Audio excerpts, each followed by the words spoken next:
People always ask me the same thing. How does someone who stood at the very top end up picking a rookie like me? Hey, relax. I didn't bring you here to fill a seat. You're a pro too, remember? Ladies and gentlemen, the god himself, Yi Shu, returns to the final stage with his rookie, Leon. Standing in their way is this season's undefeated champion squad. Will the legend rise again, or will the Kings hold their crown? Let's find out. The match starts now.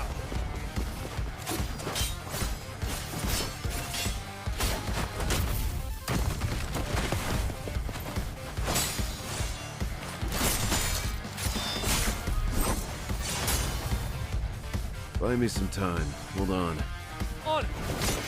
Don't rush it. Same old tricks. You've been eating the same combo for days. Still haven't figured it out? Training mode is almost over. Want to keep going?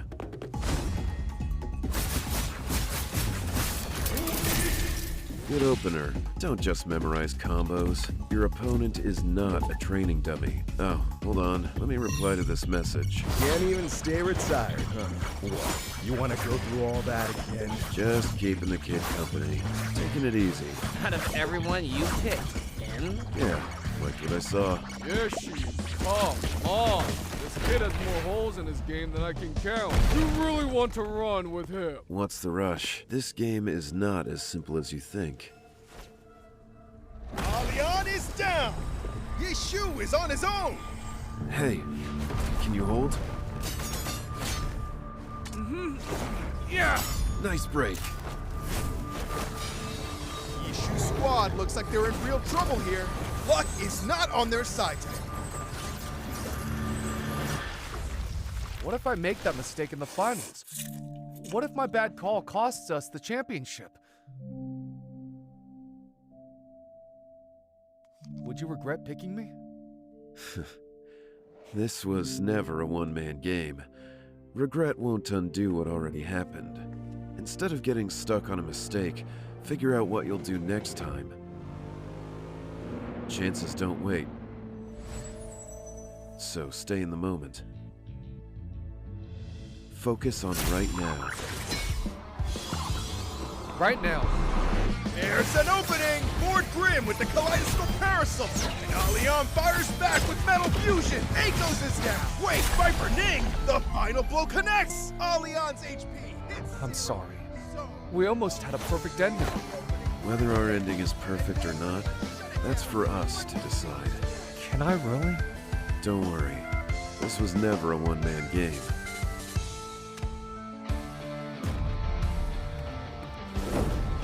Lord Grimm activates his ultimate! The kaleidoscope parasol shifts into spear form!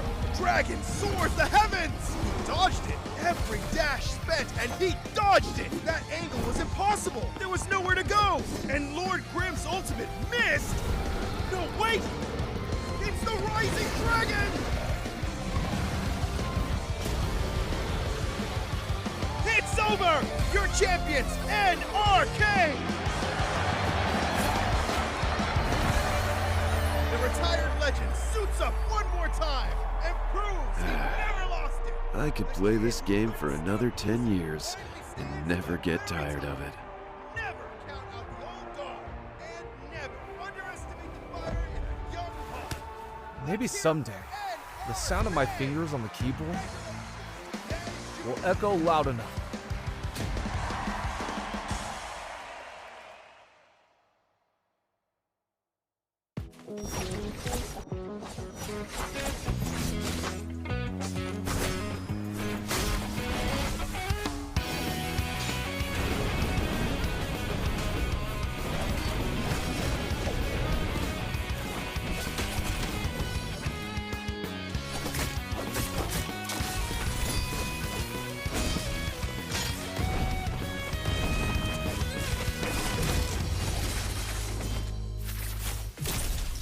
星星电子竞技俱乐部来电。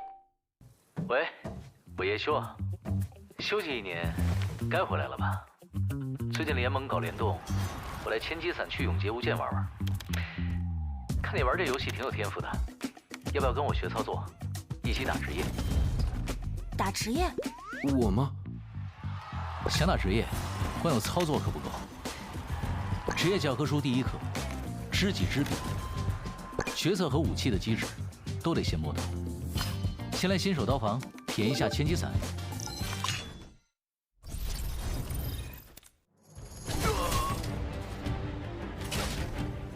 你看，点击鼠标右键，就能在伞、斧、盾3种形态间切换。这千机伞很好玩的。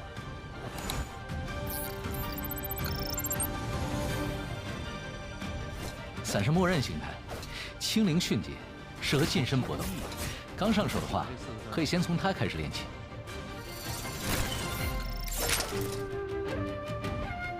盾形态就不一样了，和对手同时出招时，它不会拼刀，而是借势蓄力，再接一记左剑蓄力，打出银线穿锋，用得好，对面的进攻也是你的机会。辅形态嘛，讲究的就是不给对面喘气，可以先左蓄一记狂龙，再次点击左键，来一招金莲，这第二招还能连续循环。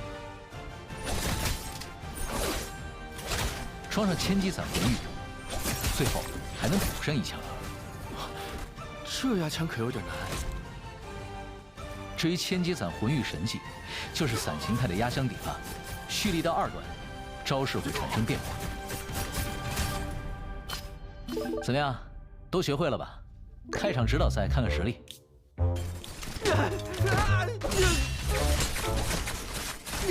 还得练呢。要想成为职业选手，对队友的技能招式也要精通。来吧，新手刀法。这里除了我，还有什么是新手？房间名称也是。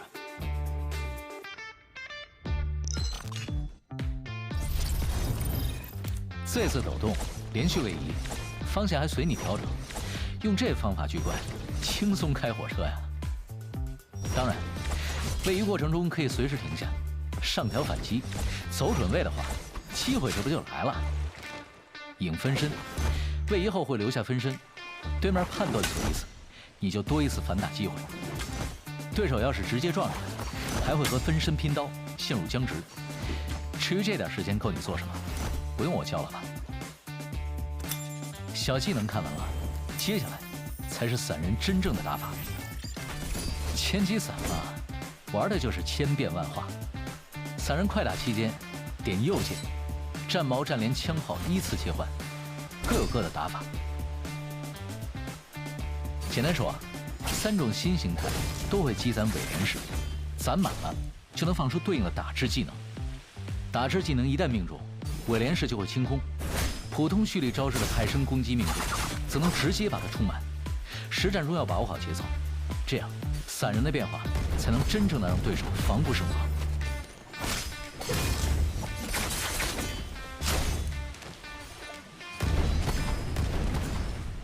这连招强啊！不过话说回来，有没有那个技能？当然，那就看看这一招。在另一奥义状态下，按 V 键可释放伏龙翔天，咬住敌人并进行处决，造成范围伤害。等等，他要躲开了。哼，放心，没那么容易。苍龙飞行期间再次按 V可施展龙抬头，这是龙抬头。哟，送上门的陪练，还有个拳法家呢。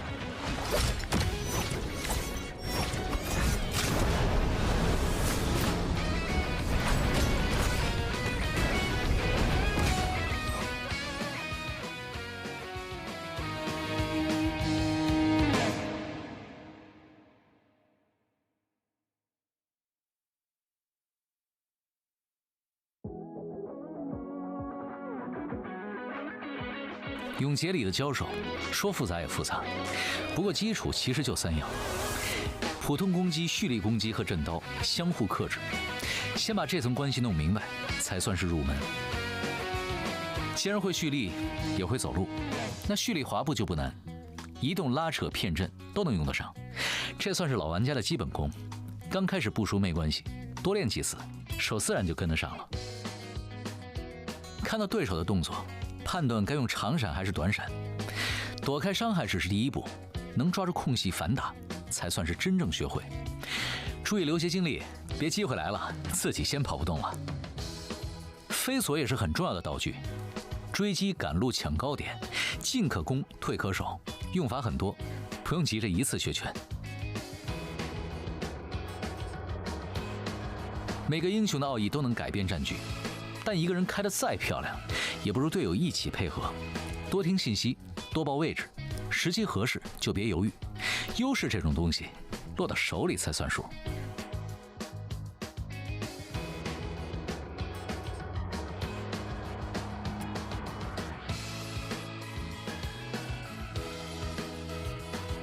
永劫从来不是一个人的游戏，及时爆点，战局也会为此改变。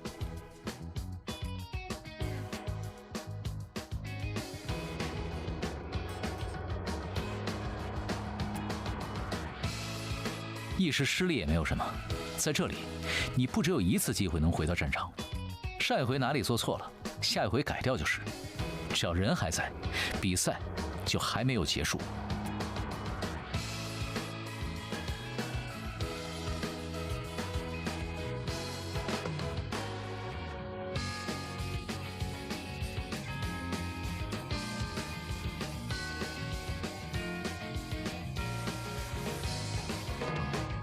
能看到这里，你确实是一个好苗子。去吧，新人，把这一切当作是荣耀。我在决赛圈等你。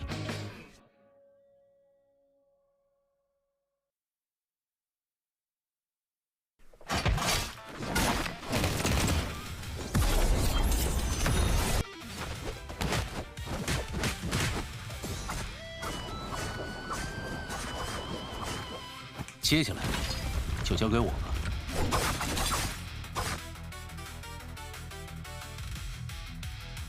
冠军这种东西，我没听说过会有人嫌多的。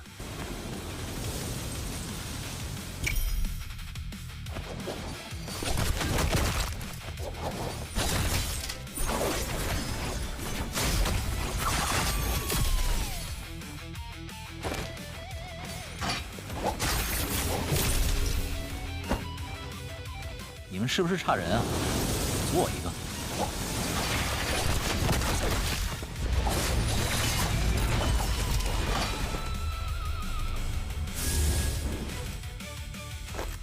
好了，这局比赛到此为止了。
不成之人，不足以。若心乱，则出招必乱。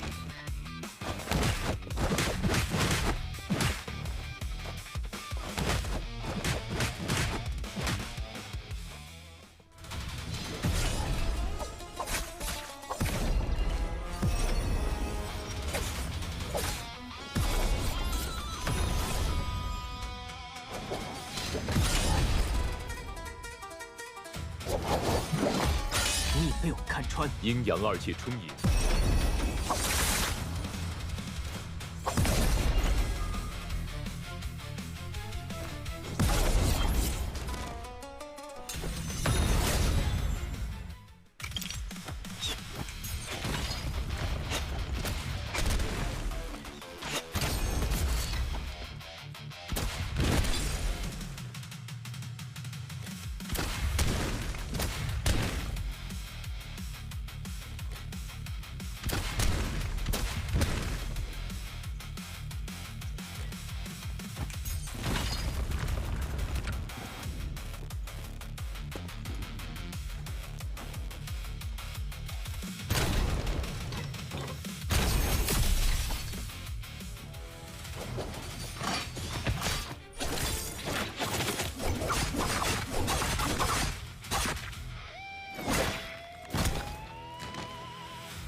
别急，修个甲先。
No wonder they say the Song soldiers are soft.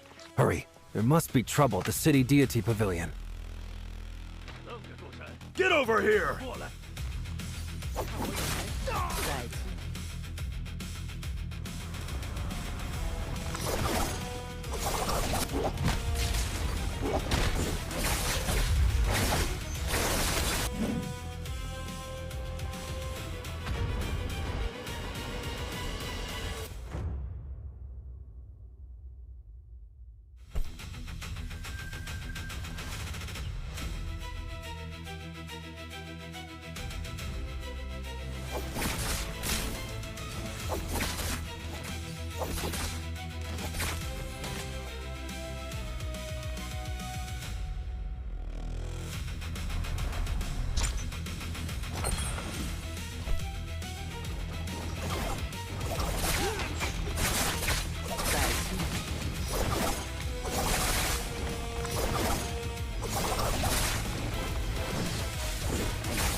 People always ask me the same thing. How does someone who stood at the very top end up picking a rookie like me? Hey, relax. I didn't bring you here to fill a seat. You're a pro too, remember? Ladies and gentlemen, the god himself, Yi Shu, returns to the final stage with his rookie, Leon. Standing in their way is this season's undefeated champion squad. Will the legend rise again, or will the Kings hold their crown? Let's find out. The match starts now.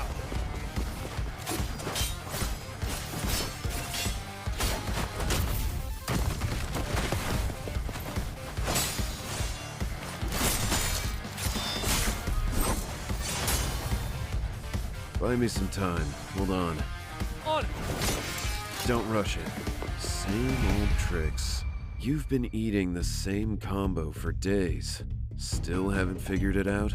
Training mode is almost over. Want to keep going?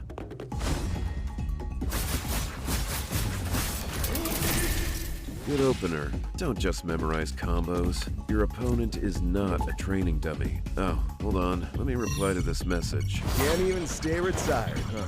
What? You want to go through all that again? Just keeping the kid company. Taking it easy. Out of everyone you picked, N? Yeah, liked what I saw. Yoshi, come on. This kid has more holes in his game than I can count. You really want to run with him? What's the rush? This game is not as simple as you think. Leon is down. Yi Shu is on his own. Hey, can you hold? Yeah. Nice break. Yi Shu's squad looks like they're in real trouble here. Luck is not on their side today. What if I make that mistake in the finals? What if my bad call costs us the championship? Would you regret picking me? This was never a one-man game. Regret won't undo what already happened. Instead of getting stuck on a mistake, figure out what you'll do next time. Chances don't wait. So stay in the moment. Focus on right now. Right now. There's an opening! Lord Grimm with the Kaleidoscope Parasol! And Leon fires back with Metal Fusion! Akos is down! Wait, Viper Ning! The final blow connects! Leon's HP hits... I'm sorry. We almost had a perfect ending. Whether our ending is perfect or not, that's for us to decide. Can I really? Don't worry. This was never a one-man game.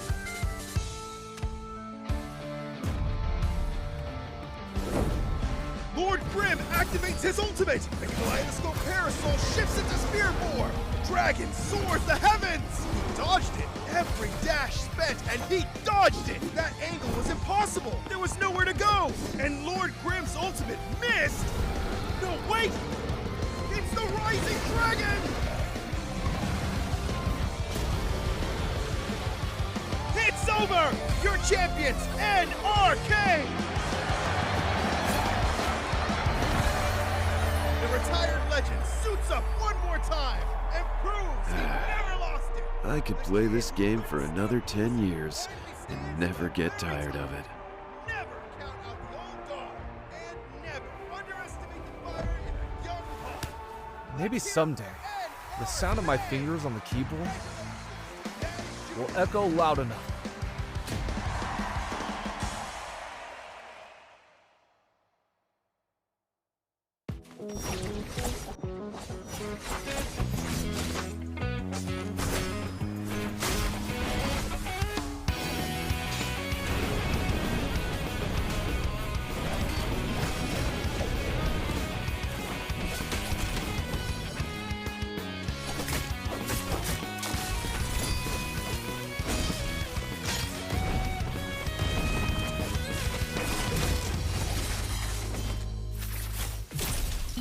新兴电子竞技俱乐部来电。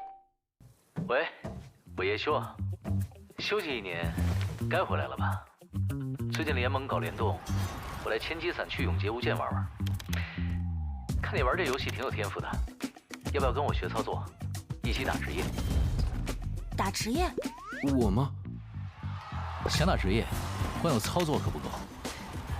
职业教科书第一课，知己知彼，角色和武器的机制都得先摸懂。先来新手刀房体验一下千机伞。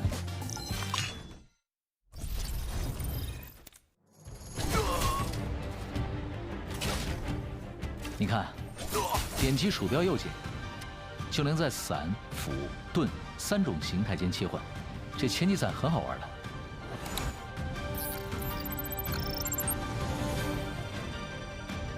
伞是默认形态，轻灵迅捷，适合近身搏斗。刚上手的话，可以先从它开始练起。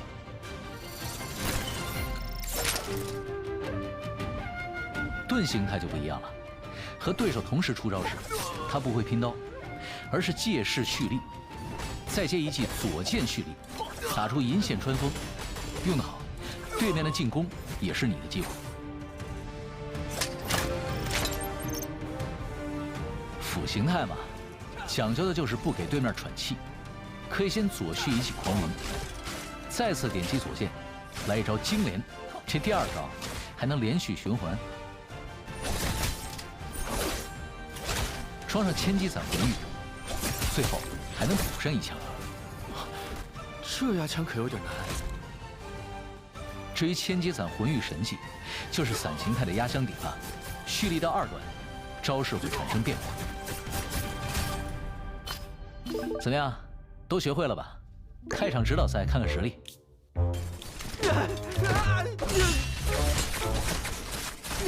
还得练呢。要想成为职业选手，对队友的技能招式也要精通。来吧，新手刀房。这里除了我，还有什么是新手？房间名称也是。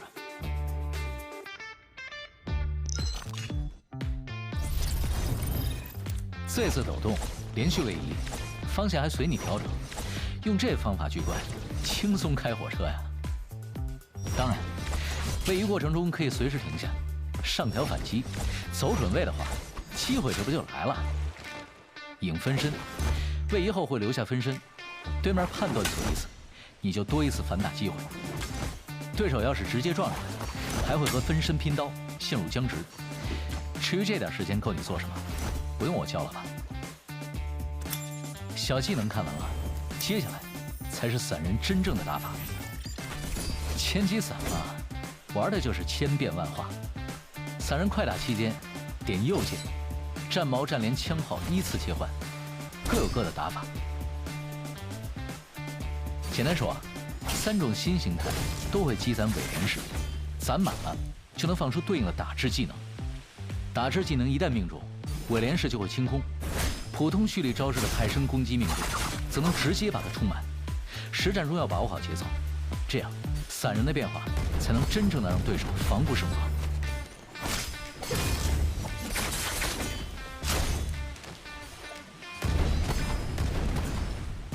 这连招强啊！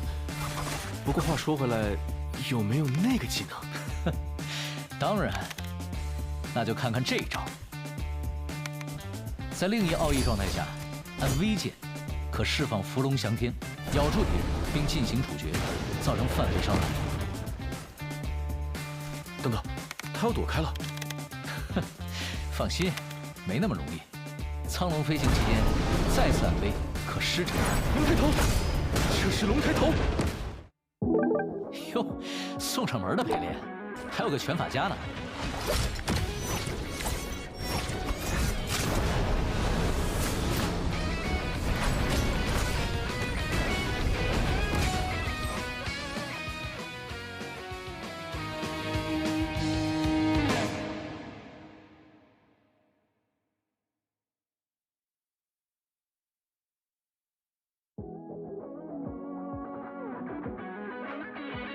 永劫里的交手，说复杂也复杂，不过基础其实就3样：普通攻击、蓄力攻击和震刀相互克制。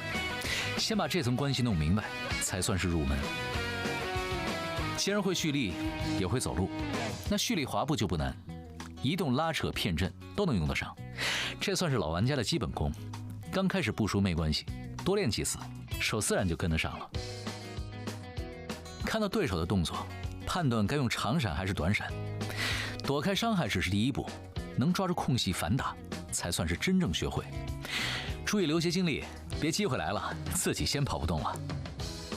飞索也是很重要的道具，追击、赶路、抢高点，进可攻，退可守，用法很多，不用急着一次学全。每个英雄的奥义都能改变战局，但一个人开得再漂亮，也不如队友一起配合。多听信息，多报位置，时机合适就别犹豫。优势这种东西，落到手里才算数。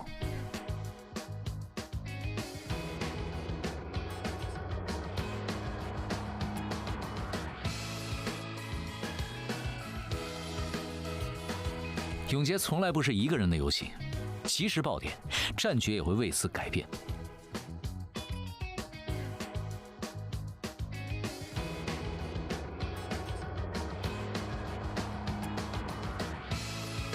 一时失利也没有什么，在这里，你不只有一次机会能回到战场。上一回哪里做错了，下一回改掉就是。只要人还在，比赛就还没有结束。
Hello everybody and welcome to the NARAKA BLADEPOINT Fall League. As Seb, we are here with the lower bracket, round 2 for solos. The surprises! To be sure, we have a new hero, Yishu, who's been absolutely explosive within the solo meta. We have some new players on the scene, and some old players will be playing today rather unexpectedly, right? Seeing Mike lower bracket run after going back to his old org OUG. It's been crazy to get to sort of look at what exactly has been happening on the solos these couple of weeks.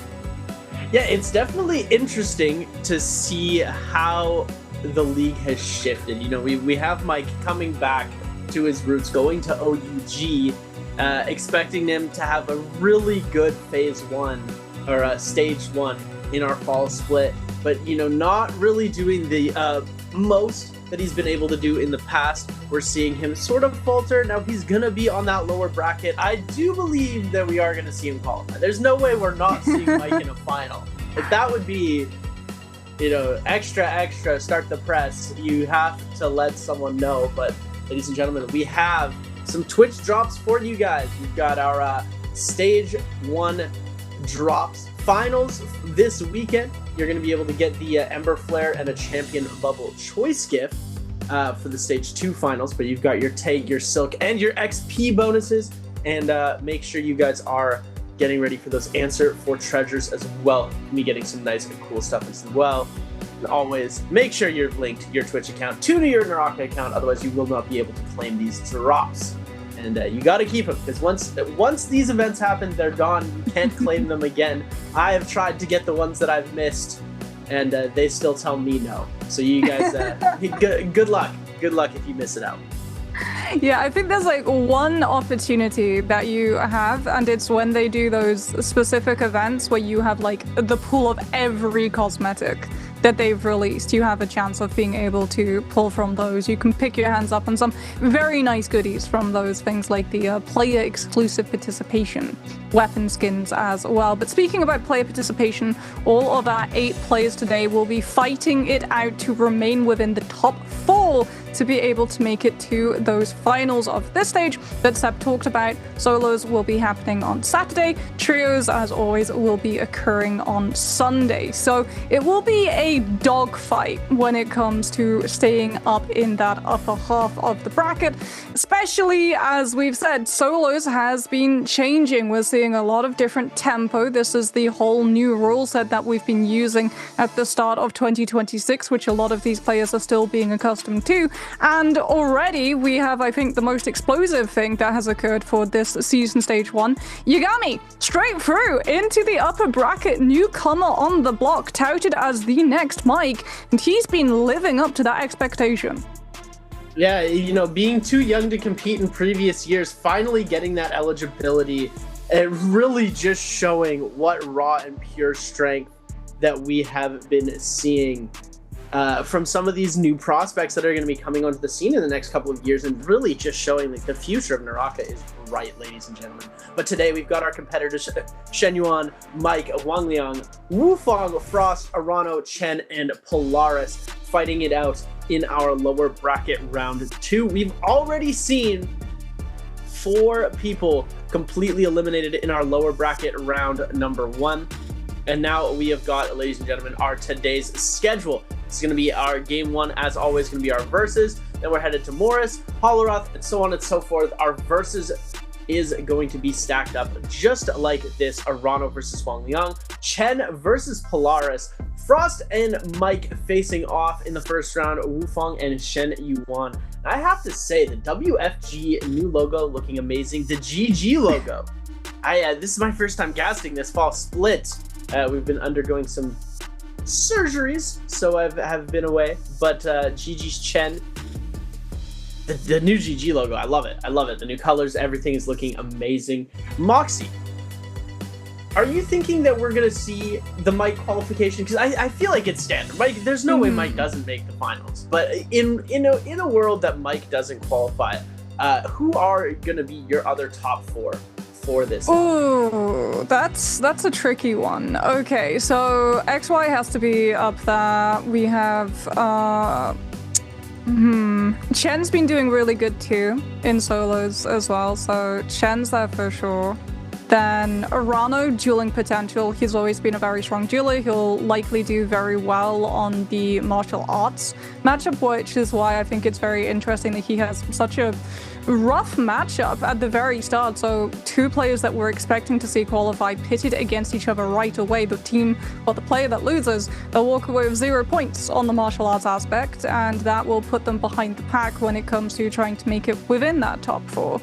Frost, he's been picking up steam as well. I fear that Raven would probably kill me if I didn't put Frost within the top 4. So I'll put Frost up there as well. But it would be historic if we don't see Mike qualify. In fact, when's the last time that we have not seen Mike make a final? I don't think off the top of my head. That's the only time he hasn't been part of a final. It's the only time that he was not able to compete. So yeah, that would be the only time. That would be huge. That would be very much historic, a huge statement piece to start off this full split if Mike does not qualify for those finals. I think there's a lot of pressure and eyes on him this year as well to see like how well he competes, because he has been starting to slow down. He still performs like very well during tournaments like J-Cup, but it does feel like when we're outside of those heavy hitting tournaments, things like the regular stages of the NBPL scene have started to move into the territory of more dominated by other players, more sort of newer to the scene and dedicated to proving themselves versus the old guard. Yeah, it is interesting, right? As we move through, and you know, Mike, you know, has had his career 5 years long. 5 years running, he's been the champion of everything, right? At what point do you really have to say, okay, he's losing his edge, he really is starting to falter? And I mean, yeah, look at, he's already getting sleepy on stage there. Mike definitely still has it in him. He is one of the greats. He will always be one of the all-time greats. And I think that he's got quite a bit more time before he's really going to start to get taken over by these new talents that are coming in. But it really is just a story of the rookies are really starting to shine through. These new players who are jumping in to these games coming out. We've seen just with Yagami how dominant this player has been. Not old enough to compete and still being one of the best players in the game. Now, finally, given his chance on the stage, has really shone through all of the pressure, through all of the stuff that we've seen, all of these trials and tribulations that we've seen some of these OG players like Wang Liang, like Mike, like Spider go through. Yagami has just passed through all of it, and he's managed to persevere and put himself in a position where he is in the top spot going into our stage 1 finals, and I think that is just so impressive. Yeah, I will say though, I do want to see how he performs on the final stage as opposed to the qualification stage, because we have seen in the past that it's very different to playing out those kinds of matches. You're playing to qualify, you're not playing to win. So sometimes you'll go for safer options which allow you to survive and have a higher opportunity of collecting points later on in the match, as opposed to, okay, you have to be able to all out pick up the MVP. So you're playing very risky on that sort of knife's edge of you're playing for Realm of Yang but not get Yang depletion to control the Spirit Wells to avoid that Yang depletion situation at the end of the match and be able to out-tempo your opponents. It's very hard, I think, for solos, especially with all of the changes that have occurred. The fact that you can now damage to extend the Yang depletion timer, so you can't game the system, so as to speak, where you sort of look at when someone loses, what hero that you're playing, mentally log that time, and then count the time as it expires to be able to go for that much safer last hit situation off of, say, something like a pistol or a musket on the sidelines. But that is all hypotheticals for when we head into the Battle Royale portion of the day. First, we have to get through this versus matchup, which is literally just dueling potential, right? So you're looking at players who are very, very strong duelists. Arano being one of them, came into the Nbpl last year, was a very, very strong player because of his dueling potential. And now that we have the versus matchup, we expect him to perform well in this 1 versus 1 capacity. But you're also up against a very experienced player in the form of XY, who is known for his dueling potential with the Temi. So that's already going to be a very tough matchup to have to get through. As we are getting ready to kick things off, we're going right into it. 1-2 going to be coming up from Wang Liang against Arano. We've got Fist Blades versus Staff here. First F ability going to be released. Now we're going to see the ult coming out early from Wang Liang. This could be interesting. We've got Arano with the ult as well. Clanks are going to come in, trying to see who is going to be able to get that impale first, like we've seen with Yishu. Second Dragon usually going to be able to win here. Wang Liang able to break that combo breaker. Second Dragon coming out. Both of these dragons coming through. The recap's going to come out as well. Wang Liang going to get captured, though, sent to the ground. F ability invested to avoid any extra impale coming through off of the Parasol. We're going to see Wang Liang going for a bit of a heal here.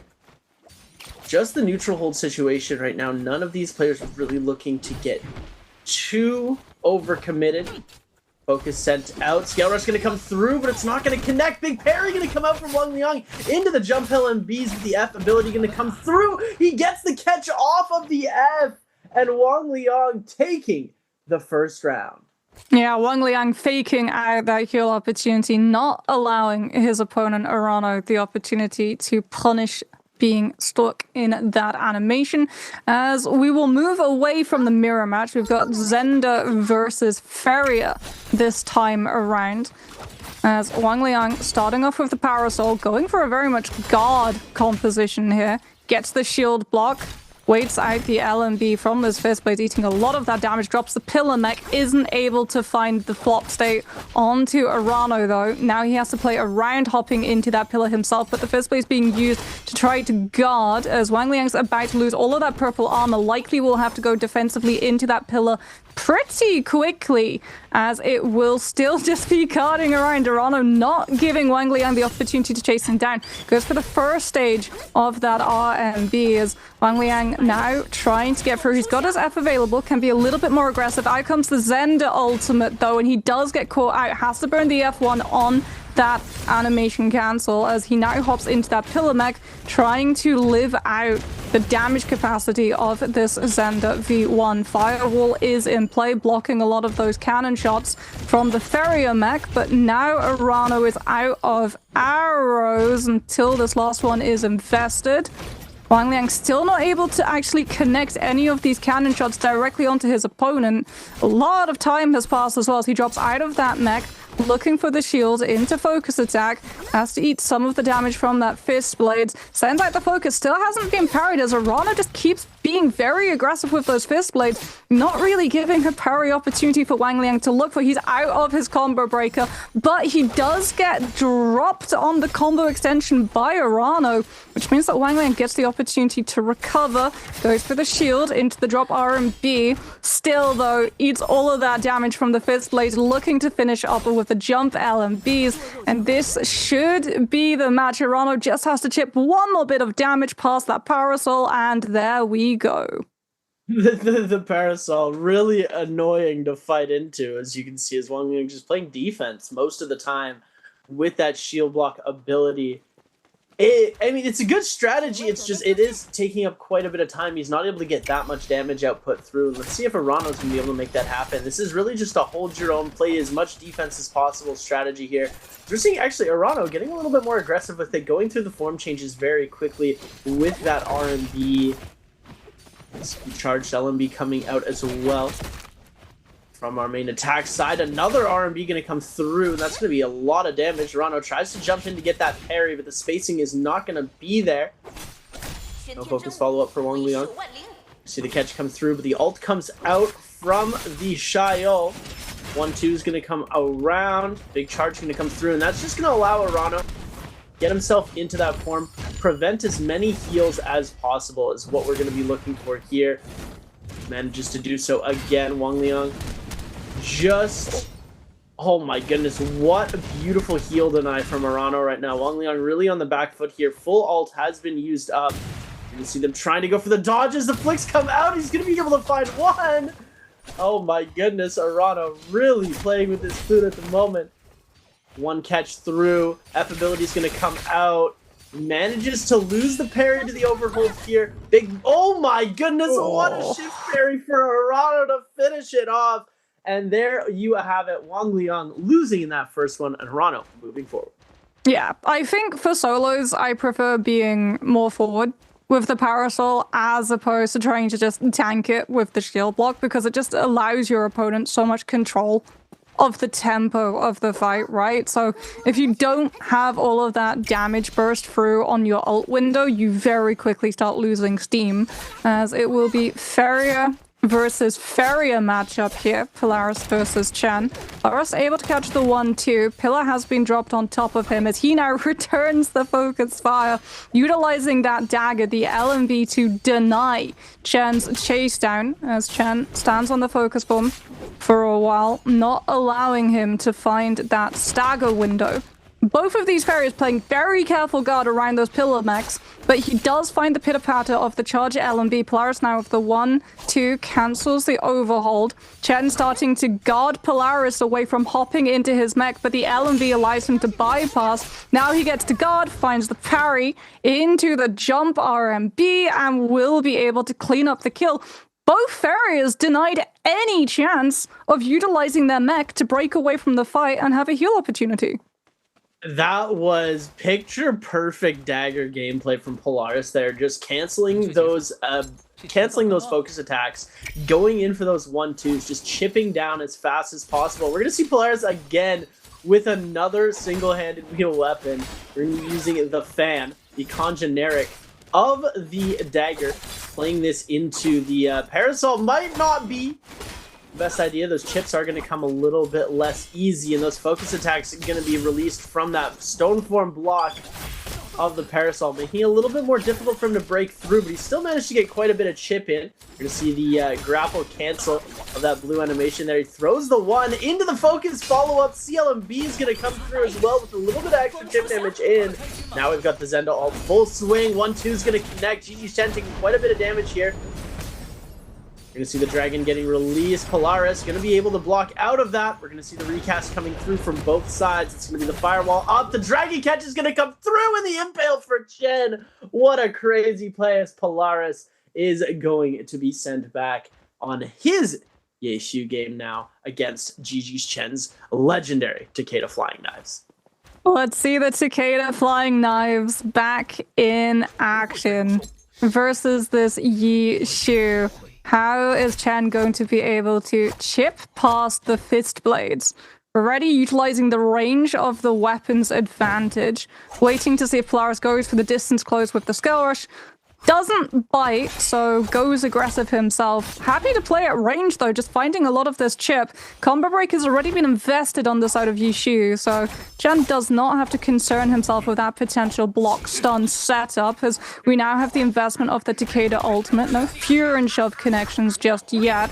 Very much used to totally deny a lot of this space. Gets the one into the uppercut, grapple extension onto the flop state with the LMB catch on Wake Up. One dragon's been invested, the Impale is there onto the Takeda. Manages to roll away from any more of the follow-up, but takes a second impale off of that spear form, and now has to worry about spacing out of this fight long enough to get a shield potion off. We'll be able to find it, stays on top of Polaris' position, the 1-2, the uppercut, the grapple bump. He's close to the invisible wall. This is very dangerous, as yeah, Polaris will be absolutely comboed all the way out of the 1v1. Chen is too tough. Chen is too tough on Takeda. That is just so beautiful to see. One of my personal favorite heroes in the game. Not very viable in the Battle Royale setting, but GG's Chen with the flying knives on Takeda manages to amaze every single time. We've seen him do some absolutely diabolical things, but now we've got Mike versus Frostivus. Dagger Tech going to be coming out for Frost against Mike's Akko, one of his best characters. We are going to see the overhold going to come through. Big parry from Frost, though. Nice to see into the aerial RMB. Grapple extension going to force Mike's ult out almost immediately. Frost going to come with the Yeshu ult of his own. Doesn't get caught through. Beautiful dodges coming out. He finds the impale into the grapple cancel, into the dragon. Frostivus gets Mike with the TOD call. Oh my goodness, what a play. Mike falling to Frost. That was absolutely beautiful. That one is being clipped for sure. Yeshu, he's such a stylish hero, especially for the 1 versus 1s where you can really just burn all of your cooldowns going for that flashy play. As Mike now taking some chip off of Frost, already dropping this pillar mech very early, trying to stay on top of this Xander's position with that dagger, going for the cancels yet again into the 1-2 chips. Frost not able to find the opportunity. It has to use that ultimate, try to break away from parts of this fight, because Mike's able to stay directly on top of him, playing within the pocket on those knives, not really affording any sort of parry window. So Frost starts reading out the bluff and just full sends out the blue. Mike now under pressure, has to fall back into that mech. Fire will be able to block some of the damage as Mike has been denied a lot of this opportunity to heal. Finally finds one through the window of that mech. Now goes for the pillar shot, utilizing the AoE splash to bypass the break of line of sight of that pillar, and Frost does get hit by one of them. Now having to go for just catching that Farrier, chipping down that purple armor that Mike was able to recover. Much closer in fight, none of them breaking away as Frost tries to find that opportunity but gets caught by the LMB uppercut into Soul Break tech chase, and Mike will be able to tie us up 1-1. Yishu versus Farrier now, as can Mike find the same success with our latest solo hero in play? Yishu just so strong. The amount of ult value that you're able to get out of this kit is so powerful. We'll see if Mike's able to make it happen. Fist blades in hand. Beautiful dodging coming out, but the shift parry onto Frost is going to send him completely. All of that purple armor gone. Fan v fan now. Mike's going to pick that up. Going for the fan 1-2. That's going to be Frost able to hit that. Switches off into the fists. Is not going to be able to get the catch off of that, as we are going to see a bit of a healing coming through. Scale Rush going to come in. Pillar Drop going to come out into the 1.0. Charged RMB. We got the grapple extension coming through as well. Catch is going to come out on the Mike's side. Frost going to be forced to invest that F ability, and now Mike is going to be in that ultimate state as well as Frostibus. Frost just going to try and get a little bit of healing in. The dragon comes out, knocking away. Recast of the dragon coming through as well.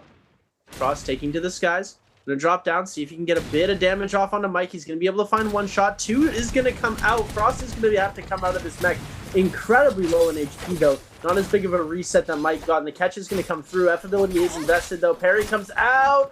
1.0 release. Does he get the follow-up?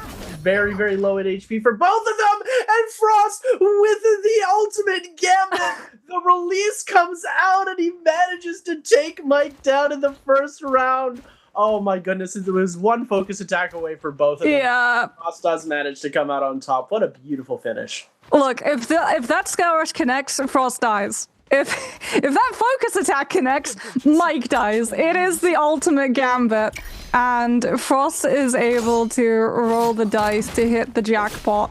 Now we get XY heads up versus TE's Wufong on this Farrier versus Zenda composition. As XY with those halberds has already been able to shred off a lot of this, gets the grapple connection, forcing out that combo break from the Farrier. Now with the jump LMBs, going for the grapple kick extension, not able to prevent Wufong from disengaging on top of that mech pillar though, so will be hit by the cannon shot. Now sends out the F, still has the ultimate, utilizes it now. Waits for that firewall investment, just keeps putting the pressure on this Farrier mech, not allowing Wufong to start determining the tempo of this fight. Now we get the all-out aggression of the Zenda bow shots, absolutely shredding through that Farrier mech. Catches as well the drop of the mech, forcing the combo breaker out very early. XY gets a lot of those arrow shots to connect, denying the heal opportunity, sends out the F, does get parried. And that parry actually does it. Wufong turns the tide of the fight with a parry that, honestly, I don't think XY saw coming. Yeah, XY just so in your face with those dual halberds. He's playing really, really smart catch tech right off the start of that fight. But as soon as the ults dropped, he started throwing a few careless blues, and that's where Wufong was really able to capitalize. He just slowed down the fight, waited, picked his moment to get that parry perfectly, and that release that Shen Yuan sent out, just sending him back in to the next round, as he is going to lose that first fight. But we've got Akos versus Yeshu here. Ooh, big clink going to come in, forcing out Wufong's ultimate right away. What a catch from Shen Yuan on the other side. Beautiful spacing to be able to come through that. He tries to turn the blue.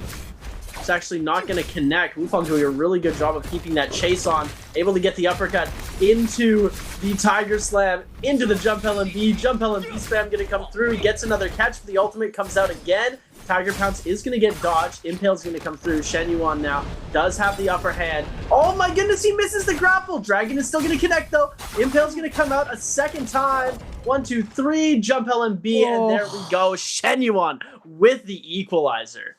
It's so brutal. That V1 window for the Yishu, it's so brutal. Impale, Dragon connection, Impale. It shreds your health. That was a full white bar of health just obliterated.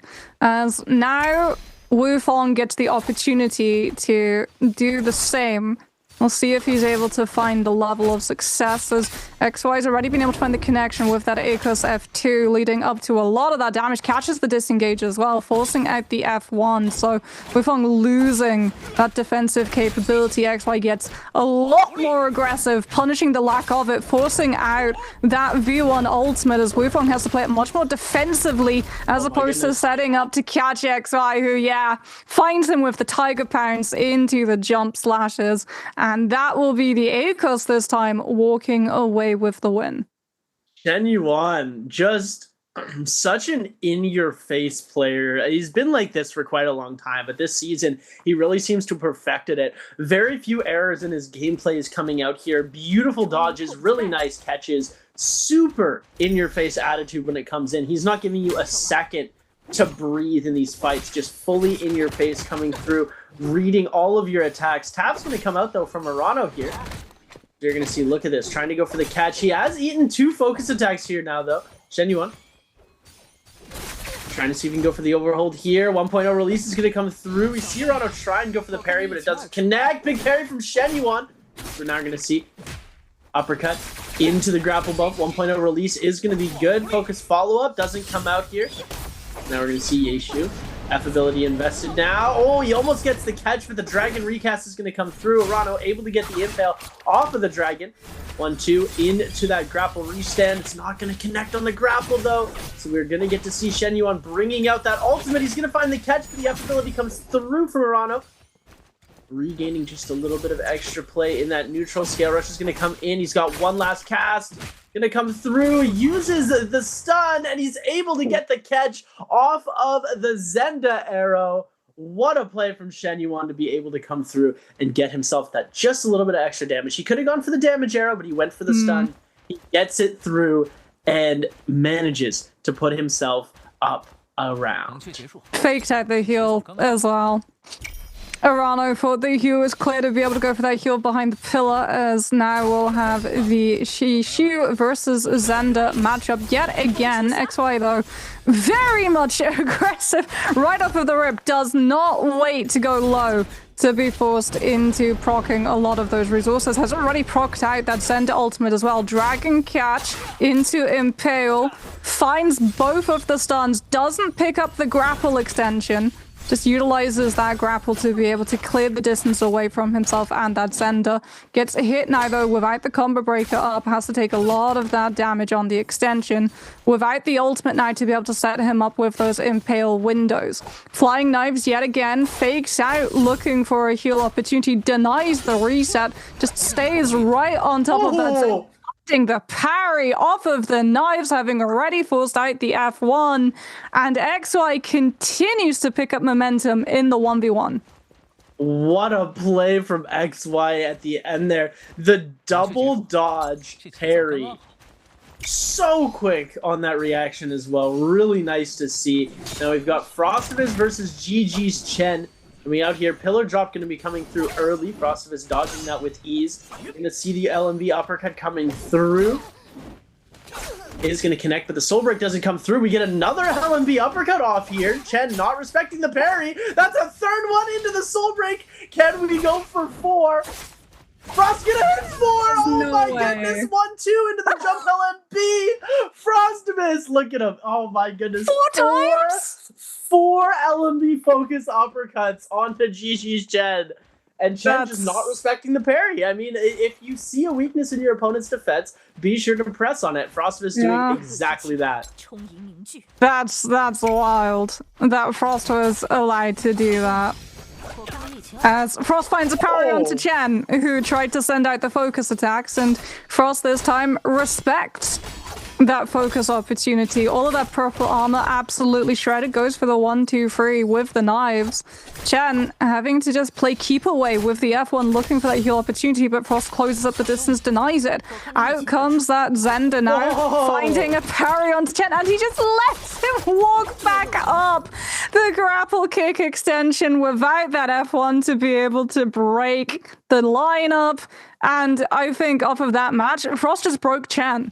Like, the back-to-back-to-back-to-back uppercuts off of the dagger into that follow-up versus matchup, that was brutal.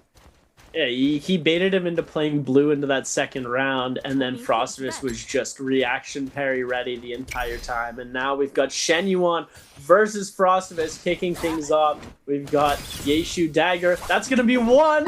Oh my goodness. Can we get another? Can we get another coming in here? I think Shen Yuan's going to be ready for these. We are going to see Focus going to come through. We get the slash, but the dodge comes out.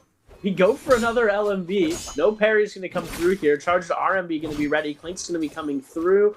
Overhold going to be ready. Are we going to send out another one of those charged LMBs? I don't know. Both of these players just holding blue, and we get it. Soulbreak going to come in. Follow-up. Focus follow-up coming through.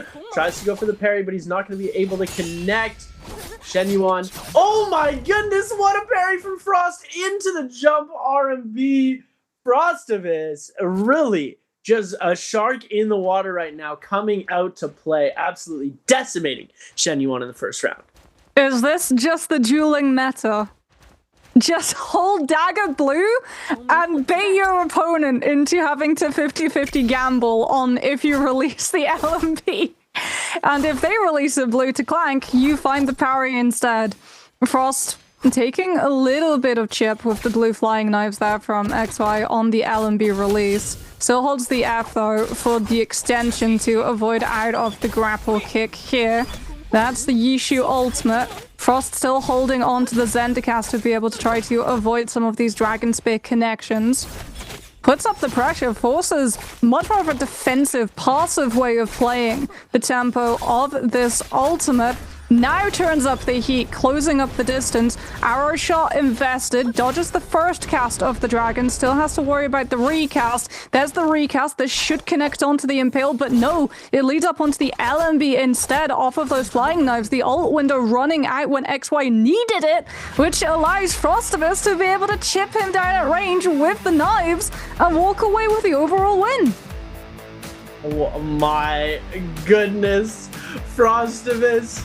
Wow, what a play coming through from 4 charged LMBs in a row without getting parried into 2-0ing his final 2 opponents.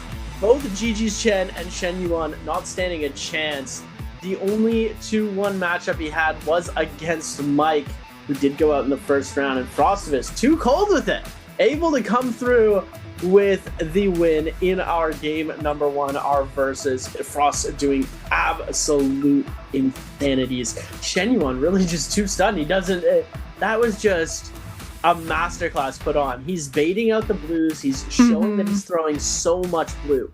And then the second one of his opponents is like, okay, I'm going to try and blue clink you. It's like, no, we're canceling that. We're going into a parry. We're canceling that. We're going into a parry. You're getting parried. Look at that. Look at that. Arano looks at him. You see the smile he gives. He knows exactly what he did. I can't believe you got away with 4 charged LMBs in a row. Focus uppercuts coming through. Frostivus just demon today. Wow. What a beautiful play coming up. 4. Not 1. Not 2. Not even 3, which I think is still fairly insane. But 4, that's wild. And you see it plays into his opponent's headspace, right? Afterwards, it impacts the follow-up round where Chen is just so hyper paranoid that he's about to just be put into that blender of focus every one release, that he has to play much more forward, much more proactive with his own blues. And yeah, Frost is able to bait it and then does the exact same for the following rounds against his next opponents off of the likes of XY as well. I'm sure we'll see from the replays those insane moments, because it's been such a long time, I think, since we've seen that many blue releases actually go through on the dagger, to be able to find not just the LMB release, but then the soul break as well, multiple times with that connection, playing off of the fact that his opponent had already burned out that combo break and has no way of really being able to avoid the follow-up damage or be able to react and try to parry. It's truly a brutal way to go out. Yeah, it's, you know, it's the mind games of it all, and you know, Frost is taking charge of that mental game, right? He takes out Mike, the whole lobby sees that, and then we're seeing him go up against Chen, someone who's typically really good at playing that spacing. Frost just taking the space away from him and just throwing blue after blue after blue. It was 1.0s, it was 0.9 releases, it was 1.5 releases. He's throwing a different timing every single time, but he's still throwing that same attack out over and over and over again, and he manages to claim in with that first place. 2 points going to Frost for the first game, 1 point going to be going to Shen Yuan for that second place, 0.5 for Chen and Arano, and 0 points for Mike Guangliang, Wu Fong, and Polaris, who all went out in that first round. What a crazy start to the day. Let's see if Frost is going to be able to keep this action up, because if the lobby leaderboard is looking like it is right now, oh my goodness, it might be a little bit iffy if it's like similar to these standings by the end of the day. Mike really just going out quickly. Look at this. He manages to catch the grapple bump into the dragon, into the last Nbpl. You know, Frost hit him with it. Frost was able to do crazy play with that. You see Shen Yuan able to hit something similar onto Wu Fong into that jump LMB follow-up. He's able to go through there. Shen Yuan just happy with that. Yeishu just one of the most insane character kits that I think we've seen in a very long time from some of these heroes. Look at this! The runaway parry, he's not even facing, and he just hits that parry button. He's able to turn that around. Really nice to see. And then Frost is able to hit grapple catch off of that onto GG's Chen. Shen Yuan just getting held around. Big focus is going to come in, and then one distance while he's holding blue. Oh my goodness. Frost will be very, very happy with that one, I'm sure. But yeah, total agreement on how busted Yishu's kit is. Especially solo capacity, right? The extensions that you can get off of that V1 within the 1 versus 1. Fights like Realm of Yang, where you don't have to worry about a third opponent interrupting that follow through. There's a lot of reasons we see the Yishu be the most prized priority pick within phase 1 to lock him out of the rest of the lobby, but let's hope that you're not locking yourself out of the wrong answer for treasure. Which player won game 1 today? Was it A, Frost? Was it B, Chen? Was it C, Mike? Or was it D, Wu Fong?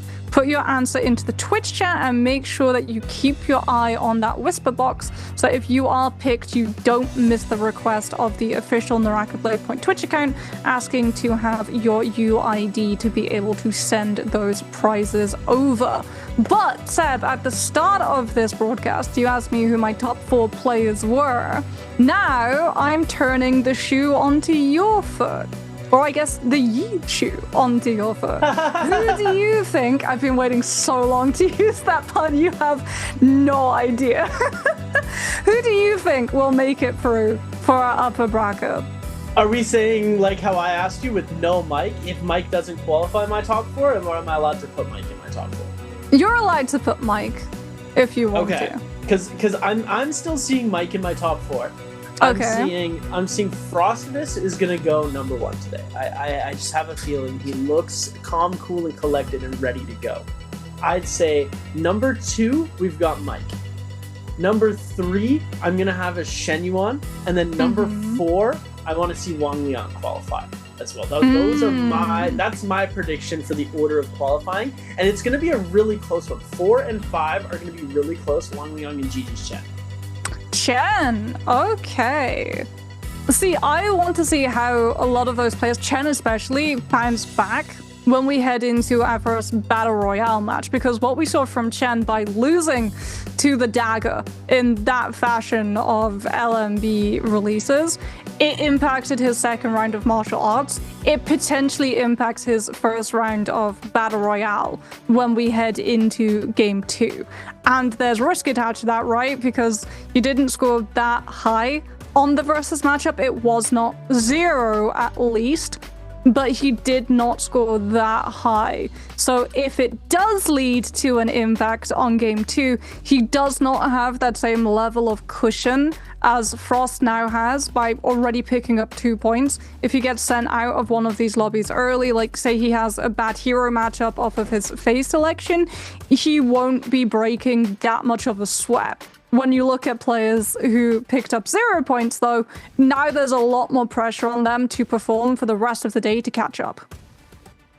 That is definitely true. It's you really got to take a look at it as like, if you're able, even if you don't perform well in the martial artists in the verses, it's not the biggest downfall. You're losing a total of 2 potential points, right? Anywhere from 0.5 to 2 points. If you get out with 1 point, or if you get out with no points there's still a lot of ground that you have to make up. Sure, you're down by 2 points from the top of the lobby, but there is a lot of energy to come back. I think around the 3rd game, after the 3rd game is finished, when you've only got 3 games left, you've got that halfway mark. If you haven't put any points up by then, that's when you need to start really worrying about your strategy, really considering what you're doing, and trying your best to make your way into that proper scenario, because it's so difficult now with 8 players to put a significant amount of points up in one singular game.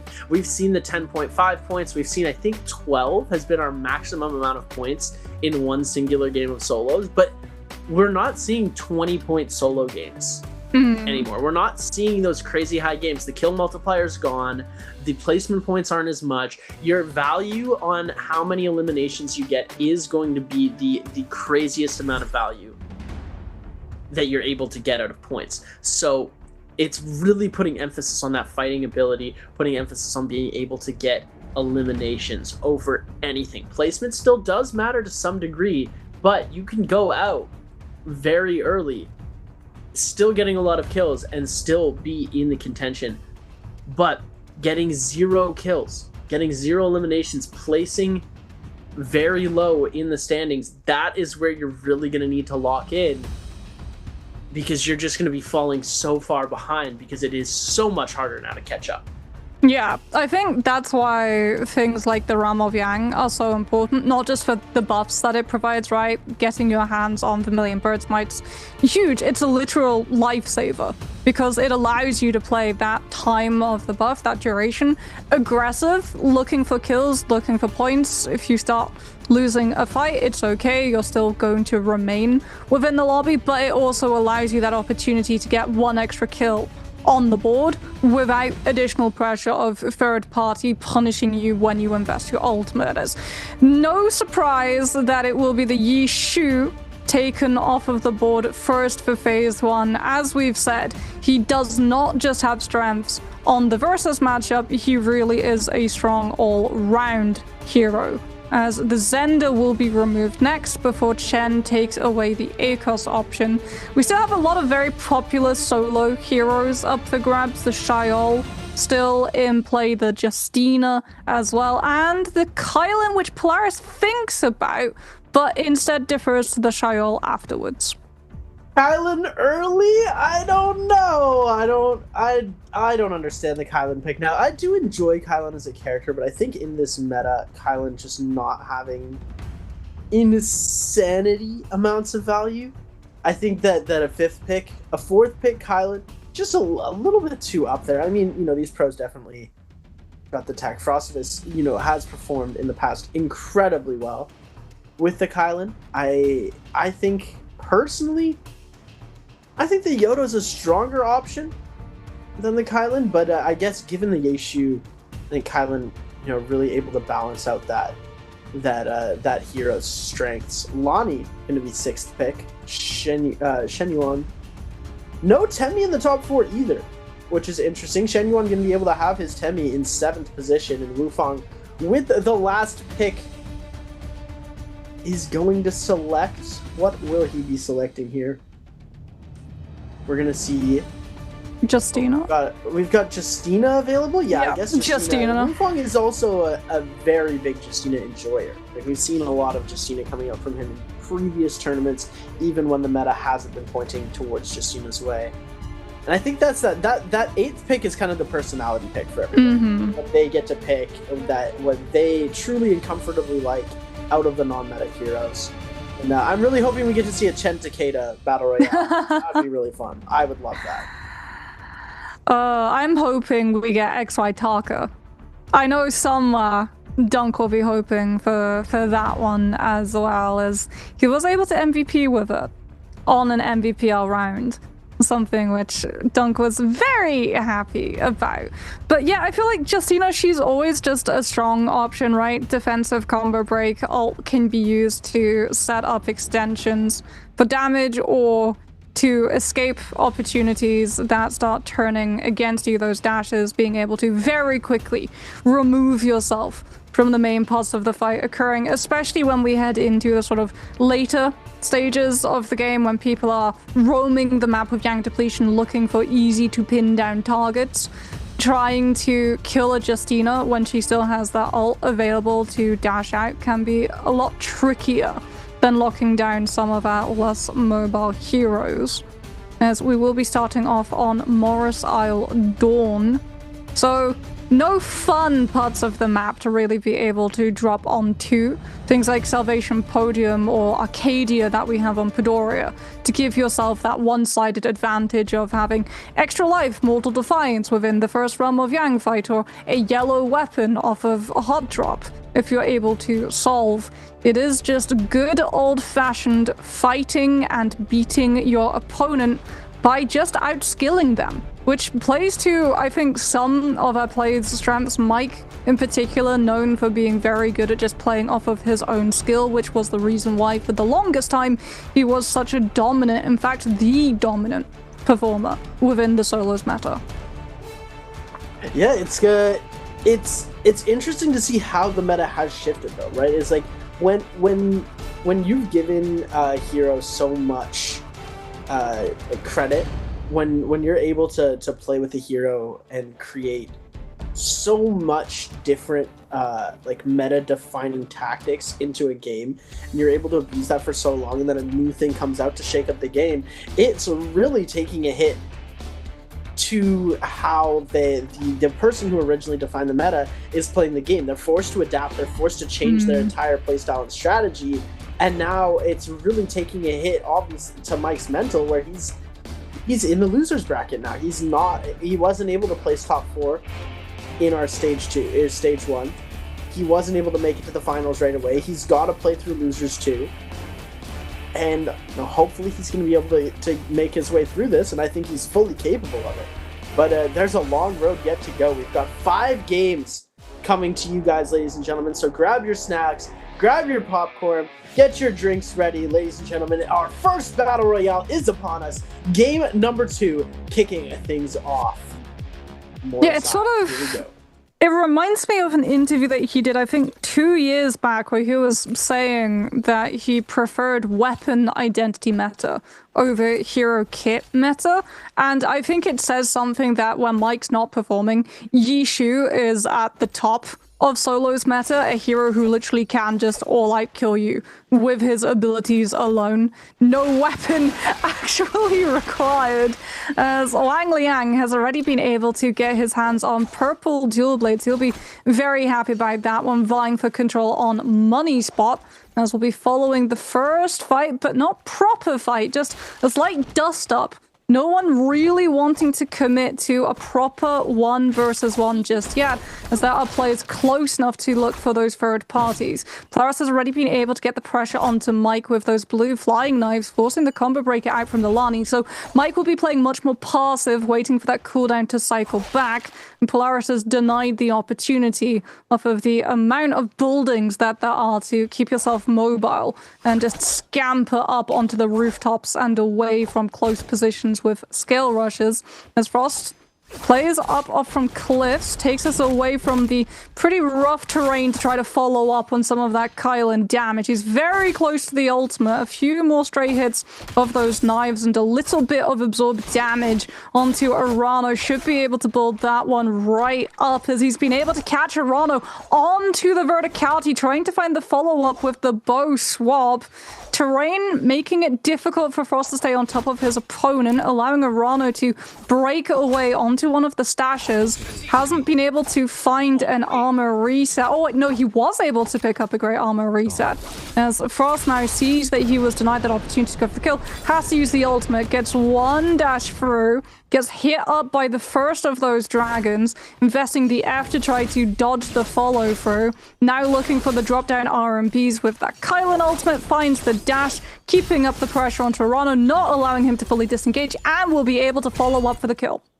Oh my goodness, Frost with the beautiful dodges and spacing, able to pick up first blood of our Battle Royale games onto Arano, sending him back to the lobby. That is going to be back to the Soul Altar, not back to the lobby just yet, so we do still have his revive available.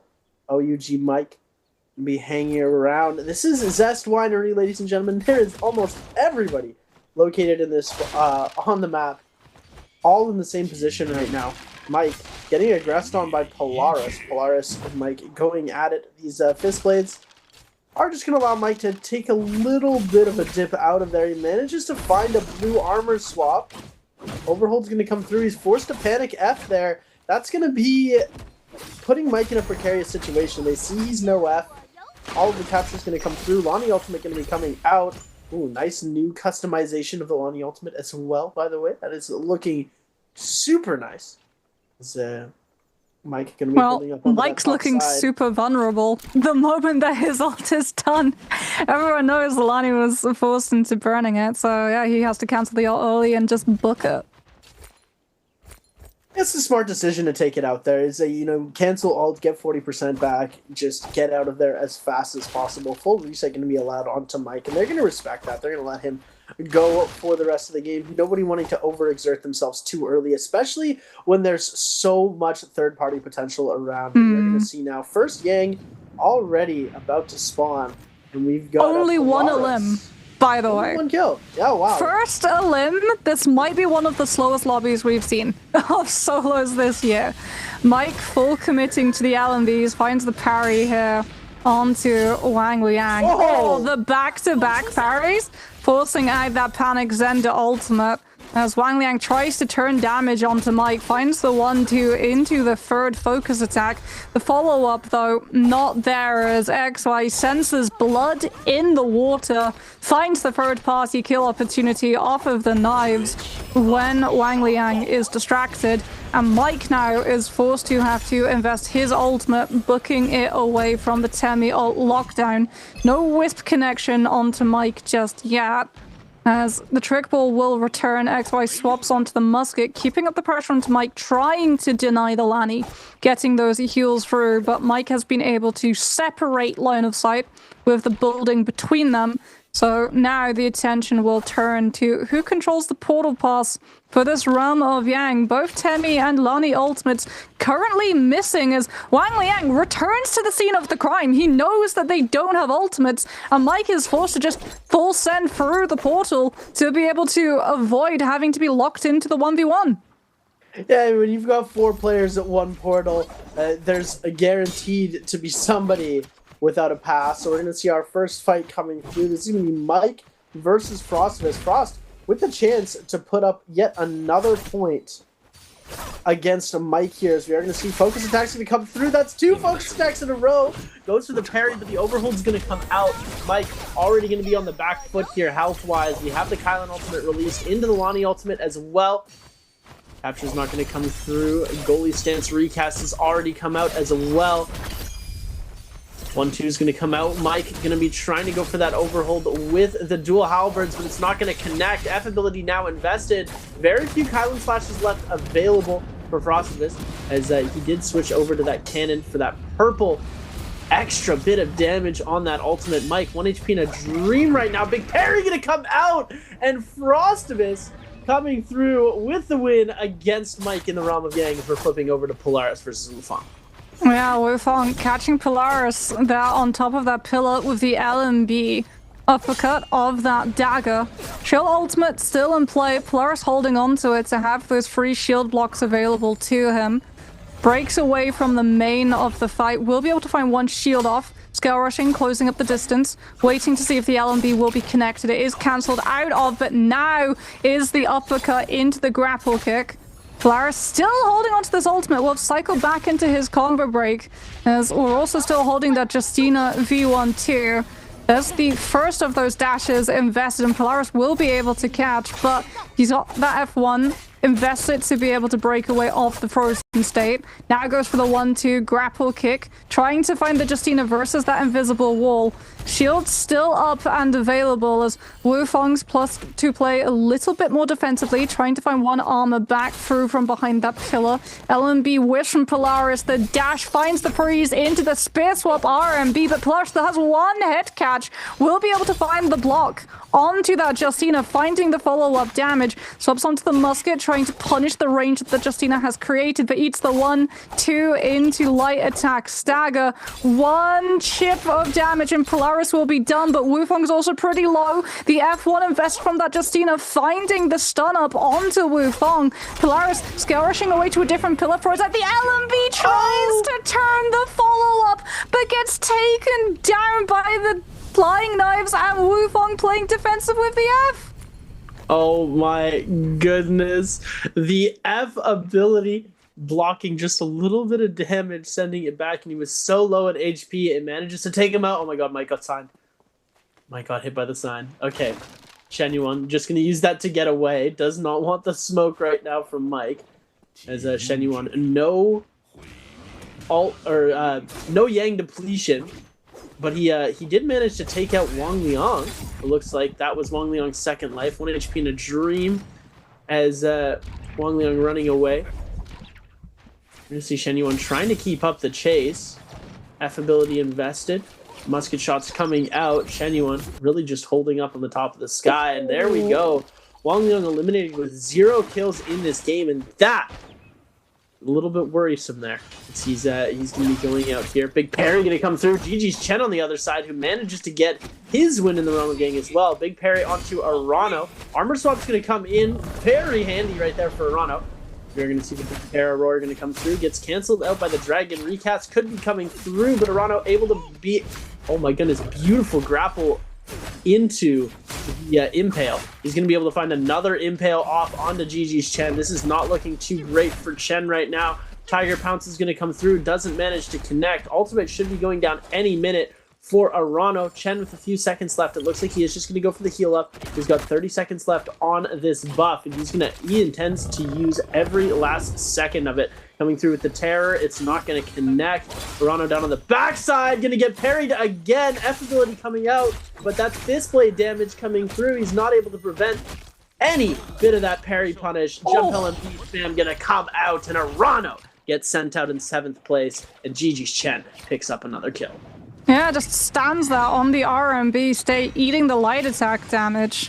Sends out the focus, then catches him on the disengage when he's low. Frost has already lost his Vermilion Bird's Might buff, and he's still playing within this fight, wanting to see if he can pick off a player and cheekily walk away with one of those kill points, as second Realm of Yang will be spawning up. Everyone fighting on the outskirts of Celestra currently with Yang depletion though. Polaris, one of them, on that trail, is able to find the cleanse off of the Soul Bloom from Wufang, so with that ultimate still intact, he will break away from the main fight, cutting noise within Celestra and hoping that no one spotted him getting away. Chen's guarding that second Realm of Yang entrance, already has the portal pass. Yellow longsword picked up from him with the first win of those Realm of Yangs, as we'll see how exactly he's able to overcome that Yi Shu. Akos F2 through the pillar, finds the connection onto Arano. Scale rushes up from the pillars, utilizing the verticality to steer clear of the timing duration of the Yishu V1. Does get caught by one dragon, but has the Akos ult cast to be able to avoid the follow-up Impale, which would have barbecued him. Now he gets to play much more around that verticality, utilizing that F, or the Tiger Pounce actually, through the pillar to catch on to his opponent, still having the V1 active to have so much damage, catching him with the F2 direct point blank connection. And Chen is able to look very solid after, as we said, potentially falling down a slippery slope of losing momentum coming out of a rough versus matchup.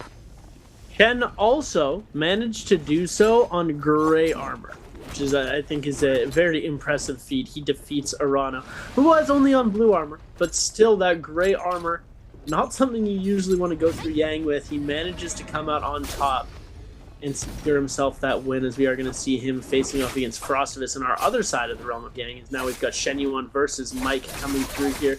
Charge is going to come out, but Shen Yuan able to do so much chip damage. Mike going to be able to burst it out all at once, taking away most of Shen Yuan's shield, a little bit of his health bar as well. Uppercut going to come through, but the F ability invested from Shen Yuan, and now the ult to try and prevent some extra damage coming up from Mike. Goalie Stance going to come in, and it's going to catch Mike, able to find the next catch into the 1.0 release, and Shen Yuan taken down just as quickly as he got up.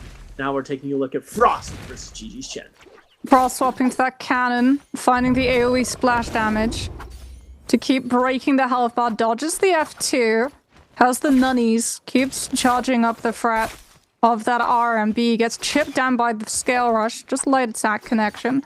As Frost just looking for that timing. He's still got the ult, he still has the combo break. He might have to invest as he's lost the yellow weapon, sadly, which will also scale down the damage that the Kylan dashes will be able to do. Dodges the first Tiger Pounce, still has to worry about that second, but he gets the dash into claw connection off of that Kylan V1. Dodges the F2, so no raw stun to lock Frost into position for the second Tiger Pounce. Now looks for the dash through as Chen understands that he's losing tempo, has to wait out the Kylan ultimate while still having that Akos Pounce up, and finds the second grab once the Kylan ult has run its course.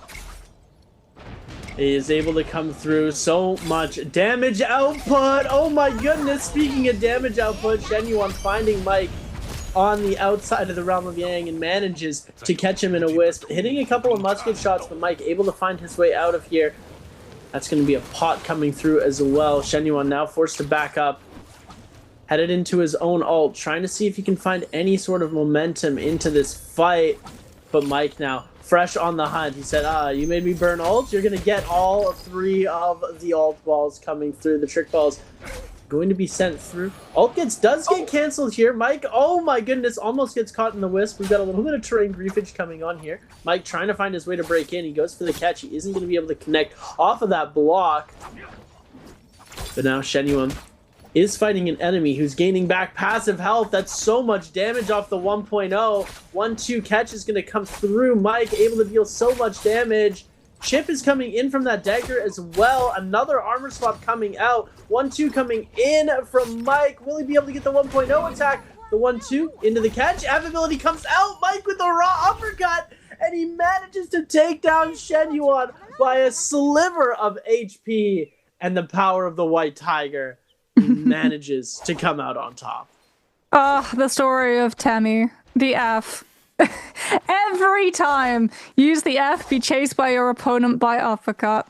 Nunnies, dual blades, dual halberds. It's a rough time of utilizing that Temmie ult if you're low, as Frost now has found Mike, has to find himself a Soul Bloom, is hit by that Assault Smolder, which will impact now the capacity of healing up that shield back.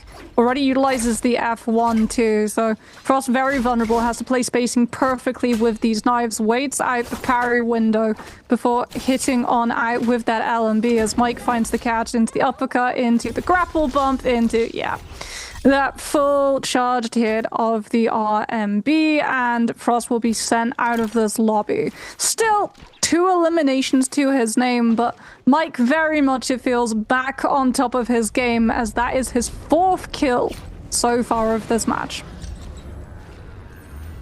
Wow, Mike really cementing himself back up at the top of the roster. Frost has gone out now, but he still has a lot of points here. Now with 4 players left, Polaris looking to find his first kill on the board, but Polaris just getting sharked down. Blueberries on the armor and the weapon. He's really putting in quite a bit of damage onto Mike, though. Mike going to be forced to get out of this situation. Polaris, though, on that gray armor is going to be the next target. If anything does end up happening, Mike still healing up quite a bit of HP as well. As you can see, he's already back up to that. A little bit of shield. Polaris needs to get himself a reset, but he's just continuing into this fight. He wants to get that kill onto Mike. To see the F release coming out from GG Chen as well. Mike and them head into the zone. Able to use that advanced heal to get just a little bit of extra shield coming up too. Now back to full shield. Mike is at the full reset. Polaris with no ult. And if Mike finds no ult and no armor. He's on gray armor. This is not a good spot for Polaris to be in, as Mike will instead head the way of the Spirit Well, which is currently being contested by Wufong with Clyde Weaver, so wisely waits for that animation before he's vacuumed in to those fist blade windows, as Mike will be trying to utilize, the scaling that he had off of that last Ram of Yang win. Chen Wufong going to have to scrap it out instead for what is left, as Chen burns out that Akos F2, chasing one of his opponents out as Mike picks up the Mystic Might, then turns his attention to the next point of interest, forcing Chen to have to totally disengage as well. It looks like Mike just going to back off of this, allowing Wufong to go for capture. I'm a little bit confused here, but we are going to be seeing, looks like Wufong is going to be able to grab this for himself here. Ultimate is going to come out. Now we're seeing that Yang depletion getting brought on, and he just knows Polaris doesn't have that ultimate. He's ready to send out as much damage as possible. Polaris now getting sharked down by almost the entire lobby. We've got the Justina coming through. Is Wufong going to send another shot off? It doesn't look like he's going to send another one. Is that Justina not one of those ultimates that you're able to fully replenish? Because every shot, every dash that you send out uses a little bit of rage. Ooh, big meter dump going to come out from Mike, but the F ability is going to prevent any extra damage on the side of Polaris. Almost fully broken on that shield. Going to try and come through, just still full focusing Mike with all of this damage. Now Polaris extremely low, is going to be able to send off that 1.0. Armor swap going to come in, but it's not going to be enough. Very low in HP, going to send out that green focus with the 1.0 from Wufong on the backside. Is going to be the one to claim the kill, as Mike now going for his armor swap because he was dangerously low. 4 kills for Mike, 3 for Wufong and Chen. Now 3 players left. Who is going to claim glory?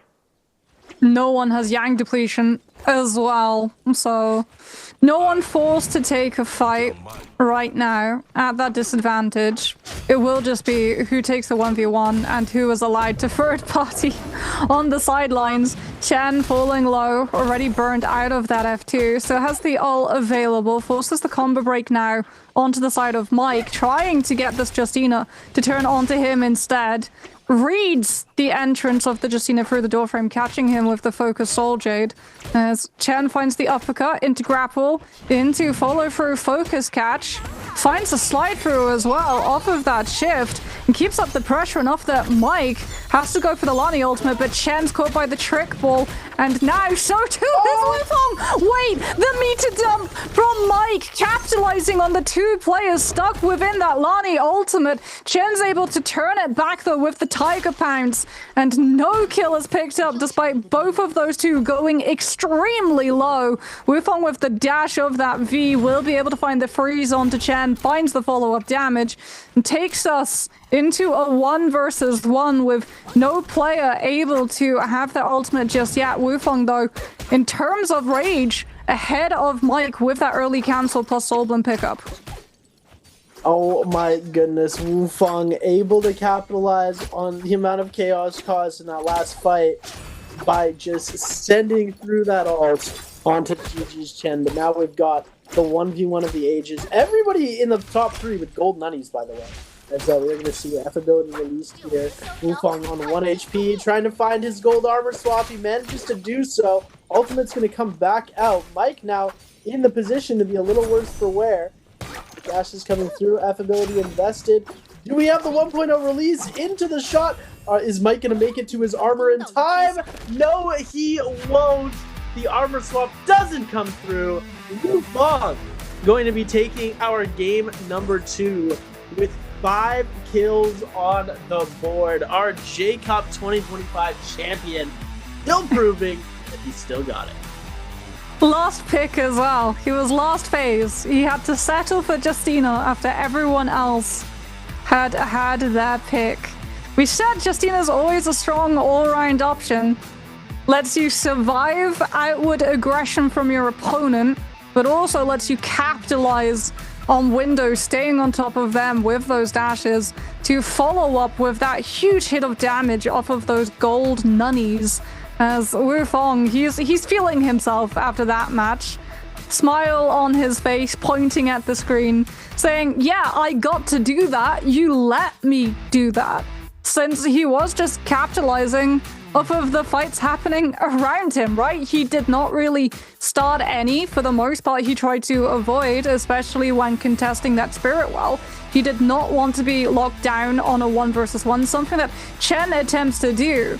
When we have those 4 players left, it's actually 2 separate 1v1s that are happening.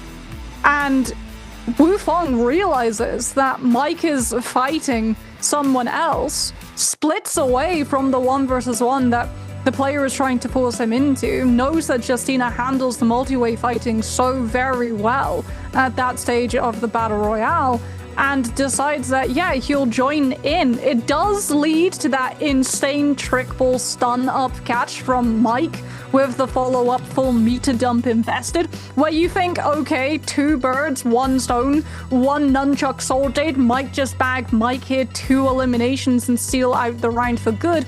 But the kill does not come through. We do get the attempted reset. The difference is that Chen's not able to fully disengage the Justina's damage, and he's able to find the kill, pick up the Soul Bloom, and have the ult ready to keep up the pressure onto Mike. And he only invests 1 dash. He's able to get the Soul Bloom, which gives him basically ult back in that instance. And then the armor swap just so much closer in the fight. Mike almost won that. It was 1 HP. But we saw the armor swap come out, allowing Wufong to just completely control the battlefield, putting Mike on the back foot there. Ladies and gentlemen, we have got another answer for Treasure. Which player chose Yeshu in game number 2? Was it A, OUG's Mike, B, WFG's Shen Yuan, C, TE's Wufong, or D, XKG's Arano? You guys drop your answers in the chat, and then the player who is going to, the person who's going to win will be whispered, and will get themselves some nice little bit of goodies.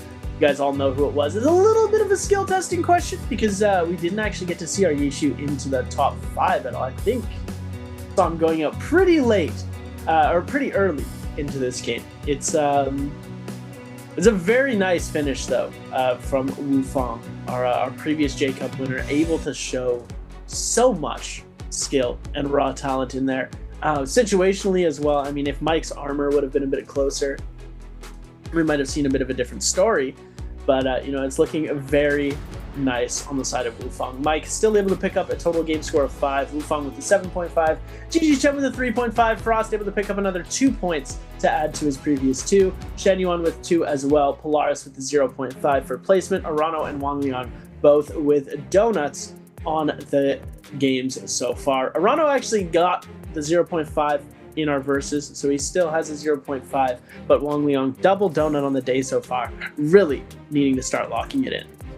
Yeah, I think rough start of the day so far for Polaris, Arano, and Wang Liang. XY able to find 2 points there at least on game 2, despite going out pretty early. He still gets 2 kills off of one of his Temi games, as we will see that top 4 start to pull ahead from the rest of the lobby. As we can see exactly how that happened. Frost here with first blood onto Arana with this Kylan ultimate, just having so much pressure, forcing the damage onto Arana when he does not have the combo breaks to be able to dodge away. This is the moment as well that Frost has to take this 1 versus 1 with Mike. Without that combo break, Mike's able to find the uppercut into follow through with those gold nunchucks.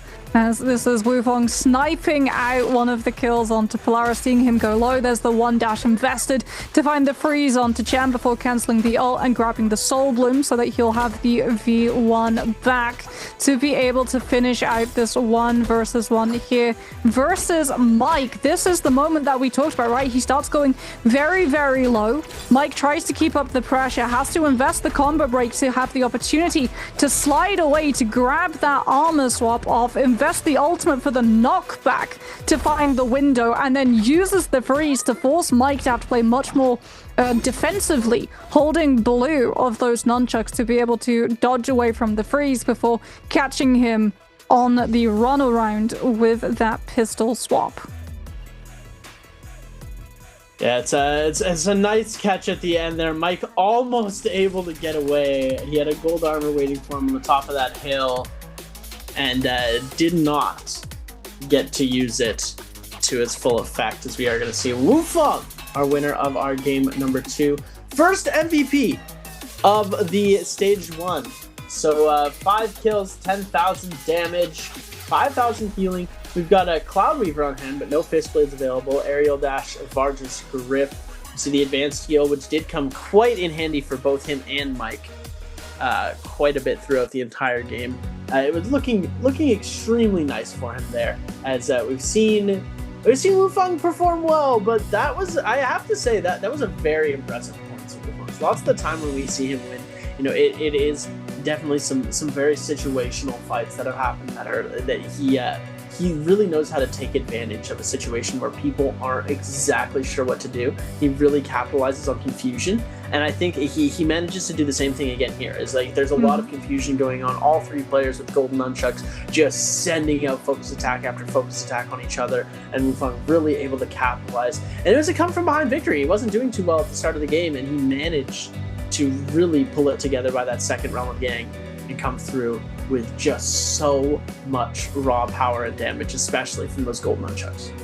Yeah, it feels like when you have 3 players with gold nunnies, like you said, everyone's more than happy to just throw out the blue because of just the block properties that you have, and then also being able to keep up the pressure burning through that bar, forcing out the combo breaker of the F or potentially the ultimate, then instantly shows someone as vulnerable and leads the pack into turning onto that specific target. It becomes much easier to be able to choose who you're going after and sort of group up onto them, forcing a 2 versus 1 situation, as opposed to that very strange 1 versus 1 versus 1 where you constantly have to balance not being in a position where you're the most vulnerable, but also being able to turn onto both of your opponents at a dime, so that you don't lose track of someone just like trying to catch onto a flank scale rush or potentially going for a unexpected soul jade hit off of something like that Dragon's Roar.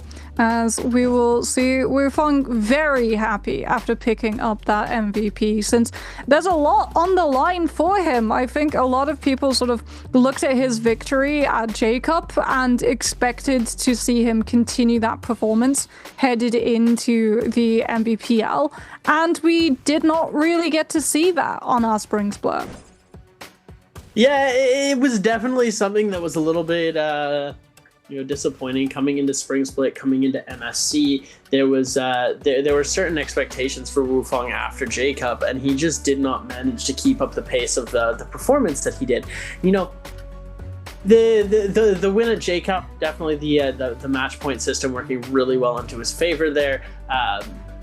It could have gone any number of ways. There was, you know, everyone remembers the devastating J-Cup game, but it's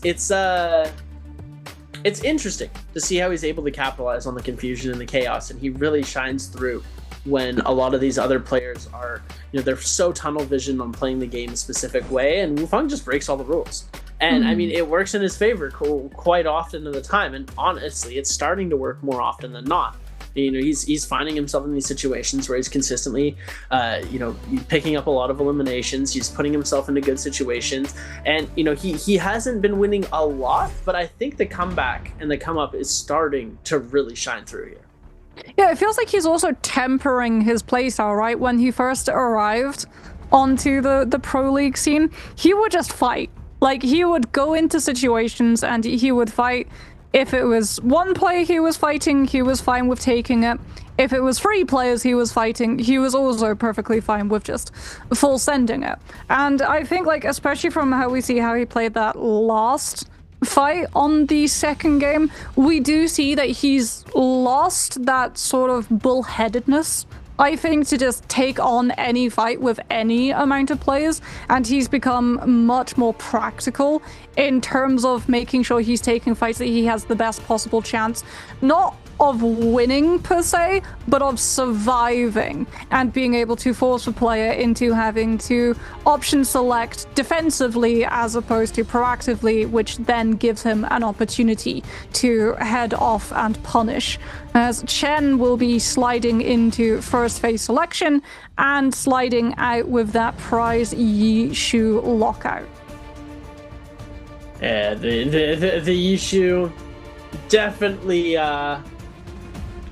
getting taken out first, but as we're seeing, is Yishu not always going to be the winner of the game? Is Yishu, as a one singular player in the 1v1 situation, extremely strong. Yishu in the Battle Royale setting, still strong. You've got a lot of movement, you've got a lot of stuff available, but you are more often than not really heavily focused down because every single player in the lobby knows exactly who you are. They know that, okay, whoever picked first is going to be the Yishu. You're going to be able to target them down very easily. Now we've got our 5th pick coming through. Shen Yuan, back-to-back Temi games for 1 and 2. You know, that's just... Are we surprised? Out of our boy. No, yeah. Not at all. This is just classic XY here, as Wufang had the opportunity to double pick Justina, decides against it. Mike, actually, was thinking about taking that Kylan before going for the Shayol instead, as Arano Wang Liang left with the remains of our hero roster. Still have to take that Lani. There the Lani goes. Does Wang Liang opt for the Justina, having just seen it MVP despite being 8th pick phase? No, he'll opt for the Yoto instead, so no Justina at all, despite the fact that she just MVP'd, which does mean that a lot of these players can breathe a large sigh of relief that they don't have to worry about unexpected freeze dashes through them, so you don't have to hold blue paranoid. Yeah, I mean, that's... I personally love the Yoto pick. We're going to have to see how it plays into this meta. I don't know if it's going to be 100% strength, but it is definitely something to watch out for that these players are going to be running in. As I think that the Yoto pick, you know, we saw a lot of success from it from Frost to J-Cup. We saw a lot of success in the early stages of our spring split from Frost, but, you know, fall split we've seen less and less. With the issue here, Yoto hasn't been one of the most prominent heroes. So we'll see exactly what's going to be able to come through with that. But maybe we'll see a bit of Frost on Yoto later on in the day. I think potentially drops down to that 7th pick. I worry that we've seen Yoto F1 be used on solo stage instead of the F2. And right, the F2 is, you know, if you cast the F2, it will go off for sure. With the F1, there's so many fights that we've seen where it's a case of like, okay, well, you did not already have the first click of the F1 out to be able to follow up into the combo break form. Plus it locks you into only being able to use the second cast when the F1 is currently active.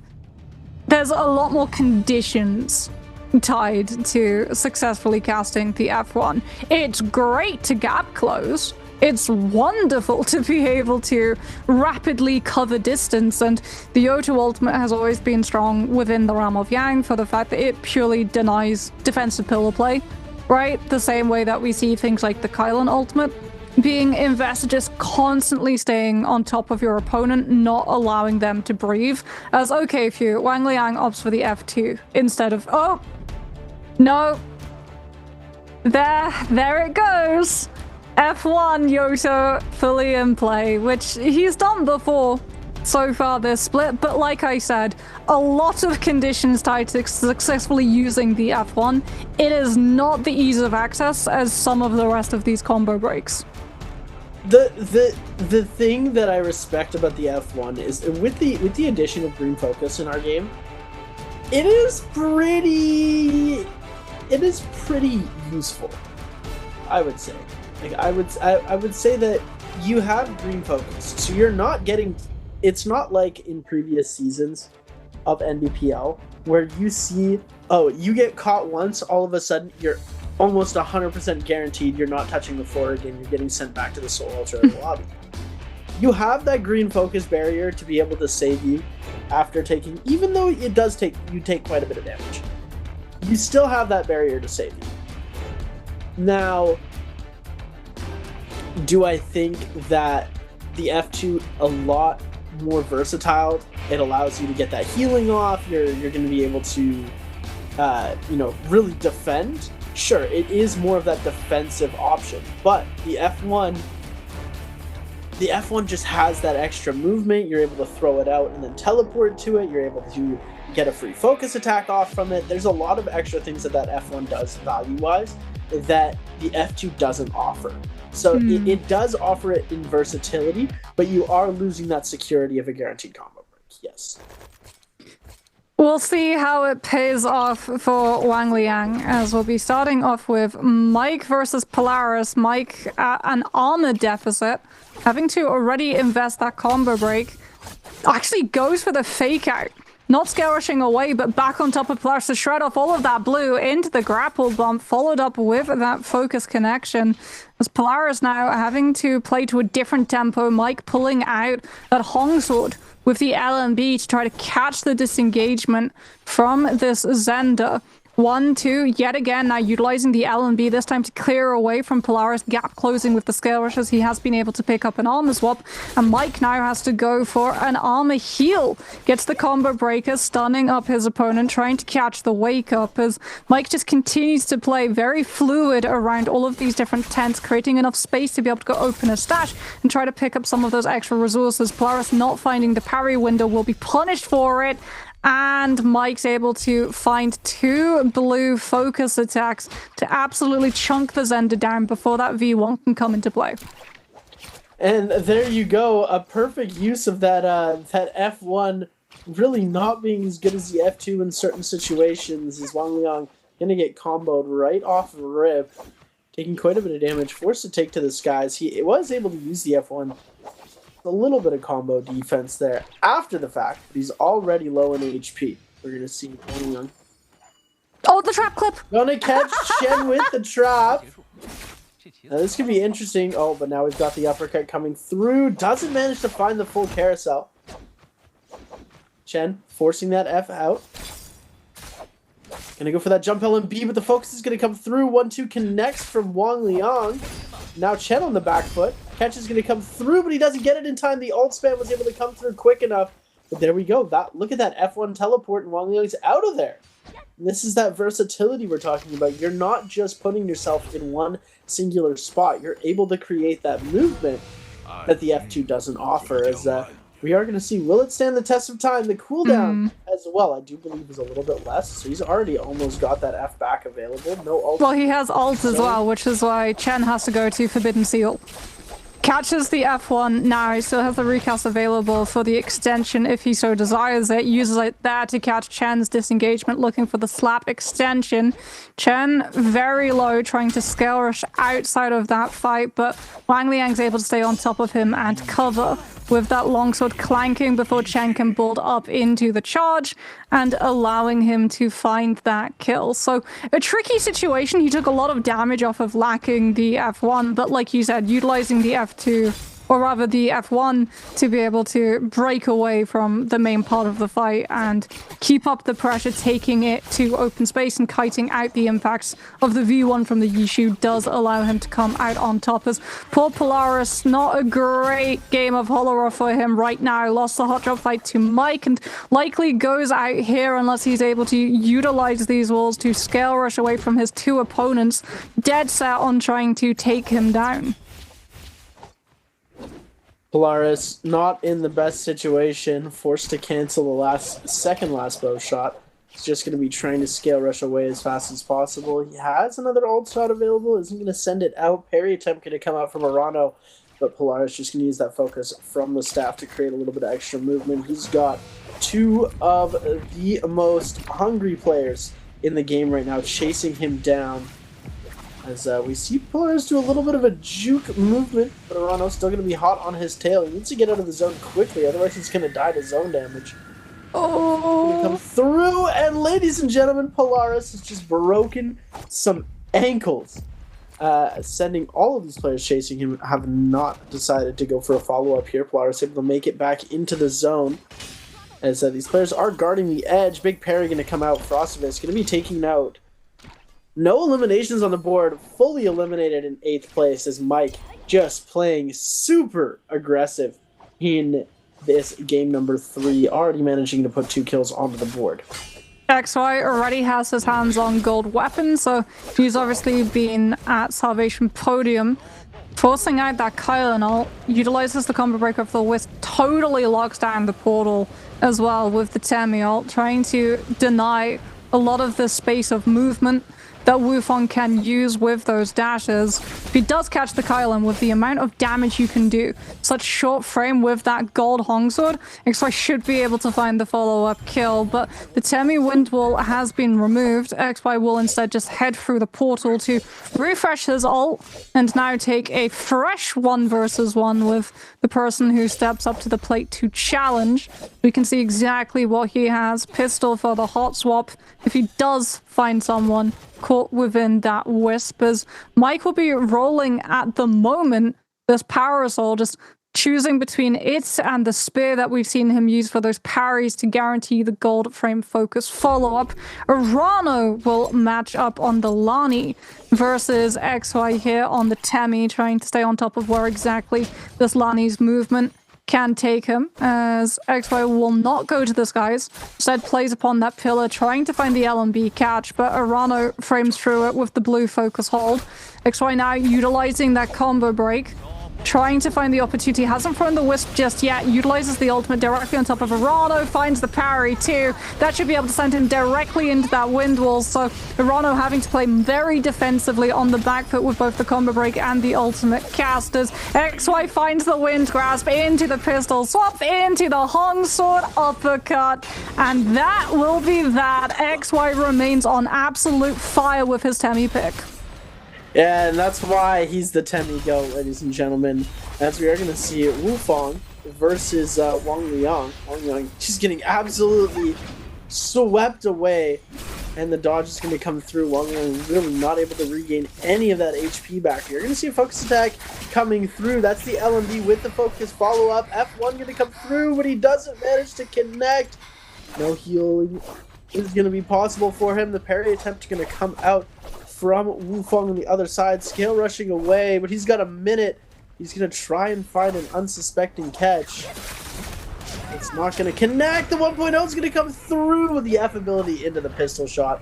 Is going to be enough for Wufong to win this Realm of Yang out. He manages to get himself a pair of gold flying knives too. Oh. This is going to be scary hours, Wufong, ladies and gentlemen, especially with gold scaling on that Kylan ultimate as well. He grabs himself that Vermilion's Bird Might and heads out of the portal to try and see if he can take a little bit of extra fighting off. We're going to see Mike as well. He's got himself that Vermilion's Bird Mite, and Shen Yuan, our other winner of the Realm of Yang. Oh, Polaris already in heaps of trouble. Yeah, poor Polaris. Each time we've gone to his POV this match, it feels like he's just on the back foot. Trying to play as far away from main zone as possible has put him directly into the path of XY, who off of that terrain finds multiple catches, sending him off of the tent, forcing out the combo break very early. XY's waiting for his moment to send out this Wisp as well, to catch onto him, utilizing the fence, the scale rushes, to stay directly on top of where exactly Polaris can try to run away from. As he'll look for the drop down R&B with that Hong Sword, but Polaris wisely not remaining still long enough for XY to be able to find that hit. Clanks finds now the catch before Polaris can scale rush out of this fight, so XY goes for the full lockdown with the Temi ult. Scale rushes though from Polaris off of the tent wall directly through the top of the Temi, but does get caught. The fence will be able to prevent XY from finding the follow-up as Polaris now sees the opportunity, sends out the charged R&B on that fan as XY, losing a lot of that purple armor, goes for the closer, but Polaris finds the punishment with the LMB, and XY now on the back foot thanks to the Zenda ultimate, has to use the F defensively, trying to create more space between him and his opponent, looking to throw out the Wisp, catching Polaris so he can't follow him out of that tent in time to be able to prevent the heal opportunity that the Temi has taken, but XY's totally denied it. The Zenda arrow finds the connection. XY's forced to just totally back away from the fight, but that fire tick off the firewall will make it pretty hard for him to recover some of that purple health as Polaris now sees this opportunity. XY goes for the slap extension to just keep Polaris having to back out, which does lend to him finding the F recharge, so he'll have it here to be able to clear his distance up, but not enough. Polaris with the jump catch onto the Temi finds the kill, and here's the rough thing. That fight went on so long, Seb. Vermilion Bird's Mite buff just ran out. That is XY out of this lobby. Polaris has all of his loot. Oh my goodness. XY fully all-inning into this fight, ending up getting taken out. It's so unfortunate to see. You just can't let the fight run that long. Another person who needs to let the fight go quickly is Arano. 20 seconds left to cleanse this Yang depletion. He needs to get some hits off. Otherwise, that timer is just going to tick down to 0. Manages to go up just a little bit more, but the 1.0 release off of the grapple bump extension from Mike is just going to be so much damage coming through. Arano now just going to try and kite this out. He's got 4 seconds left. 3, 2, 1, and 0. Who gets the kill? Nobody. Wang Liang is also going to go down. That's Arano and Wang Liang both eliminated, still down at the bottom. They managed to pick up 1 kill apiece for this game, but now we're going to see, oh, it looks like Wufong and Mike doing a little bit of outside the Yang scrappage right now. Neither of these guys needing to get into a fight. There's only 3 players left, so we're going to see them attempting to make something happen. Wufong just sending off this fight. Mike is not going to let this go. Let's see if Wufong's going to be able to get into the zone beforehand, but the Blazing Cyclone going to come through. Wufong almost with the biggest mistake of his career. Oh my goodness. What has just happened? Wufong, absolutely no business attacking there. He has no business fighting Mike in that section. Realm of Yang is about to go up. There's 3 players left. You're running for endgame right now. And I have a feeling Polaris is going to give Mike free Yang. I don't think we're going to see him challenge. I don't know if we're going to... No, you have to. Yeah, you have to. You have to take the challenge. You can't just let Mike have this buff advantage for free, as Mike will boast all of his earnings. Polaris not actually matching suit, not giving anything away, as Mike with purple pistol has already been able to thread some of that damage for on the chip, as Mike's also lacking some of that armor, charges up the RMB, sends it out, catching Polaris here. Still has full block bar as well if he feels like he has to play more defensive, goes for the Shio ultimate. Polaris Not getting caught by the head clutch just yet, but does still have Zender arrows available to utilize. Looks for the drop-down focus. Mike's able to perfectly dodge away from the arrow connection. Does eat some of those shots, but does manage to take cover behind the pillar long enough to go for one heal. Looks for that block, is able to find it into the combo break. Still has to dodge out the last of these arrow hits from that Zender ultimate. Now gets to play much more aggressive with his opponent trying to burn out some of that meter dump, catching the 50-50 gamble on where exactly Polaris tries to cross, left or right. Interrupts the grapple into the focus throw, waits out the parry window, catches the light attack, forcing out the frame one of that F1, waiting for the second stage, turning the LMB in case Polaris tries to cancel the scale rush into the parry, and will be able to find the kill of the first time that these players match up, because we'll have the rematch the moment that Polaris respawns. Yeah, that was a incredibly high cortisol fight from the both of them there. They're just extreme energy coming right out to each other here. So we are going to play in an area. I believe they're going to take this fight somewhere else. There's no way that they're keeping the fight here, right? You don't play within the Silence Hands. That's... Yeah. I was about to say. Trouble. I mean, Polaris is someone who could also thrive off of the fact that Mike would get silenced, but I feel like, I don't know, it's definitely just better to bring it over here. It looks like Mike going to be trying to go for a buy here.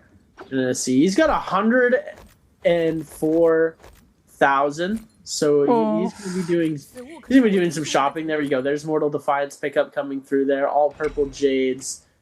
Gonna be able to get himself some good stuff here, Polaris. Not gonna let him keep shopping here. The last minute fire sale has ended. Mike now forced into combat.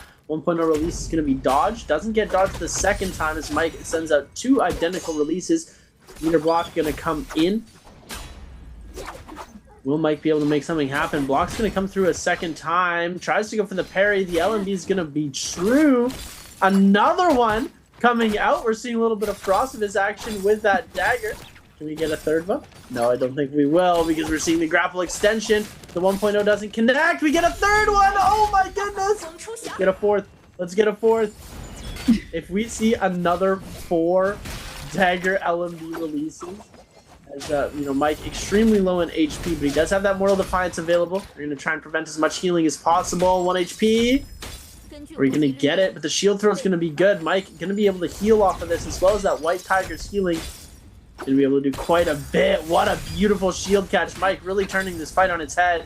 Burn damage going to be coming through. He sends the 4th release. He just doesn't connect on it. Parry attempt going to come through. Uppercut is going to be available, but the combo break's going to come out here. You're going to see another catch is going to come in. Mike with the 1-2. Will he be able to connect? Goes for the double parry. 1-2 is going to come out from Polaris' side. Overhold coming through. Mike able to connect, but the terrain just griefing all of these fights. Polaris just trying to get some sort of angle through. Scale Rush away is going to come out as Mike giving hard chase. Will he be able to finish off the kill? We're seeing the grapples come through. We've got an armor swap from Polaris as he's back into this fight. Bane Breath as well, about to come to play too. Mike has the combo break available, has to use it now, connecting onto Polaris, allowing him to scale rush out of the Bane Breath, trying to create distance, drops the yellow armor for the gray armor reset and catches Polaris here, tries to find the LMB but gets parried for it. Mortal Defiance has been procced. Mike going for a ride on that terrain, down to an absolute chip of health, but finds a second gray armor swap to turn back onto this fight. Mike now staying on top of Polaris, denying him the opportunity to break away. Has the full block bar from the nunnies, but is griefed by the cliffside, finding that connection. Looks for the pistol swap damage instead to try to take Polaris down. He's so low, but he's able to find the disengage off of the fences with those scale rushes. Mike denied the opportunity of swapping to that pistol and finding the last connecting shot to be able to take his opponent down. He gets a gray armor swap, but he gets hit by the Bane's Breath. barely survives it, and we find now the next grey armor swap from Mike fully healed up, but Polaris has been able to hotfoot it to the yellow armor that Mike left behind and fully heal it back. Polaris also has the ult, utilizes the F now into the V1 activation, utilizing that dagger, swapping the tempo up with the Hongsword change, now going for those arrows to keep up the pressure onto Mike, who uses the Sheol ultimate to try to stop Polaris from finding this damage through. Firewall invested, Mike still having all of those head catches to try and lock Polaris down, but the Zend, it's so slippery to find the stun cancels, as Polaris has so much mitigation right now. All of the arrows invested back onto the F1, but he gets caught out by the Tortoise block, and finally Mike is able to finish out the 1 versus 1. That one will go down for the history books of one of the longest 1 versus 1 matches that we have for solos. That was a legendary battle. That was a legendary fight that we've seen so far. Like there's some pretty crazy fights that we've seen. That was a legendary battle that we just saw coming out from Mike and Lipo. They have turned their fight into one of the craziest battles through. Mike just chasing relentlessly. 1 HP versus 1 HP. Wufang, really, you know, we need to bring it back to the conversation about Wufang, because that man had one of the most, oh my goodness, grief. It was a really self-grief. Really self-grief performance there. Really bad decision making, trying to all in Mike, but with only 3 players left right before Yang was about to drop. He could have made his way into there. He could have even gotten a free Yang. Mike would have gone in first. Yeah. Polaris was planning not to go in, but then there was 1 person left. Like, there was so many opportunities for Wufang to play that a little bit better there. And yeah, he's saying it right now. He's like, I was the Kylo. You know, he's like, why did you do that? Like, why? There's no reason for you to do that in that point right there. It's just very, very grief. Wax wings and too close to the sun, I think, is the best way to describe the thought process behind Wufang all-inning Mike there. As, yeah, that was just an insane play, because that changed the tempo of the last map entirely, right? We should have had a 1 versus 1 versus 1 where everyone's trying to tag each other. You're both trying to force out cooldowns, you're both trying to force ultimates so that one person is instantly turned on to by the 2 of you. Then you try to lock someone down in the 1 versus 1, the 3rd person slips away, breaks the ankles, goes for the heal opportunity, turns back in with range, or tries to just come out of nowhere on the side of something like a nunchuck focus attack when you're least expecting it, to scoop up both of the players if they're too caught up within the 1 versus 1 that they've locked themselves into, and you have this continuous back and forth of vying for control of Spirit Well so that 2 people get hit with Yang depletion, and that then forces their hands to have to take a fight before the zone closes. That all goes out the window the moment that Wufang decides, yeah, I could win, when he sees Mike just standing there. And we get one of the craziest endings of a solos matchup, where we really do go through. It almost feels like a whole episode's just arc of, okay, Mike now takes the first 1 versus 1 versus Polaris within the realm of Yang, wins that. Now Polaris has to make ground back because Mike has the advantage in terms of buff. He has all of the money, so he hotfoots it onto Imperial, goes to Beast Pit, buys out that Mortal Defiance, which gives him a 2nd advantage within the fight, so that if he goes down to what should have been fatal damage, that will proc, and he gets the opportunity of some of that health back, as well as the stun, to turn the opportunity onto Polaris with a follow-up hit. And then, suddenly, what should have been that advantage, Mike having yellow armor, Mortal Defiance, white tigers, that all goes out when Polaris gets him low enough that Mike is forced to drop the yellow armor, pick up a gray instead, and Polaris is able to heist it away and heal it right back up before we go into the 2nd cycle of ults exchanged. Yeah, the second ult's really where the fight kind of turned on its head, as Mike really playing that Shio very defensively well. He was able to get a couple of those shield grabs as well, and then the chase near the end, it just wasn't enough terrain for Polaris to escape on. She chose to go aerial instead of sticking to a solid surface to scale rush off of, and that is where Mike was able to just finish it off with a simple 1-2 for an 8.5 total game score win, putting him on the very top with a 13.5. Wufang in second place still with 10. We're going to take a look at some of these highlights from this game. Polaris just losing to that overhold there. He parries a little bit early, then does end up going out here. This is GG's Chen versus Wang Liang, and yeah, like you said, that F1 really not working too well in Wang Liang's favor for most of the game, as we do see the win coming out there for him in that fight, I do believe. But GG's Chen able to come back and do a little bit more in the rest of the game. And then Frost, sending out the blue proc there, the stone form, getting parried, getting taken out by Mike. And then we see this fight too, Polaris versus Shen Yuan, and then Shen Yuan getting fully eliminated this early. There was quite a few mistakes in this game compared to how we usually come out here, as we do get to see the grab come out here, and then the 1-2 as he tries to dash away instead of dashing towards a surface that he can scale rush off of. Tries to go through the gap in the wall, and Mike able to take that number 1 victory spot in our game number 3. Wow. What a win, what a win. Let's take a look at some of these MVP stats as well.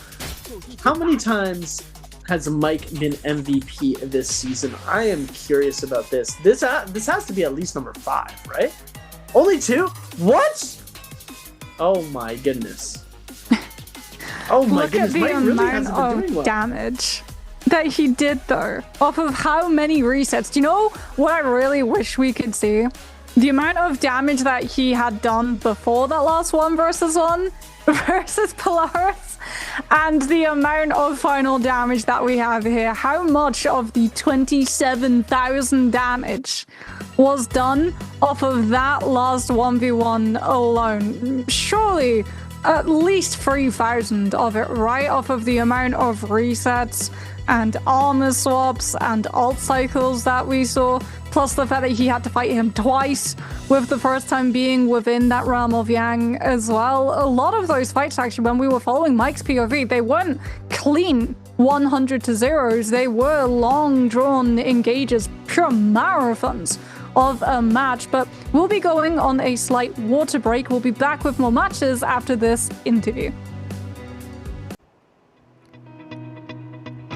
Ladies and gentlemen, welcome to our post-game interview. I'm your host, Jingjing, and our player is standing with us. So let's say hello to our audience first. Hello guys, I'm Prosivus from Team SS1. Welcome to our post-game interview. And today is the second round of our lower bracket, and every player's score was really close. And how do you think about the project today? I think today the strongest player is, of course, Mike. I think right now he just doesn't care and he just kills anyone he sees. I feel like there's little to no strategy that he is using, but he just beats everyone. Yeah, Mike is very aggressive for today's competition, and I have saw that you have fought with him for a lot of times. Okay, so let's move on to the next part. So today's question is, which hero did Fro use in Game 3? Okay, so let's go back to our games. So you have got a really outstanding performance for the martial art of our Game 1, and also got the king of the martial art. Have you practiced a lot of our one-on-one fighting? Actually, yeah, the one-on-one fighting in martial art is the number 1 thing that I've been practicing on, because I have Asian games to do later on, and so I feel like that is my specialty right now. But when I play the real game, it's kind of harder, so I need to try better there. Yeah, is there any experiences of one-on-one you can share with our audience? I think mainly just practice a lot and learn the matchups. Okay, so it's counting time right now. 3, 2, 1. Screenshot. Okay, so let's find out the correct answer. The correct answer is D. Yes, the correct answer is D. Congratulations to our lucky one. Okay, so in the previous interview, you have mentioned that maybe you are not get familiar with the new hero issue. Have you practiced? Actually, I've been practicing that new hero because I think this version, he is right now the strongest. And in Immortal War, everybody is using him, so I've been practicing him as well. Yes. Okay, so thanks for joining today's interview, and I hope you can defeat Mac and have a good performance for the later competition. And let's take a break, and we will be back later. People always ask me the same thing. How does someone who stood at the very top end up picking a rookie like me? Hey, relax. I didn't bring you here to fill a seat. You're a pro too, remember? Ladies and gentlemen, the god himself, Yi Shu, returns to the final stage with his rookie, Leon. Standing in their way is this season's undefeated champion squad. Will the legend rise again, or will the kings hold their crown? Let's find out. The match starts now.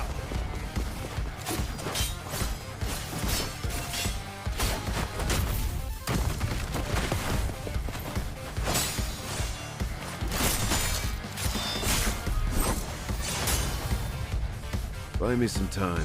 Hold on. On it. Don't rush it. Same old tricks. You've been eating the same combo for days. Still haven't figured it out? Training mode is almost over. Want to keep going?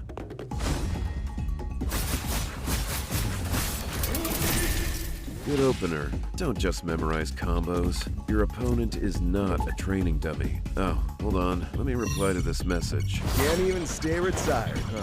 What? You want to go through all that again? Just keeping the kid company. Taking it easy. Out of everyone you picked, N? Yeah, like what I saw. Yes, come on. This kid has more holes in his game than I can count. You really want to run with him? What's the rush? This game is not as simple as you think. Leon is down. Yi Shu is on his own. Hey, can you hold? Yeah. Nice break. Yi Shu's squad looks like they're in real trouble here. Luck is not on their side today. What if I make that mistake in the finals? What if my bad call costs us the championship? Would you regret picking me? This was never a one-man game. Regret won't undo what already happened. Instead of getting stuck on a mistake...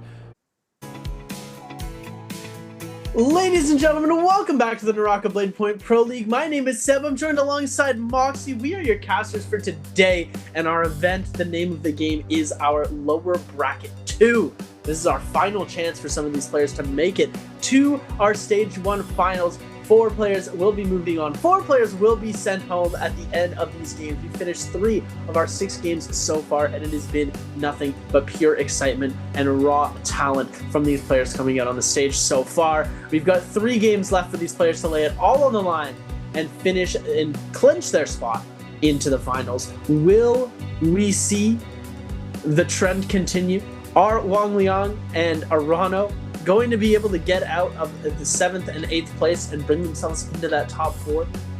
Or has the meta, has everything already solidified, and are the top 4 currently just going to run away with it?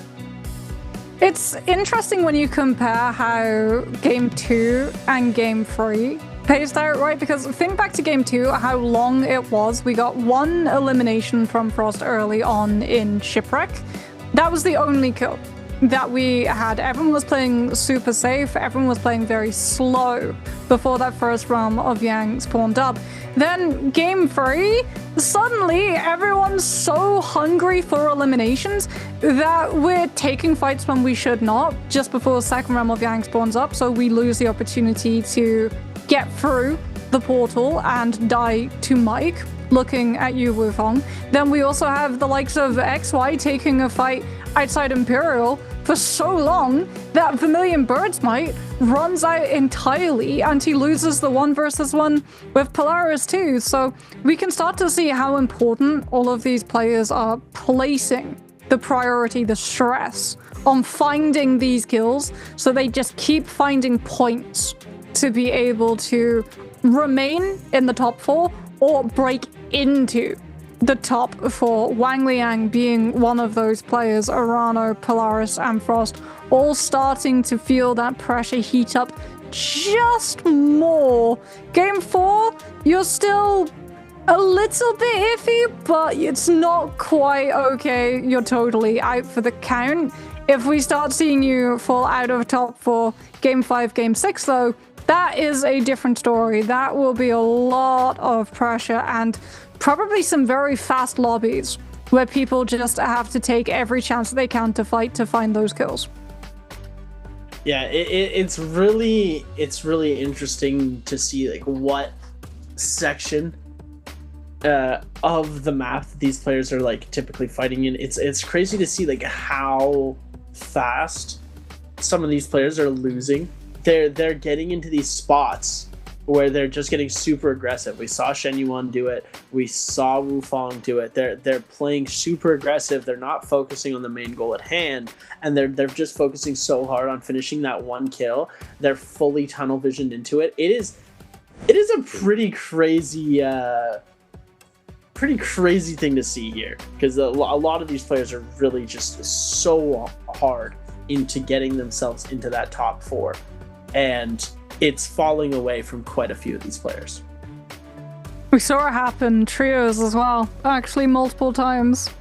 People just chasing one player, not a whole team even, just one player, all the way into zone. And entire squads being wiped out, multiple squads being wiped out, fighting to just get one more kill between them, off of the amount of pressure and stress that is placed on remaining, on holding that spot within the top 4. Mike will be feeling very happy with his performance, so too, I'm sure, will Wu Fong. After game 2, he's comfortable, somewhat, within his placement in top 4, as we head for our first time to Padoria today for solos, Morning Dew. So no increased Firefly spawns, but we'll still have all of the usual antics of a Padoria spawning. Arcadia being one of them. That space always hotly contested for control of that Vulpine Essence Jade, so that you have that extra additional life headed into the first realm of Yang, which can be the difference between losing that fight and being saddled with Yang depletion and potentially going out of the lobby early or turning the tides on an unsuspecting opponent. I feel like every player now on a Padoria match just has to go into first realm with Yang expecting the person they're fighting to have that Soul Shade available, so that they space out perfectly of something like a pistol or a cannon shot to deal that fatal block of damage required to not be hit by the knockback. Because Frost's turn this time to pick up the Yi Shu on first phase, despite the fact that we've seen him now 3 times be picked for that first phase.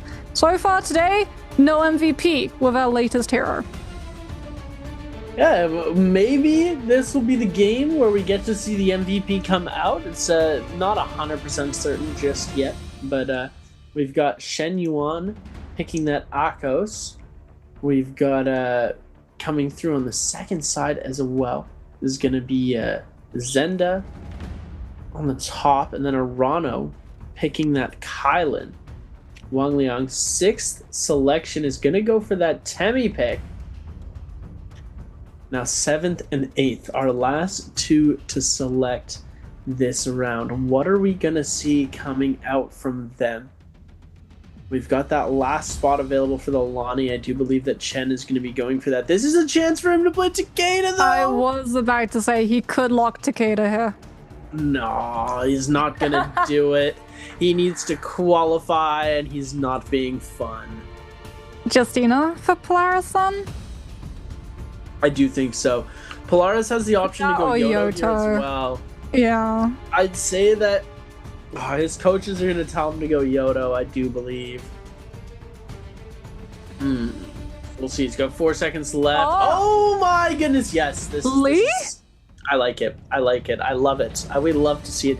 Shunhuan back in the meta. This is the Polaris is going to MVP here. 100%. After 100%. the nerfs? It doesn't matter. It doesn't matter. Shunhuan's still busted. Still my go. No, it has been a very tough for Shunhuan, but he disappeared. It was his turn to be on milk carton duties. Have you seen this hero? Milk carton duties. I like that. That's hilarious. That was the joke that we used when Hardy was nerfed. Remember when Hardy's ult let you heal?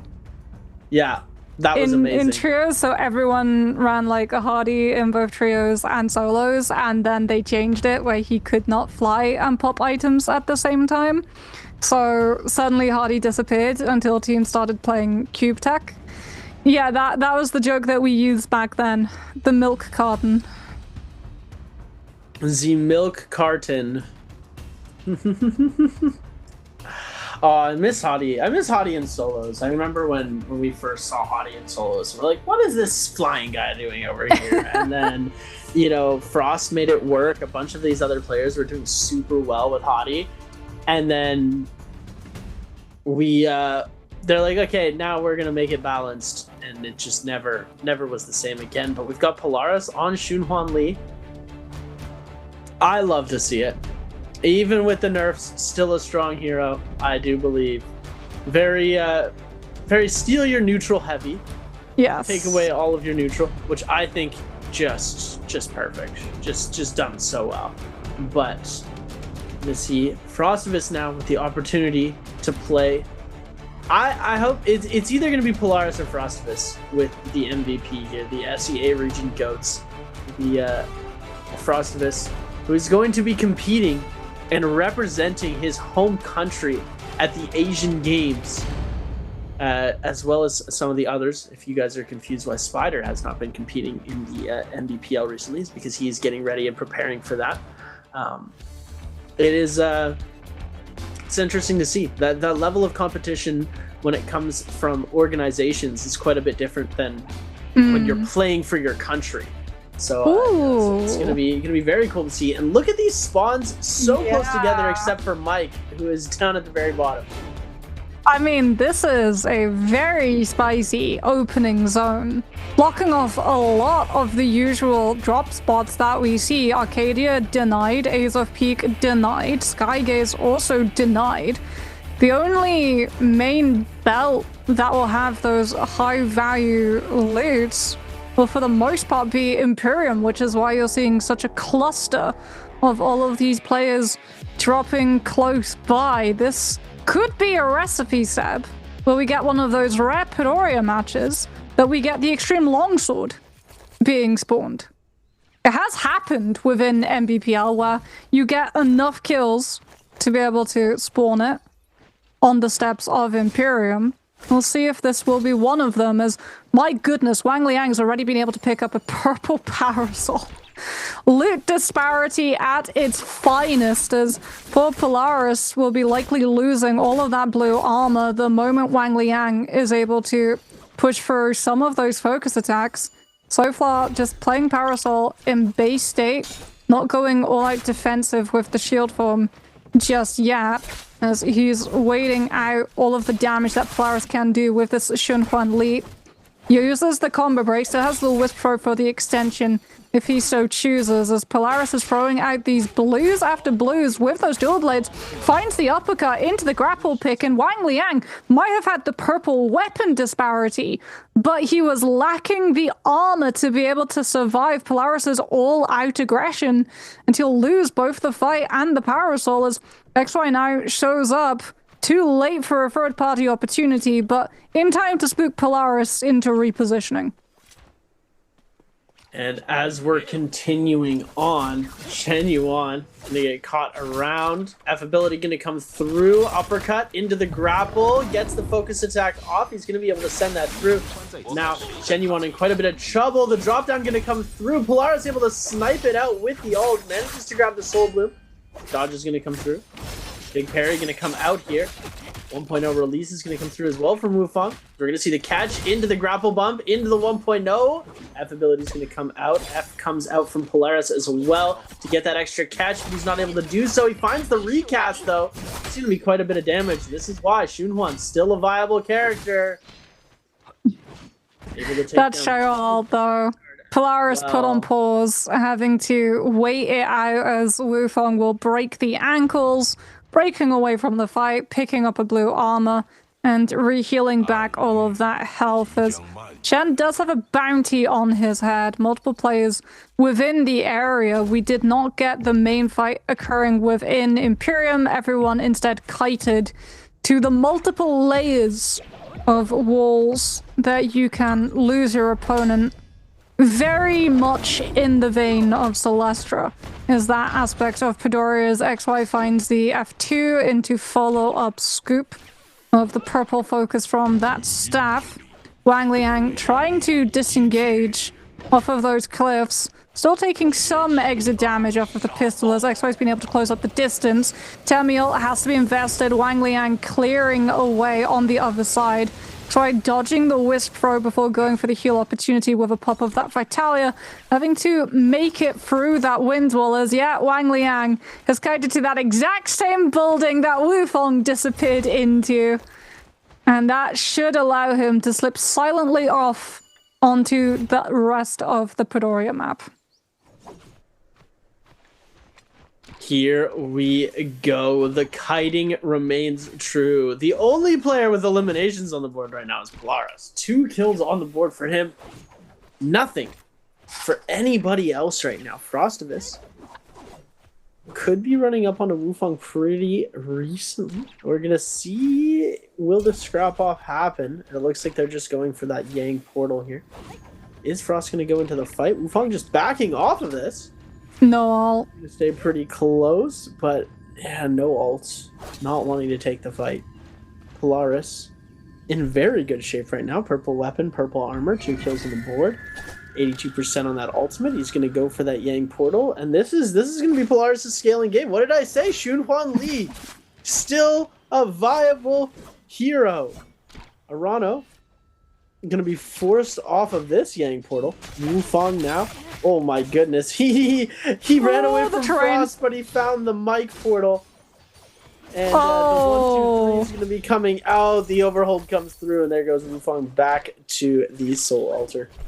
Oh, this terrain's so brutal. Fighting at the start of uphill so that you get extra hits on the downhill it's rough. And Mike is such an expert at taking fights on such terrain, where he will like voluntarily kite you into opportunities like this, fighting you at the top of staircases or at the very peak of those slopes. As Arano now dueling out XY for control of this portal pass, already being forced into an invest that Kylan F1. XY likewise heavily investing though, this Akos ultimate just clearing away the ranged pot shots from his opponent long enough to hop through that portal, instantly have all of that health and shield and ult cycle be refreshed as Polaris waits, bites his time, waits out the strongest players, the most confident, the most scaled ones to directly go into the portal, uncaring of who challenges them.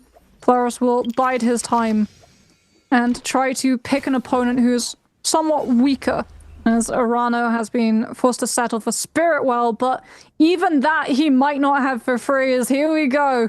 Shunhuan Li in fall 2026, nerfed solos, taking a fight versus Mike inside the first realm of Yang. Shunhuan is just low cortisol gaming. Look at this. We're going to see him come through. Scale rush out to deny the raw uppercut. Tries to jump in with the 1.0. Overhold's going to come through and does connect. Mike's ult already forced out. Polaris now trying to see if he can get any extra damage off. He's just going to find the heals coming out here. And the dodge is just going to give him extra damage as well, with a bit of extra healing. The 1-2 is going to come out from Mike, where we get to see the drop down come through. And this is kind of its worst matchup, right? Like, yeah, as the recast available, the Zenda just one of the hardest ones to fight against. F ability going to come out, is going to be dodged here. Oh, but he gets the catch off of it into the grapple, but he misses the grapple. No, Barry's going to come through. Oh my goodness, Boris, I was talking you up. You make me look like an idiot now. My goodness, Mike coming through with a beautiful parry. Really, really nicely done by Mike there. And that's just such an unfortunate matchup. Yeah, that is one of those moments where you have to have the grapple. As XY now finds himself in very familiar territory, except normally he's the Temmie who's wisping his opponent, as Wang Liang catches him with the wisp to be able to find the win on his realm of Yang, picking up that golden weapon. Frost, I believe, likewise finding victory versus GG's Chen. So more points on board now for all of these players, which will start separating them in terms of standings as a slower start to Midoriya, similar to Game 2 of today. Mike's still ahead of the pack, though, 15.5 points, looking to continue escalating that lead with that Vermilion Bird's Might buff, lasting for 122 seconds, though, because he finished out that fight very, very quickly in comparison to the rest. SS1 and Mike Frost's buff will be lasting much longer. So look out to see that be a potential difference of allowing them to continue taking these fights more aggressively, as XY, hot off of the Soul Altar, now taking a fight versus Polaris, who also lost his realm of Yang.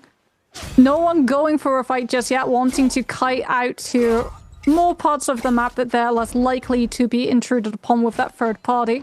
So looking for that LMB with the dagger, trying to play scale rush connections off of these cliff edges, making it very hard for one player to hold their ground. But here comes Mike, Polaris XY trying to play safer out of the focal lenses of the players with those buffs, have ironically put themselves directly into the path of our current scoreboard leader, as Polaris wants no part of this fight, especially since it will now be joined by Wang Liang, who's showing up here on that Temmie, looking to box some of these players into having to take these fights.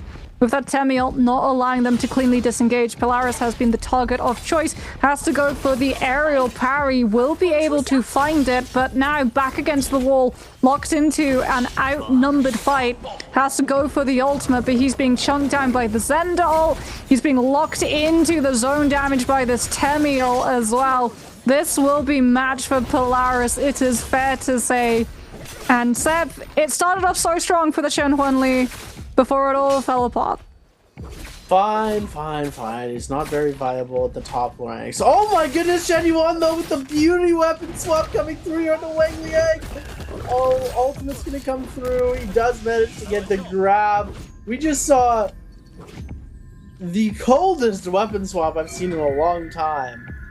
As we're now taking a look at Frostvis heading into the zone. I do believe he's got a little bit of time left on that Vermilion Burn Might. He's got 32 seconds left, but he's letting himself get extremely low here. This might be a bit dangerous for him. Seeing on the backside, Arano coming through against GG's Chen. Yeah, Polaris. You know, he had a good start to the game. The early game was really strong. Frost is going to go out to the zone. He's just going to get himself back in spirit form to his spirit well. And Rano facing off against GG's Chen. This is Yang depletion for Chen. He needs to find this elimination here. Rano, no kills on the board, only 1.5 points on the day. Chen with 23 seconds left. Needs to get this healing in. It looks like Arano's ready for the fight too. The kiteout's going to be here. F ability invested. 12 seconds left. Scale rush has to come through right. Oh my goodness. Chen's thrown the towel in. He's given up. He's not going for the 1v1. And Arano reads it. He knows that he has Yang depletion. He finds a lost hit situation with the cavalry bloom. Finds the kill. before Yang depletion can time out, but even if he hadn't, he would have had that last hit situation to bag the elimination anyway. As XY now taking a fight, second realm of Yang versus Wu Feng, Akos versus Xiao. Both ults still fully in play, catches the F2, forcing out the combo break from the Xiao to dodge the follow-up. Plays within the pocket spaces out of the LMB connection of that dagger. First Tortoise block connects onto the Akos. XY still holding onto that V1, utilizes it now. Looks for some of that cat scratch damage, finds the parry. Keeps up the pressure. Tiger Pounce invested to stay on top of Wu Feng's position. That's the first one gone. Still has a second to be able to invest. Cholo soon to be running out. F2 forces out the block. Invest the Pounce, can't find the grab. Eats the combo break now from Wu Feng as he positions himself to scourish onto the top of the pillar to find that heal. But there is an armor disparity. XY on purple. Wu Feng still a blueberry on that blue, and XY gets clipped by the scale rush, starting to lose some of that chip. Gets a scale rush of his own to keep up the pressure onto the shoal, into the light attacks with the jump horizontal, finds the uppercut into the follow through. 1, 2, 3. And that will be Wu Feng now. Barely any help available. Finds a big parry into the drop down. Can't find the grapple extension as XY is able to space away. Still has those flying knives, playing the threat. No F2 to find the stun onto the Xiao, but with those flying knives, Wu Feng not able to hold his position with the bow shots the way that he was looking for. Cancels out of the grapple, sees the focus hold, finds the F2 into the follow-up, and the Akos comes out on top. Really nicely done with the chase down from Shen Yuan. Playing on the Akos, doing a very good job at just hunting. He's just waiting for the perfect moment to strike. It's dodge, hold, dodge, hold, dodge, hold, dodge, hold. Okay, I see an opening. Okay, now I'm going to attack. Now you don't see it coming, and I've managed to get you into a combo. He's burning F, he's burning alt. He's making sure that every single time he is in the advantage state, and he's been able to create some very, very nice openings into all of his fights so far against every single one of his matchups that he's gone into have just been super, super strong in this game so far. 2 eliminations on the board so far for him. Wu Feng really just... It put up a very good fight, but Shen Yuan just... Oh my goodness. Especially that initial parry into... even though he was in ult, and then we see the shield throw come through, he's able to just dodge away. Like very, very beautiful. And that now we're going to see the Yang depletion fight coming through here. This is Wu Feng versus Mike facing off. Soul Break going to come in from Wu Feng. Charge is going to come out. Dagger 1-2 comes through. Parry attempt's going to come out, but the 1-2 from Mike is going to come out. Now Ultimate invested. Arano sees the fighting as well. He's going to be trying to jump in. Ultimate's going to come out. First shield proc down. Second shield proc down.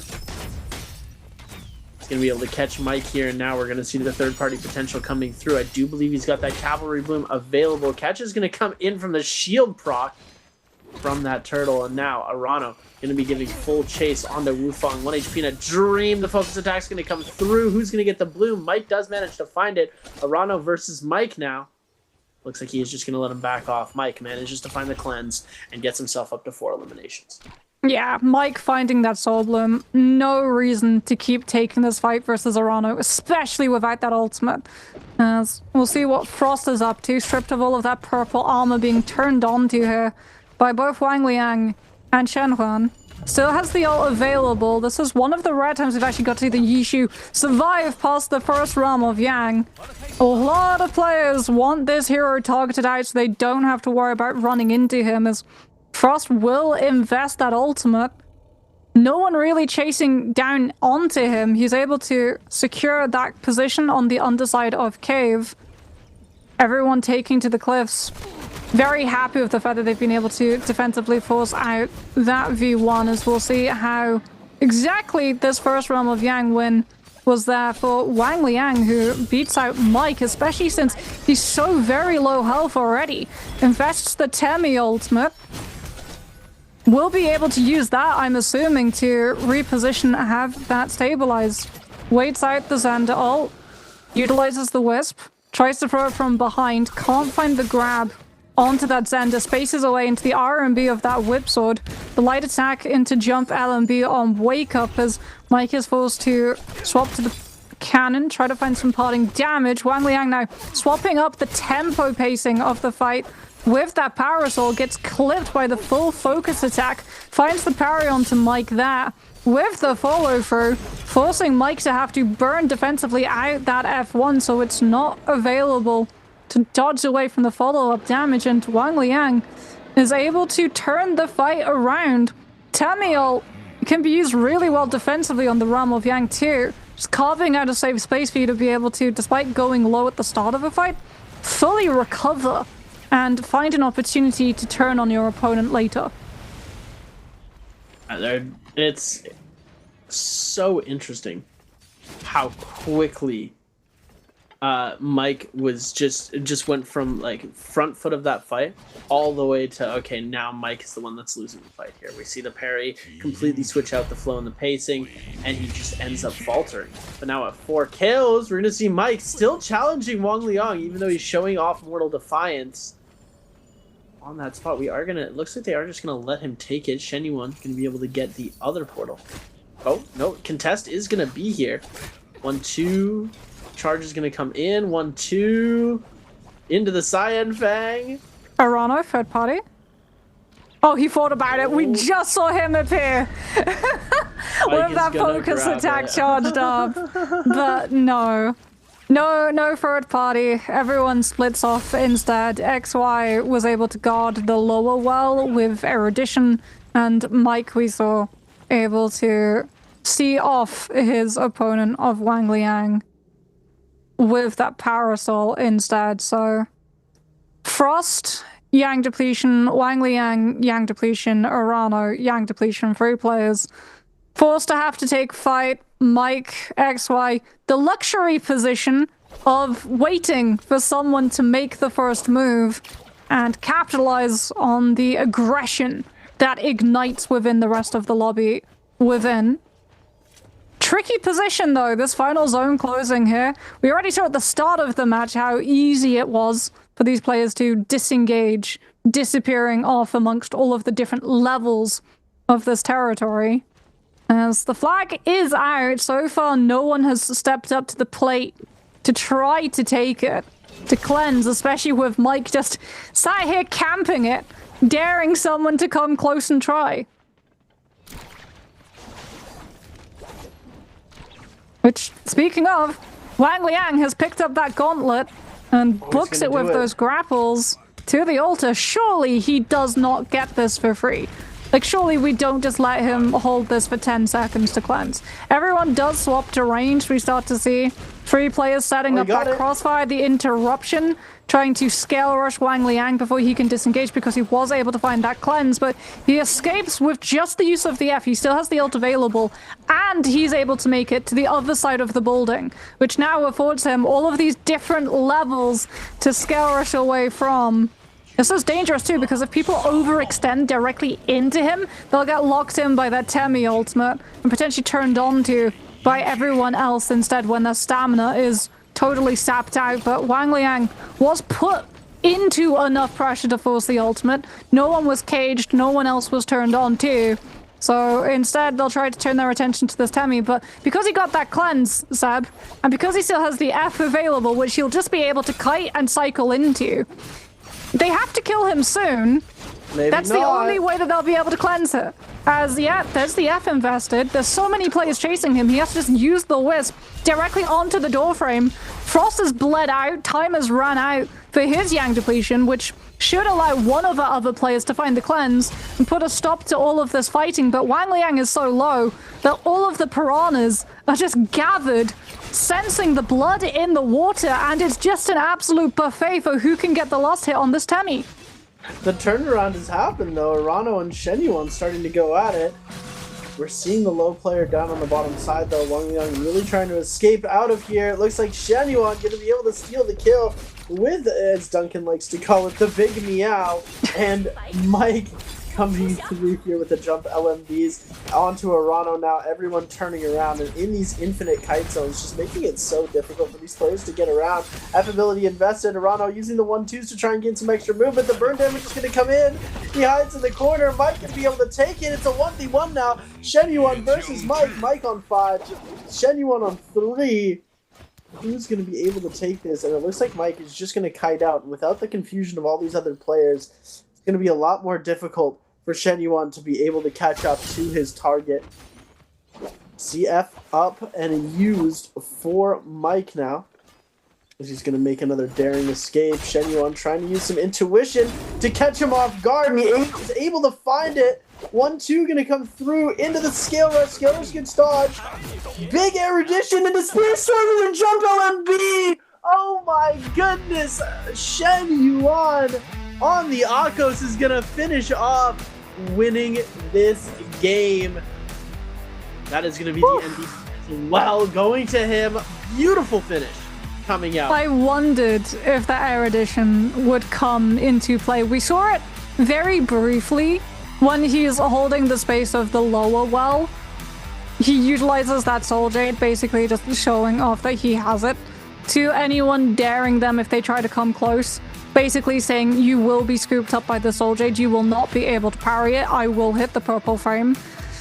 But Mike is caught out by it, trying to play atop of that wall, gets just his hitbox clipped by the vertical stretch of that Spear Soul Jade, and is scooped up into the follow-up erudition hitbox. And that will be that. A very strange day of events so far for solos, I think. Often when we see Final Zone on that part of Midoriya, it does just become one person is forced to kite for a good 30 seconds, sometimes more, as everyone tries to shark them down, and then more and more players are sort of tangled up within the crossfire of everyone trying to catch the disengages, or swapping to the heavy artillery AoE reach of things like the cannon to be able to land those damages through the Akos F2, as well as the thing that finally puts a stop to the Temmie's reign of just kite F, kite F, kite F. But enough damage has been done that so many more players, because of that Temmie's kiting path, were brought low enough that we were left to just that 1 versus 1. As we will have a look and see our next answer for Treasure. Which player has the most kills for Game 4? Was it A, SS1's Frost? Was it B, WFG's Chen Huan? Was it C, OUG's Mike? Or was it D, IG's Wang Liang? Most kills there, crucially, not most points. Because somebody, I'm not going to spoil for you guys. You guys have watched, you guys know what's going on. Make sure you drop your answers in that Twitch chat and have your whisper box turned on so we can let you guys know if you won or not. Ladies and gentlemen, that was game number 4 coming through, and there you go. Here's your answer. Mike had the most kills. Shenyuan managing to get that ranking point over Mike. 4 kills, 2.5 ranking points for the 6.5 gaming score, beating Mike by 0.5 for that MVP. Wang Liang with the 3.5, Polaris with the 2, Arano with the 1.5, Frost with the 1, Wufeng and Chen with donuts on this game. Frost really starting to fall back after his beautiful performance in game number 1 and 2. Still playing pretty well. You know, you got to get a little bit more points to get himself into the top 4. I think, yeah, he's in 5th place right now, tied for 4th with Wang Liang at 5. We've got Wufeng with 10, 10.5 for Shenyuan, and Mike with the 19.5. And this is what I mean by when players are playing consistently well in these lobbies, they just start to run away with it. When there's 8 players, it's so much more difficult because you're playing almost the same matchups every single round. There's only 7 possible outcomes of who you're going to be fighting against. So it makes it a lot more difficult for this fight selection, but it does make it a lot more difficult to put up points, but it makes it a little bit easier in some sections to know exactly who you're going to be fighting against. Well, we know who Frost, Polaris, Chen, and Arano will be fighting to try to wrestle that last 4th spot. And that will be Wang Liang, because he's tied with Frost, but Polaris, Chen, and Rano, they all are within distance of being able to surpass that score and take that last spot. Like game 5, game 6, I feel like we'll head into the last game of the day still unsure of who our final 4 will be. So we'll have a look at the highlights of that Midoriya match. Polaris here taking this fight versus Xuan Yuan, having to deal with the sudden drop down in Trojan. Mike being able to find the terrain here onto Wufong to get extra hits off of those dual blades. Turning as well the focus attack so he does not get parried when he sees that it does not scoop up his opponent into that hitbox initially. This is Arano with the timing and drop down onto Chen, with the Cavalry Bloom taking advantage of the desperation that he had with that Yang depletion situation. The F2 connection there from Shen Huan on the Akos, finally taking down, sprinting away from all of the fighting Temi. As the Erudition, you see it just there, the last few blips of its hit, catching onto Mike and dragging him down so that the Akos can finish up the kill. It was more the wind from the Erudition just knocking off his balance. It moved a pebble on the foot of the Scale Rush, and Mike managed to fall into that jump LMD. As Mike going to be still in a very good position, but Shen Yuan taking his 3rd MVP of our stage 1 fall split. 4 kills, 14,000 damage, Ripple Step and Phantom Step as his Gold Jade, as well as Iron Lotus Bloom. Most of his damage coming from the Spear, Flying Knives, and Dagger. And just look at that, 14,000 damage. Mike last game had 27k. That is over 10,000 damage less that Shen Yuan managed to put up, but he still manages to get himself a beautiful MVP in our game number 4. We've only got 2 games left for these bottom 4 players to fight for that final spot.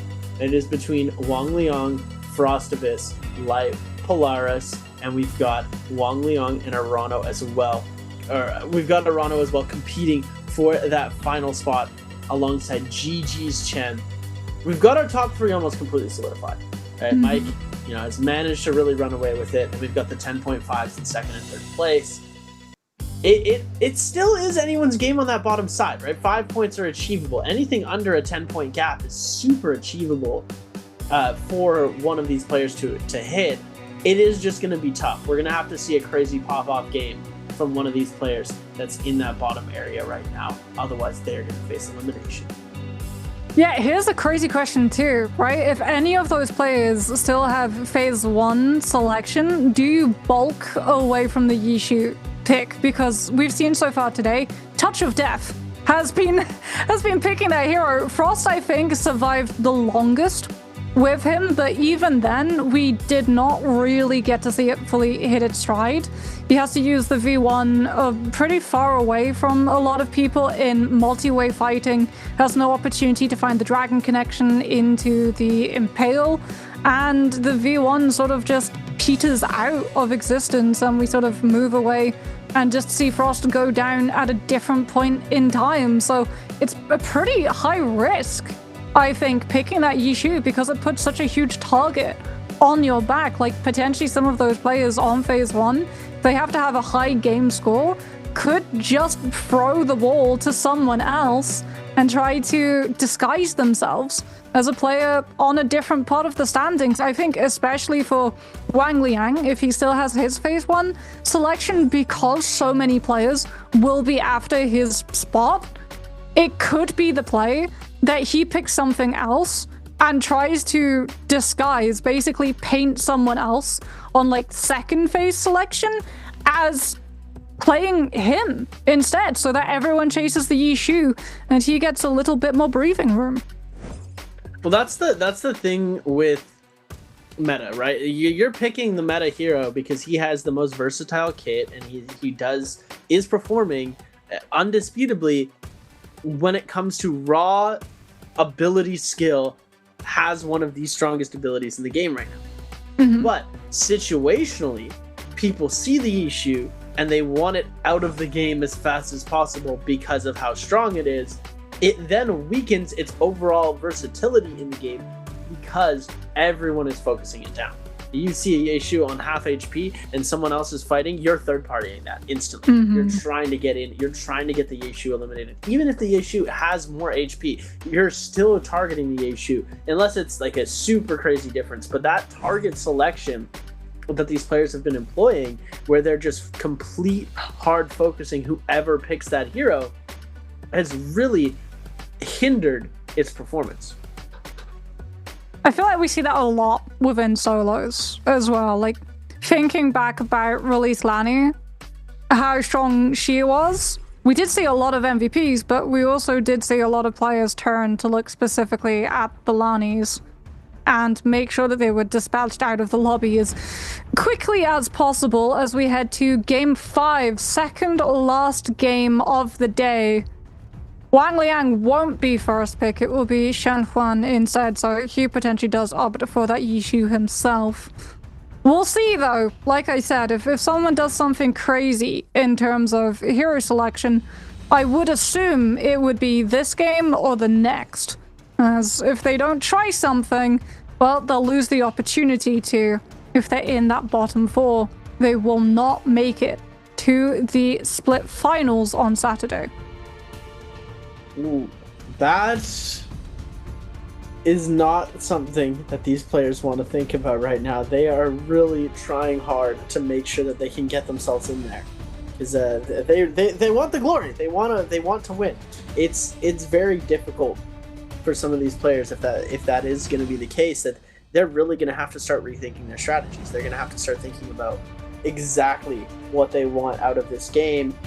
They have 2 games left to make the finals. It's now or never, and it is very much lock-in time. Otherwise, they're going to be ended. There's no way.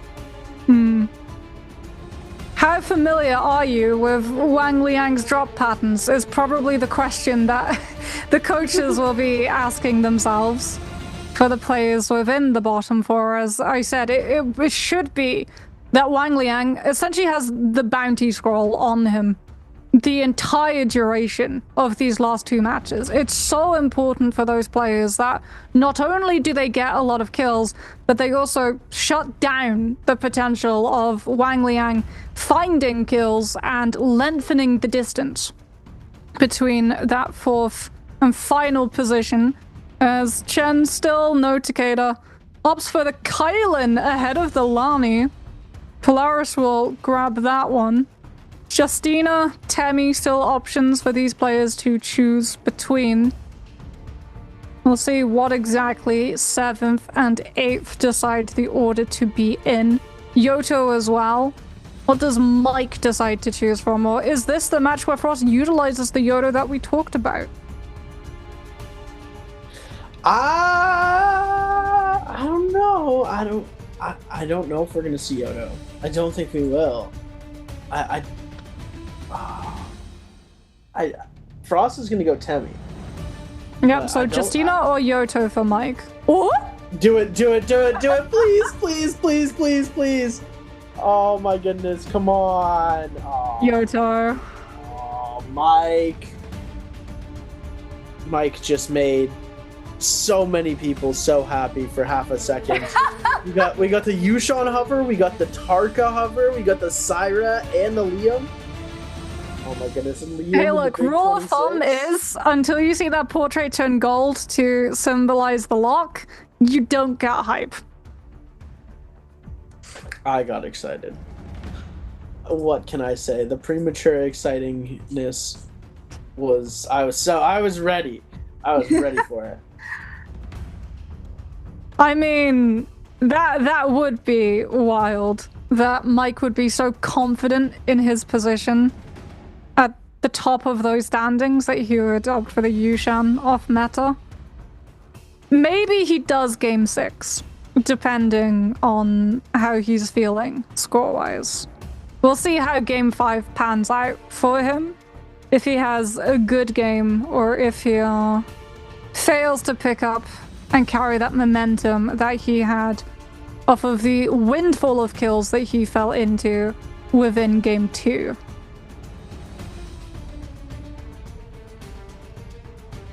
We're just gonna have to wait and see. Frostivus getting ready to lock it in. Everybody getting ready to lock in for game number 5, ladies and gentlemen. Here are your ultimates and abilities. We're going to see Arano running the V2 variation of the Zenda instead of going for the Firewall. We're seeing Chen running the V2 variation of the Kylan. Mike running F2 on the Yodo, so you're going to be able to see both variations of the Yodo today. You guys in the chat can decide which one you prefer. As F1V1 standard for Shen Yuan and Wang Liang. We've got the V2 for Frost. Frost on the Temi. I want to see some Shen Yuan tech with Frost on the Temi right now. She's at 136 BPM, highest BPM out of everybody right now. Very high cortisol gaming. As Arano's chilling. Arano's any lower, and we might start to get a little concerned there. Well, second time round on Morris Isle, and very familiar entrenched drop positions that everyone will be trying to land. Celestra seeing the most amount of players within. We'll have to see if that actually will lead to a proper fight, or if it will more be a case of you glimpse a player and keep going about your route, picking up loot, since taking a fight in Celestra is not the same as closing out a kill within that part of the map. Lots of kiting opportunities. Game 5, do players play slow and try to play as safe as possible, or will this be an absolute bloodbath where everyone tries to just catch as many kills as possible so they don't have to do the equivalent of studying the night before your exam game 6? I think we're gonna see the absolute bloodbath. We're gonna have to wait and take a look though. As has Mike already got Blazing Cyclone as a Soul Jade on the Whipsword? Oh my goodness, he does. Oh my goodness. He switches over to the Fist Blades. Even though he has advantage on that Whipsword, he's gonna use that. Polaris going to be taking quite a bit of damage. Finds the armor swap. The 1.0s are going to come in. The 1-2 release from Polaris. Catch is going to come through. Polaris able to dodge out of there. Mike just giving heavy on the chase. He really wants this kill. Finding the Lonnie. 75% on ultimate. Now up to 79. Mike almost has ult as well. 1.0 going to come through. Big parry. And Polaris goes down. That is going to be quite a bit of damage coming through off that parry punish. Mike able to secure the kill off of that, and that is first blood of game number 5. Wufong taking out Frost early into this game as well, putting Wufong on his first elimination. Shen Yuan here looking to find something as well in that third place position, so he's pretty strong out. Wang Liang, Frost, Polaris really needing to lock it in. Chen and Arano as well, not far behind. As I'm really hoping we're going to see some crazy personality pick to even some scores here from somebody. So we're going to see grapples coming in from Wang Liang. Catch is going to come through. Big parry coming out from Wang Liang. Absolutely decimating Shen Yuan's shield. Will the chase be true? And it looks like Shen Yuan is going to be able to kite this out. Celestra just being one of those areas where you can really get away if you know how. Yeah. Wang Liang is about to come into that Cheryl ultimate, but this is one of the worst places on map to try to invest it, since Shen Yuan would just be able to kite out the duration. Here, open space, lots of less places for Shen Yuan to be able to hide from it. Much better situation for Wang Liang to go for that ultimate, as he has been stripped of all of that purple armor. Tries to come through now with the combo break, utilizes that ultimate, as we will see the Yishu take to the rooftop, try to kite out the duration of that Cheryl ultimate. Not going to feed into the block, so Wang Liang here likely going to be losing the whole duration of that ultimate. But no, he actually turns back onto the fight, as now he can keep up the pressure. He knows that the ult's about to run out. He still has the V1 to invest. Wang Liang at least has been able to heal parts of that purple armor back, but gets caught out by the R&B from that Whipsword.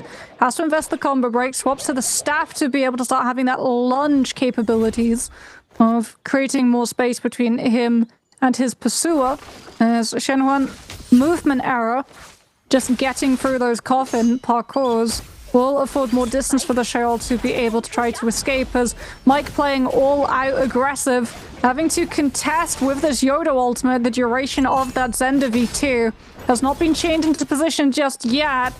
Now we'll get to see the arrow damage start to come through, but Mike's been able to roll out parts of it, still retain some scraps of that purple armor. Has that Yodo ult still good to go, utilizing the sword slashes to just cut around the corners and deny the Zenda the opportunity of holding his position. Throws out the F2 now to be able to stand within, find the heal, but he gets clipped by the Akos F2. A very petty move on the part of Wufong, playing outside of the fight, stopping Mike from finding the heal. Back-to-back Blazing Cyclone connections make that 3 connections from the Blazing Cyclone. Mike tries to find the 4th but gets parried for it, which means that he's out of position to find the kill onto Arano, and likely goes down here to Wufong with the uppercut extension on that Akos. Wufong 2 for the price of 1 third party. Really nicely done by Wufong there, and Shen Yuan able to find his first kill. And it's our top 3 just dominating this lobby right now. The only players who have been able to find themselves any momentum into this game number 5 are Mike, Wufong, and Shen Yuan, as Wang Liang has been sent back to the Soul Altar. Mike also getting sent back as well in that sequence of fighting that we saw Wufong able to come in with a beautiful third party there. That parry really doing good for him as he's able to take out Mike as well. Frostivus, though, on the other side, did go down early to Wufong, but I did believe he went down to Wufong, and now we're gonna see him taking charge of the Yang. Are we gonna get some little gray armor Yang fights coming out here? Wang Liang with the gray armor holding Yang portal. GG's Chen. Oh my goodness, it's a gray armor Yang fight. Gray armor, blue weapon, Chen versus Wang Liang. This is actually really big, because if Wang Liang wins this is going to put him into a very good position to hold his 4th place. Also means that he'll have Vermilion Birds Might, so Chen's hopes of pushing out this player of the top 4 very much resting on defeating him here, and will be able to start off extraordinarily well, but he whiffs the grapple extension. Oh, twice today we've seen swaps to the cannon, trying to pepper this damage onto Wang Liang, preventing that heal back that he was able to do all of the damage with on that opening gambit of a parry. Scale Rush is now back and forth between the different pillars, swapping back to the cannon, trying to splash the damage through, keeping up the pressure onto that Sheol, expecting the turn of the LMB of those Nunnies, throwing out the combo break instead of looking for the parry. Now comes out with the ultimate, catching that flop state when the Sheol is laying prone with those dashes through. The second image should be able to clip as well, preventing the disengaged Scale Rush before the Sheol can make space. And yes, Chen is able to win the 1 versus 1. Grey armor comes out on top, and Wang Liang is put on pause of being able to carve out more space between him and the rest of the lobby. Oh my goodness, what a catch from Wufong. Jump LMB is going to come into the roar, but it's not going to connect. Big uppercut combo into the grapple bump extension. 1, 2, 3 is going to come through. Green Focus comes out into a Scale Rush from Frostivus, but it doesn't manage to gain him any sort of sense of neutral. Wufong now no armor, just going to be Scale Rushing away. 50 seconds left. Overhold going to come through, but the catch comes out. Frostivus into that jump LMB. No F available on him.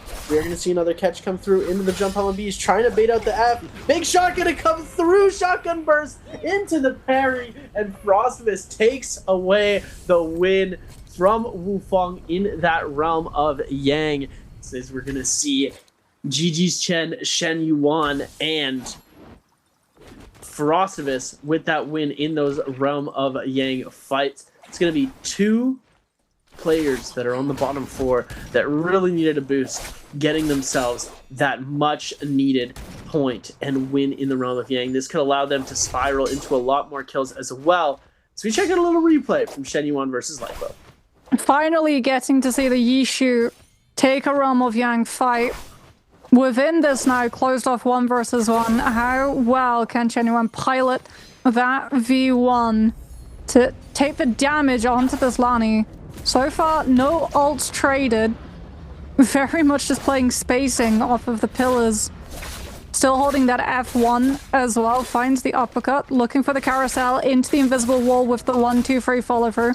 Jump L and B's. Polaris able to answer back with focus attacks of his own, but Shen Yuan very much driver's seat currently on this fight. Up to Polaris to have to adapt. Finds the one adaptation, back-to-back jump L and B's, but goes low enough that he's forced into burning out the F1. Now without that combo break, Shen Yuan's able to clip him with the toothpick and finds the kill. As we'll go and see now the ramifications in terms of the scoreboards and also the fight now happening outside of Celestra's temple. What exactly is going on? Frost stripped of that Vermilion Bird's Might. Chen likewise about to lose his buff. But to which player who will find this kill? If they can actually find that last chunk of damage required. Shen Yuan with the pole sword, very slow moving weapon, but a lot of damage when it finds the connection. Chen keeping him on the back foot though, with the speed of those hits. And yes, Chen falls, but Shen Yuan falls at the same time, and Chen's able to find the lost hit situation to claim the kill value, which means that we will start to see some movement in terms of our rankings. Wang Liang still holding on to that 4th position, but Chen and Frost now both tied up with 6 points. This will be so very close. Polaris sadly might be sent out of this lobby here. 20 seconds left on that Yang depletion. No ult, no combo break. Having to take sanctuary within the confines of this building, but still under pressure with the Zenda ultimate. Clipped by the blazing cyclone from Mike, which now catches both Wufong and Arano. Hold on, Mike could find more. He's got the Aegis ult now invested on the side of Wufong, but Mike still being able to take Arano down at the same time. Wufong will be able to survive, but Mike steals away 2 kills directly beneath the noses of everyone involved in that brawl. We've played these games before. Wufong, get yourself to the Yang portal and stay there, please. Do not get yourself into a fight right before second Yang again. Oh my goodness. But a beautiful double from Mike there, able to just come in with that blazing cyclone that we saw him. He picks up a, like, the most RNG, like, gods have been blessing Mike. Mike has been absolutely blessed. Oh, what is this? Blue whip sword. Oh, what is this? Blazing cyclone right off rip of the game, and it's been providing him so much value. 4 eliminations already on the board for him here, as they're going to see Shen Yuan with 3, Wufong with 3, Wang Liang with 1, Chen with 2, and Frost with 1 as well, as we are going to see this second Realm of Yang is about to come to fruition. But it looks like Wufong and Mike not going for it. They're going for Spirit Wells here. So we are going to see, Wufong might actually be able to get a little bit of an advantage coming through in this fight. Oh, there we go. Mike with the catch, grapple bump into the LMB, but the LMB doesn't connect. He's got Blazing Cyclone. Why are we not going for that? Oh my goodness. Frost going to be facing off against the Temigoat himself, Shen Yuan, in the Yeshu. Oh my goodness, the Assassin's Lunge parry. He's able to get so much damage coming out here off of that. You're going to see. Now we've got a gold pole sword on the other side. Will he be able to face off against this? Frostivus is going to get hit by the Scale Rush. Big block going to come in. F ability now finally invested. Shen Yuan is going to try and go for a bit of a heal. Are we going to give it to him? The heal does get canceled. Jab's going to come through here. F ability invested. Dragon is available to be thrown out, but we're going to see him get caught up a second time. Now Frost is going to be in quite a bit of trouble. He's going to get hit by the Dragon. Up on the top side, though, it does allow him to stay safe for a second. Frost on very low HP. Oh my goodness, he gets caught out. 1, 2, 3 is going to come through. Pistol shot's going to be coming in from the other side. And that pole sword is just looking incredibly dangerous. He lets him heal right in his face. The 2.0 charge is going to come through here. Pistol shot's going to be coming out. Frost 1 HP in a dream. Cannon comes through. Jump LMB. And Frost is going to get sent back to the Soul Altar, losing that second Realm of Yang. As Gigi's Chen losing to Wang Liang, that's going to put Wang Liang in even further into that 4th place spot. And now he's got about 7 points, I do. Oh, Mike clipped the Blazing Cyclone there onto Wu Fong as we swapped over to this POV, catching him on that verticality. As Wu Fong trying to break away from this Yoto. Mike very much happy to continue this chase. He's about to have ultimate. He knows that he has advantage. He's stripped already all of that armor off. So Wu Fong has to panic invest the ultimate and try to break away from the main part of this fight. Gets one Tiger Pounce connection onto the Yoto, but can't find the follow-up. Knows that the F2 will be back into play for Mike to use defensively to prevent any more follow-through, and that he would just be putting himself too close to take more damage. He would not be able to survive. The F2 invested again just to try to keep Mike more behind him, as Mike now using that Yoto ultimate, trying to find the sword slashes, but Akos very slippery, already grappling out of the reach of Mike's ult, and Mike invests the ultimate, burns all of that rage with 0 connections off of those sword throws. Wu Fong out deep into zone, trying to really just lose Mike's attention, just forcing him to have to choose between staying on top of his position and eating all of that zone damage when he knows that players who have those Yang buff wins are about to show up to the party. In fact, here's one of them. Wang Liang shows up, and Wu Fong, he's turned the situation entirely. Mike now is forced to have to contest with Wang Liang, and he's home free. Chen, though, not looking to be in the best of positions. Yang depletion, gray armor, gray weapon for the scale rush. He does have that gold hung sword in his back pocket if he needs. He manages to find, a really nice ankle break here. But now we're back over to Wu Fong and Mike. Oh, no. Oh, he just has to keep him in zone. He just has to get bird damage. There we go. That is Wu Fong out of this game, as Mike manages to come through with the full pick off on to that one. Mike on 5 eliminations, Shen Yuan on 4, Wang Liang and Chen Wang Liang on 7, Chen and Frost on 6 apiece, both of them on Yang depletion. Is Chen gonna find Frost, and are they gonna go at it on the top side there? It's too close to the other players, though, is the issue. If they start fighting, it just invites the third party. They'll still have to fight to deal damage to extend out this Yang depletion time, because it could honestly just be the difference of whose expires first, right? Whose expires first? Do you actually get someone low enough that the rest of the lobby turns onto them so you can snipe out that Soul Bloom? As Chen 130. Frost very similar in terms of duration of debuff available. Chen doesn't have ult though, so he has been identified as the weaker target. That Hongso just has to scale rush away, but Mike's not letting him disengage freely, keeps him having to play the same space. Can't freely escape, as Frost has to try and stay on top of where exactly he saw him head. 53 seconds on Frost's Yang depletion. I believe he's done all of the damage to extend out the maximum duration. Oh, that's a huge parry into the Bane's Breath damage. That could be it. Chen's Yang depletion timer has more time on it, but Frost's health bar is so much fuller. The worst thing for Frost here would be that Chen dies and Wang Liang gets both the kill and the bloom. Wang Liang does get hit by 2 Bane's Breath for the cost of it. Frost has to stay close enough, sees Wang Liang goes low. That's his only hope of grabbing a bloom before his Yang depletion times out. But he's just not there in position to capitalize, even if Wang Liang falls to Mike. Yeah, this is not looking too good for Frost here. Wang Liang already burned 2. Then that is the 3rd of his shield procs available for him, as he is just going to try and take this to the distance. Wait, is Frost going for well? Oh my god. Oh my god. He's going to get well. That's going to cleanse him. Yeah, he gets well. 8 seconds. No one's contesting 7, well. 6, 5. Oh my goodness. What a big brain play from Frost here, as he's going to be able to capture that. That gives him gold armor as well. It's going to put him in such a good spot. And now Wang Liang is going to be the target of the lobby. just not looking too good here. Getting clipped by that Blazing Cyclone. Big parry going to come out, and that is Wang Liang's game number 5 finished up. Frostivus has the opportunity to catch up. He needs 2 points to tie. 2.5 points to beat out Wang Liang.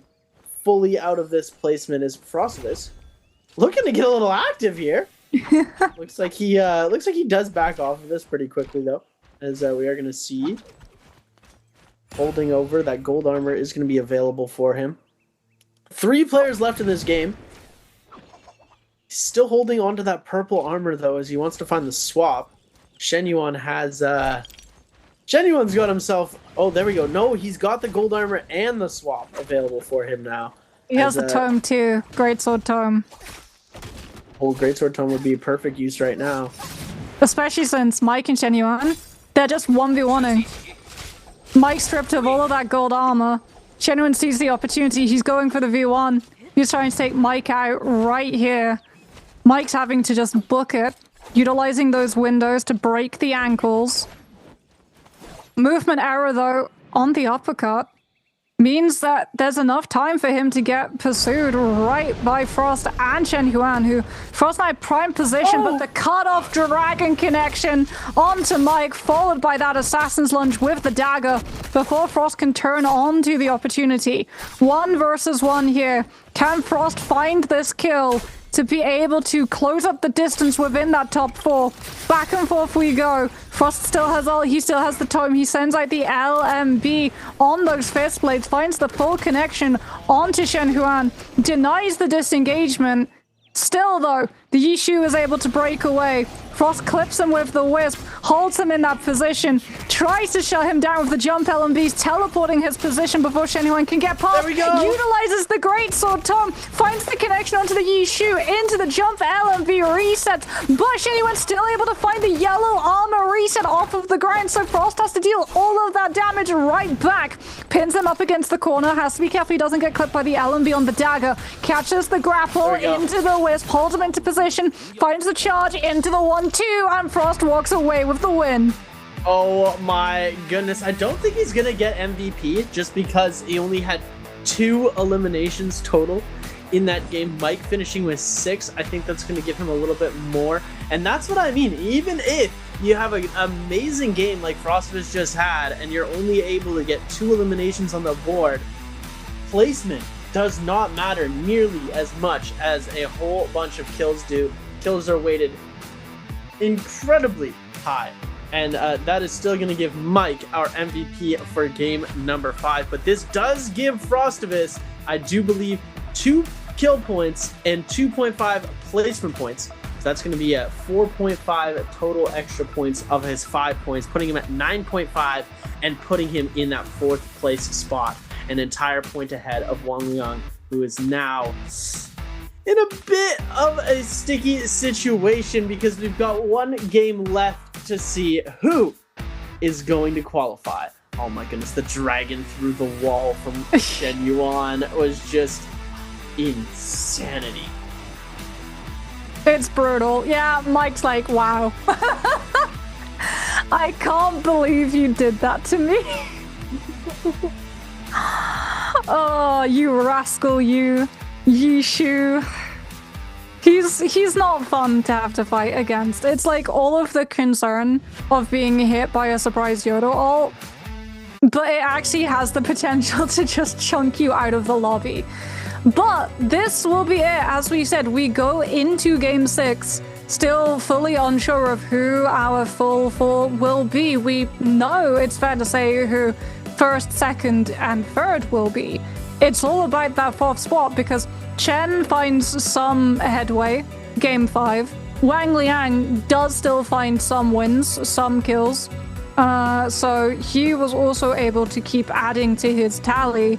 Polaris, sadly, not having the greatest performance. Same to be said for Arano. So both of them slightly lower down in terms of that possibility of bypassing the 5th and 6th positions. But we'll see if you have the possibility to get your hands on the answer for treasure. Those will be helped greatly if you can answer which player won Game 5? Was it A, Mike? Was it B, Shenhuan? Was it C, Wu Feng? Or was it D, Wang Liang? Who MVP'd our 5th game of the day? We just talked about it. We've been talking about him a whole great length. If you've been following the NARAKA BLADEPOINT professional scene for a while, it's a player that you will be very, very familiar with. But Seb, it's always down to the wire. Like, these last games of NARAKA Esports, they always do just keep giving you that roller coaster of emotion, because we don't know who will have that last spot. Wang Liang will have to fight off a whole bunch of players. So too will Frost. Frost picking up first place on that martial arts matchup at the start of the day. That's also allowed him to lead Wang Liang right now. It really could come down to something like a decimal point of difference for who was able to make Saturday's finals. Yeah, it's 1 point between 4th and 5th. I think it's a couple points between 5th and 6th. And even in 7th and 8th place, you're still able to come through and try your best. And there's still always a chance that you're able to make it up to the top there. And as we're going to see, Mike with the 6.5, Shen Yuan with the 6, and Frost only with the 4.5. Because he only got 2 eliminations, even though he finishes first, isn't going to give him that MVP.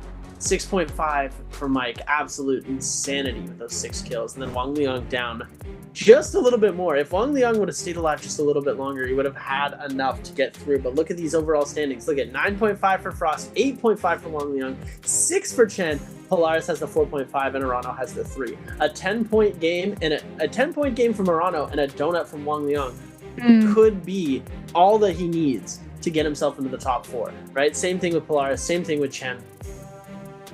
Chen, Polaris, Arano, and Wang Liang are preying on Frost's downfall. Even Wu Feng is 13 points, right? They're catching up.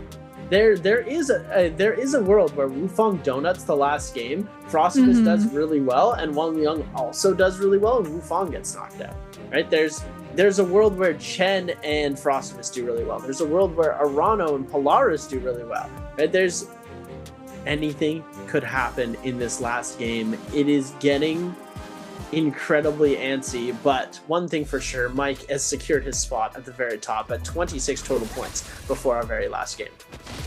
Ah, the Blazing Cyclone, RNG, off the rip. I think it was actually like the first stash that he opened, which is wild. This is where Wu Feng is able to find the third-party opportunity. That parry just takes Mike so far away. The Banestrap here catching onto Wang Liang 3 times.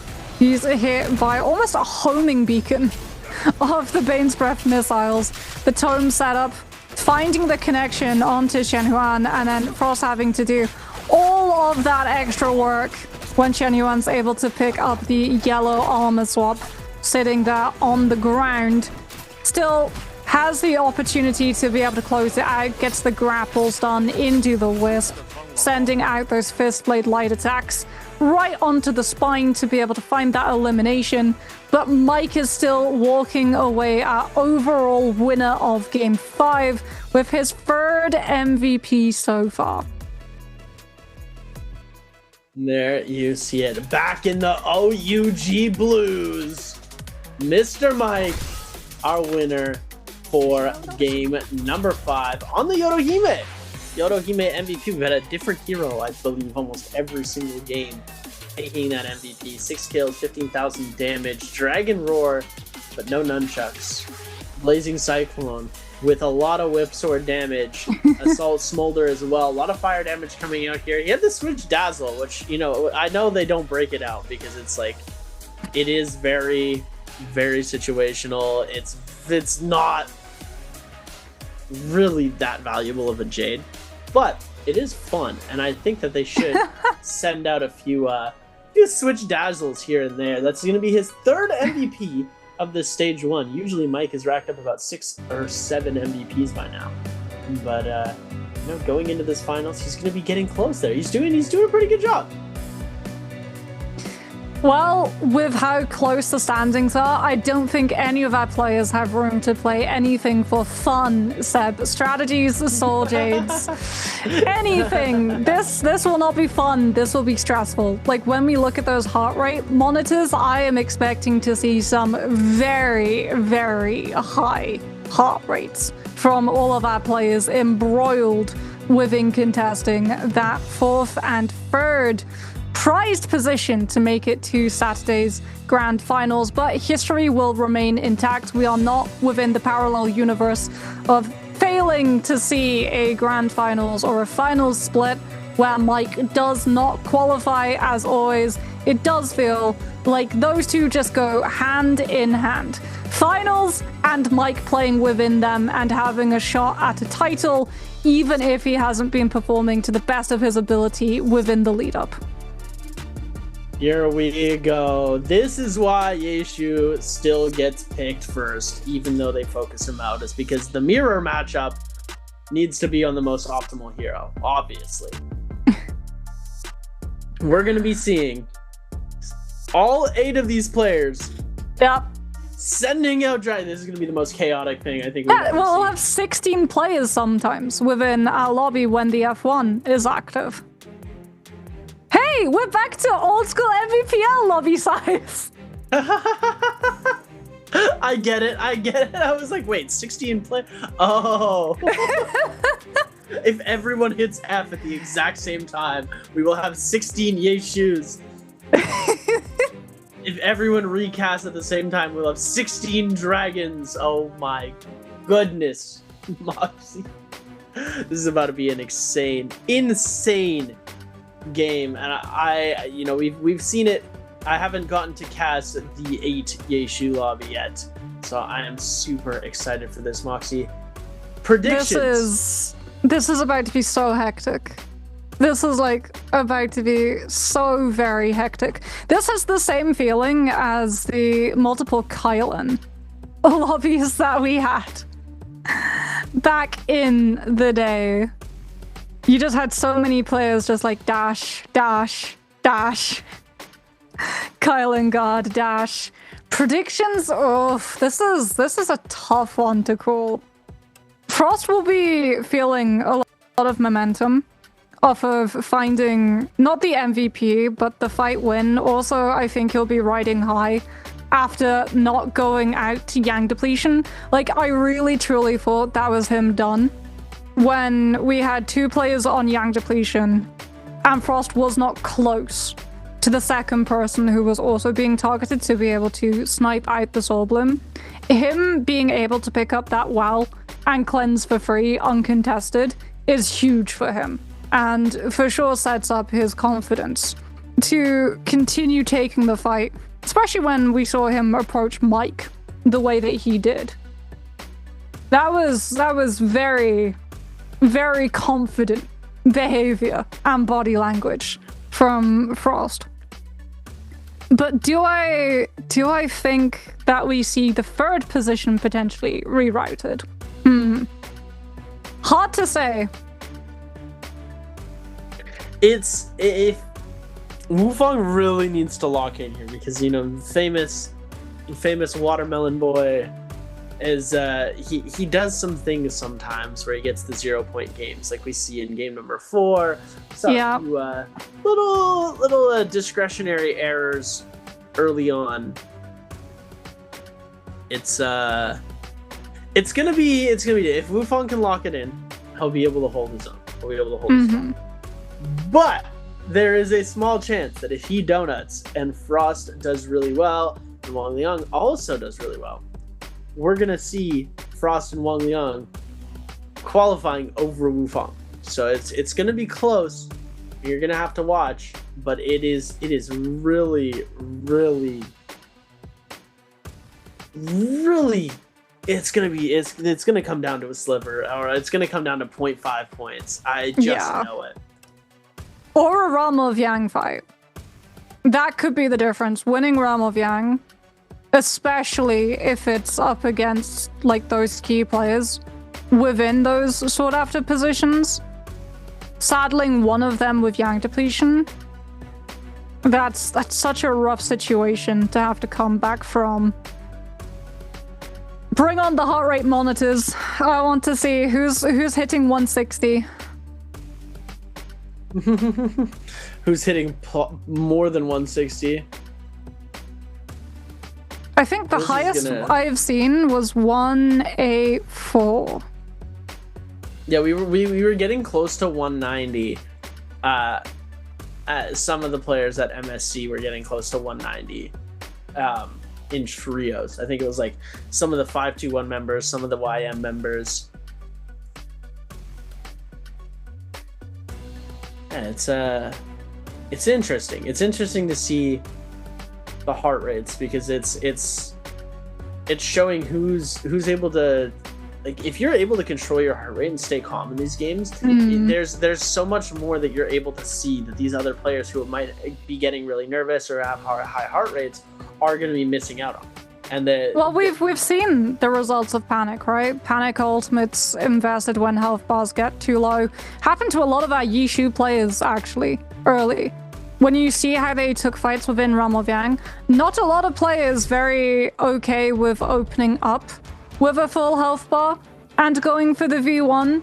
I think Wang Liang was really only him going for that style of play. Everyone else waited until they were very low and tried to use the V1 to turn the situation onto their opponent.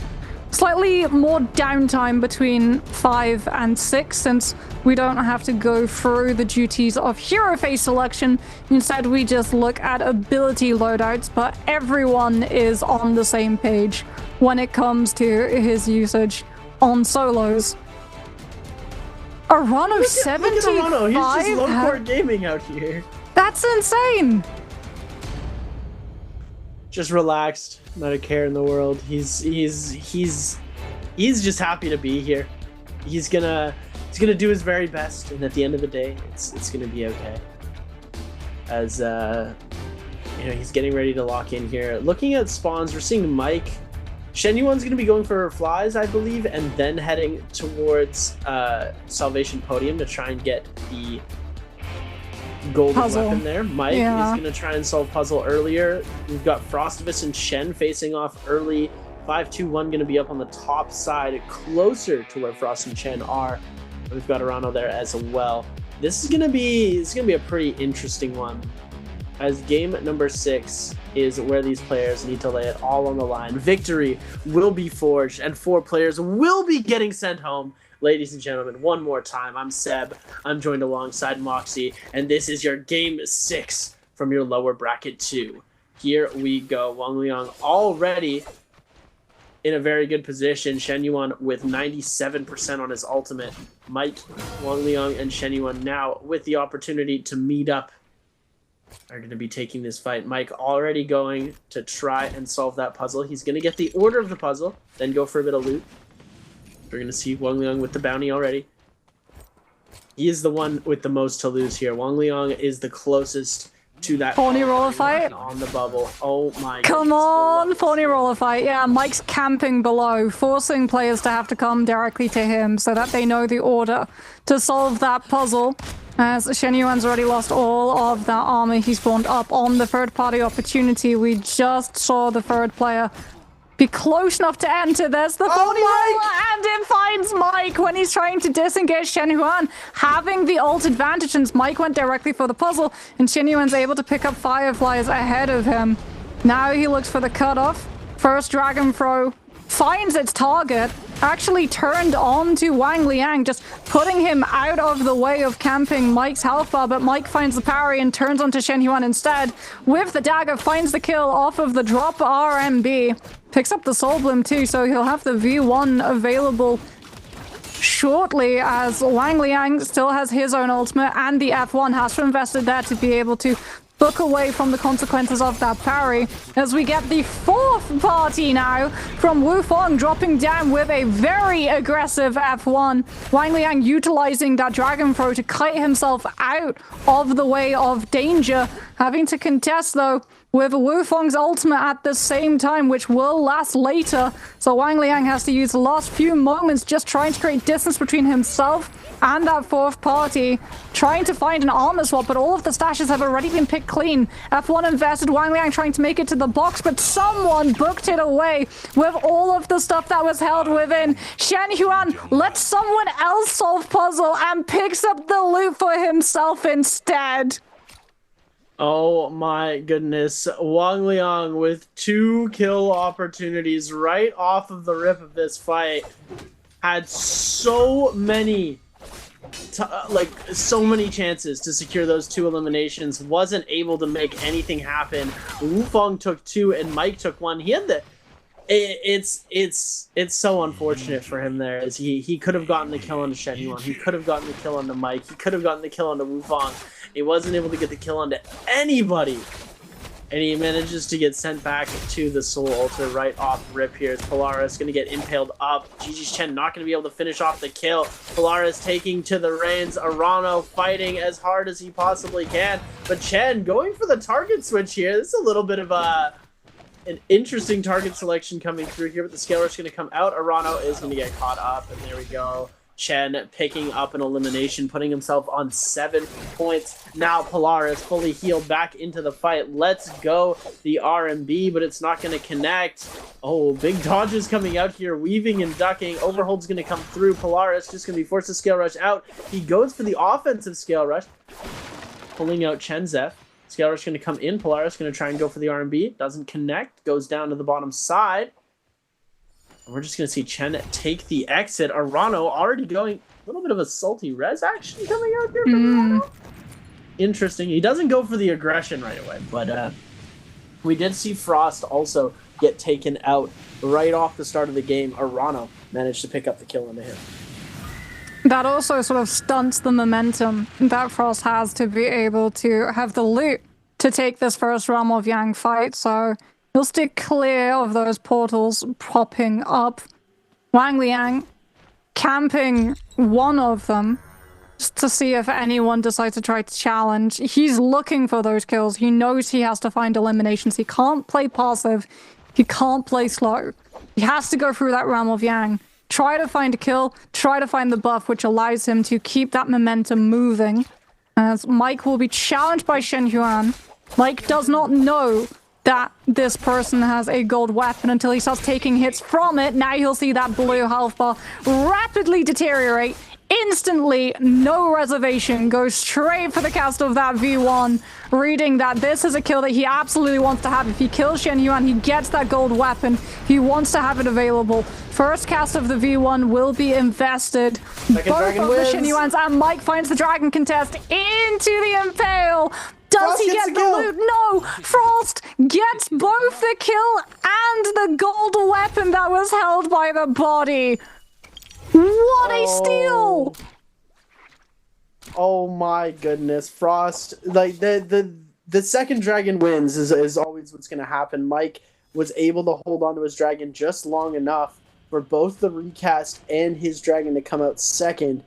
And he manages to get the Impale, but at the last second, Frostivus comes in, steals it, and manages to steal the gold weapon and blue armor, putting Frostivus in an incredibly strong position for the rest of this game. He's going to go for that Spirit Well. He's going to get himself another purple weapon and some purple armor. It'll be like he won that first Realm of Yang. Yeah, without minus the risk buff. of Yang depletion. And also minus Vermilion Birdsmite, right? So now Frost has to bank on Wang Liang losing his. I mean, Wang Liang can still win the first one. The first Realm of Yang, Wang Liang still could win, and Frostivus will still be in a fine position, but it definitely more optimal for Frostivus if Wang Liang does end up losing this. F ability forced out early. Clank gonna come in. Polaris and end up getting hit. Ultimate's gonna come out from Wang Liang here. Impales could be coming through. So we're gonna see the first Spear Lunge come out. Clank gonna come in. Both of these players just holding, waiting, and baiting. There we go. Spear Lunge coming in. Wang Liang, will you be able to do it? Dodge comes out. Who's going to get the first Impale? The Parasol's getting sent through, and there we go. That's Polaris. Going to get comboed in by the dragon. We are going to see the second recast of the other dragon coming out. Parry comes through, but that's a 2-charge. Wang Liang going to get himself parried now. Jump LMB's coming through. Slap comes out into the catch. F ability release. Polaris now on the top side. 1-2 is going to be coming out. Extra overhold coming in. So much extra damage comes through, and Polaris with the parry. Wang Liang's dreams are slipping away in front of him. Oh my goodness. GG's Chen now facing off against Mike. Shotgun burst going to come out into the follow-up. Soulbreak going to come in. Mike now in a very bad spot. We're going to see the uppercut come through into the Soulbreak. That's a second release of this. Name of the game has been Dagger LMB uppercut. Oh my goodness. Chen, are you going to do it? Big parry coming through. Oh my goodness. Mike has been sent back to the Soul Altar, and GG's Chen continuing his pursuit for that 4th place spot. Oof, by a hair. Blocks the damage with the F1. Finds the kill off of the pistol swap. And Mike and Wang Liang both saddled with Yang depletion, which is great news for players like Frost and Chen. Chen picking up those kills too. Starting to absorb some of the distance between him 4th and 3rd spots. I have to see what Wu Feng has been up to in terms of scoreboard as well, because like we said, his position not fully stabilized, not the same spot as a player like Mike, who's so far ahead of the rest of the lobby. Mike will take the Soul Altar respawn fight with Wang Liang. It looks like his... No weapon. Oh, Wang Liang has no melee weapon. He only has a cannon. Oh, this is so rough because, yeah, he was parried so many times. Wang Liang has to find a melee weapon off of a stash and settle for utilizing what he picks up, which is the spear. Not the greatest 1-versus-1 solo weapon. So Wang Liang instead tries to widen his options, but that precious time to be able to find those new options, that's allowed other players to show up to 3rd, 4th, and 5th party. Polaris, Arano, Chen all invite themselves to the ballroom blitz, but Mike is the one that might be getting gate crashed as he finds the blue armor swap, tries to go for the skill rush outside of doorframe. Thinks better of it seeing all of the players camping the spot, and now has to utilize both the F and the ultimate just to try to get himself out of the space. Nbpl connects onto Arano, looking for a second chase down with that spear. It's carving himself out of spot to be able to reach into open space too. He's still got the ultimate available, goes for the dragon cast now, utilizes the second one, just teleports away. Well, the second dragon might win, but it feels like Mike just has to throw in the towel. Like, he got the dragon connection, but there's too many players for him to capitalize off of the follow-up. And he has to contest with everyone chasing him. Still with Yang depletion, no ultimate, about to cycle back to the F1, cuts noise totally behind the cover, just crouching where no one actually checks him. And everyone grapples past. Hold on, no Mike just rolled a nat 20 on stealth check. Oh my goodness, there's no way. He just hit the crouch, hit a pose real quick, and decided the entire lobby just went past him. Oh, but Arano has found him. And that is going to be Mike going out in game number 6 in a very strong 1st place. Arano really Wait, Wang Liang's about to go out too, Sab. Oh no. Wang Liang on the blue armor. The overhold's going to come through. Wu Feng has managed to find him. Big jump LMB. Uppercut. Oh, we baited out the F here. Ultimate's going to be coming through. No ult for Wang Liang as well. You got to notice that. As he's going to be coming through. Big impale. Dragon cast? Into the dragon. Into the zone. Oh my goodness. Wang Liang with the comeback. Wu Feng getting taken out. That is going to be Wu Feng going out as well. Wang Liang picking up another elimination, or that's his first elimination, now getting himself all the loot that he needs to continue his progress into the game. 1 point behind Frostovis, but all 3 of the top players are all dead. Yeah. So one of these players, well, 2, if we see both Realm of Yangs contested, have, unless it's a time age situation, to pick up kills here, to add to that tally. Wu Fong will be stressed. Very, very stressed. Having to sit this one out and watch. His destiny is out of his own hands. He has to hope that someone else falls before they can surpass his score. As Frost's job's not done yet. He needs to win here for the Realm of Yang. He's already been able to force out with the pressure of this fan the F1 from Chen, so he has cooldown advantage. He's still holding his combo breaker. Gets the full shield health back through into the follow-up scale rush. A lot of follow-up damage, forcing out the V1 cast from Chen to avoid the follow-up of that charged LMB from the fan, which now means that Frost can kite out this ultimate, hold on to his own. And if we see Chen go for that dragon, Frost will be able to use his to have the second advantage. Scale rushes, finds the stagger, one dragon cast, finds the hit onto Frost, but Chen's ultimate is done. There's no second dragon, there's no Impale to follow up of the opportunity that that dragon connection should have found. Frost now investing the F1 off of the damage taken by those golden blades as he now utilizes this ultimate. We could potentially see a timeout situation here, Seb. As Chen has to play keep away, he cannot afford to be caught out by Frost with the Impale. He's looking for it, he finds it. Into the follow-up damage. He still has all of the duration of this V1 available to keep up the pressure. The dragon cast utilized, tries to find the catch. Chen so low, utilizes the F1. Frost looking for the jump parry, utilizes the F1 since Chen doesn't throw a blue into it. 10 seconds left. Frost will be starting to get desperate, looks for a parry, thinking that Chen might go for the same focus attack to end it, and Chen falls out the focus attack.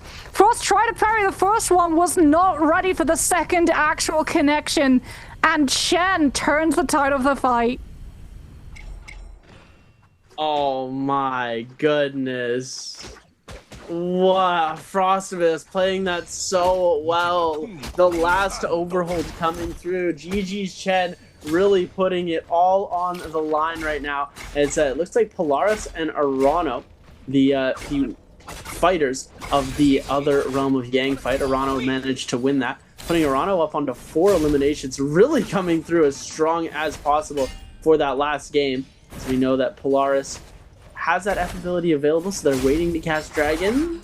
You're going to see the catch coming through here. Into the Dragon. F ability is going to be invested. Second Dragon is going to win.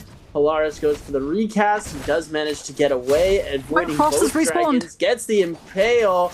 Frost is going to respawn here into this. Almost takes out Arano with that 1.0 release from the fan. Nunchuck's going to be coming through. Arano taking quite a bit of damage here. Polaris taking quite a bit of damage as well on the backside. Frostivus coming through, trying to continue this fight on. Who's going to get the bloom? Frost finds the bloom.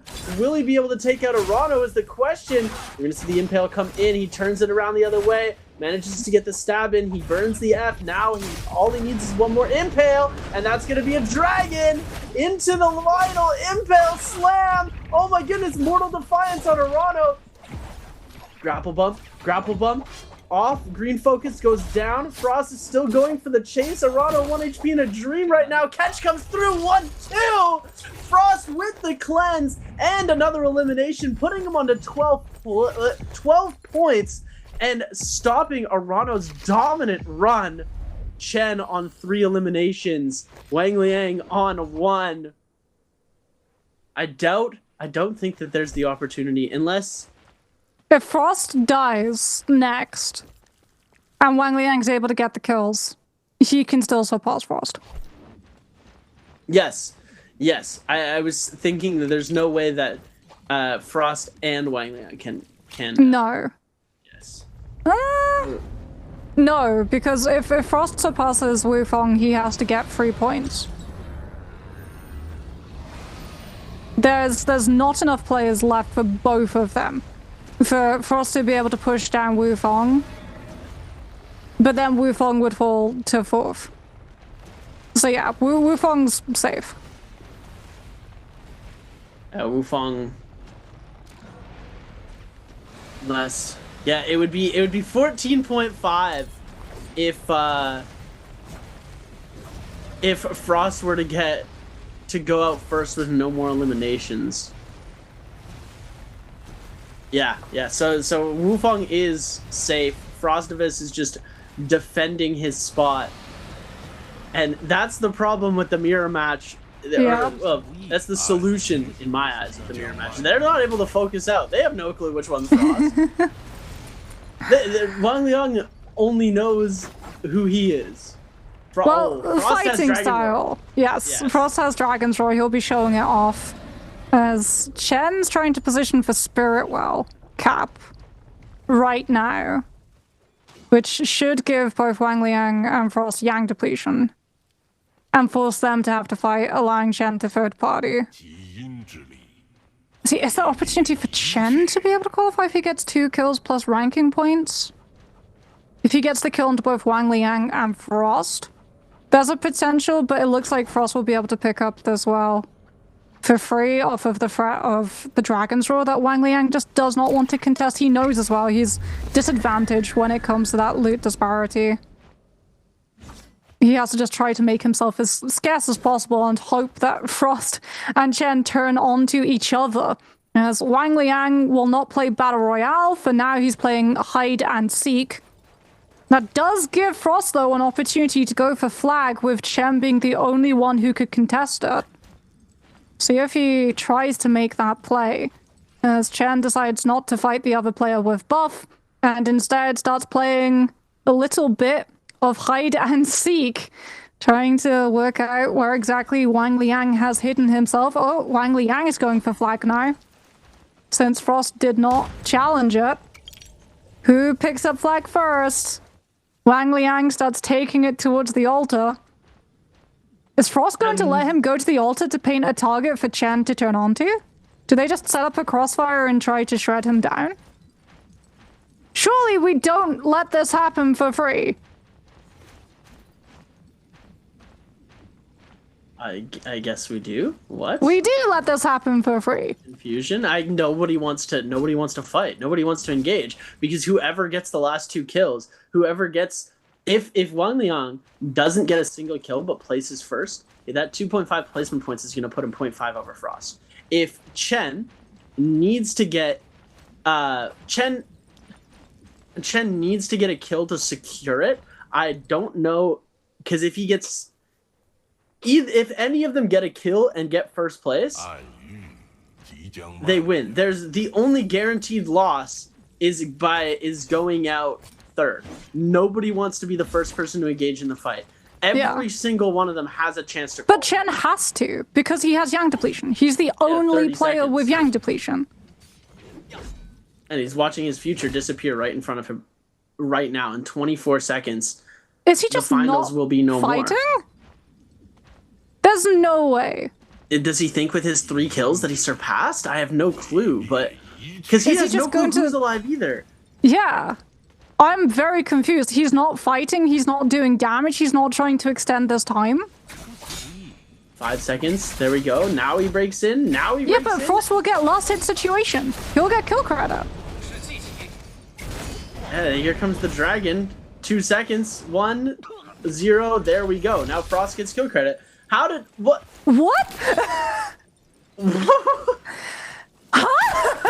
There you go. Now it's basically guaranteed. Oh, actually no. If Wang Liang wins this, if Wang Liang wins the 1v1, he has enough points plus ranking score. Yeah. Wow. That is super interesting. Now Frostivus gonna be trying his absolute best to avoid this ultimate here. He does have a gold armor swap available for him. If he gets the chance to use it. He refused to let the dragon get baited out. Now we go, there we go. There's the gold armor. He's gonna head into the zone. Scale rush double backs around. Really nice to see from Frostivus. That's the V1 duration done. Wang Liang's ult's gone. Frost has ult advantage.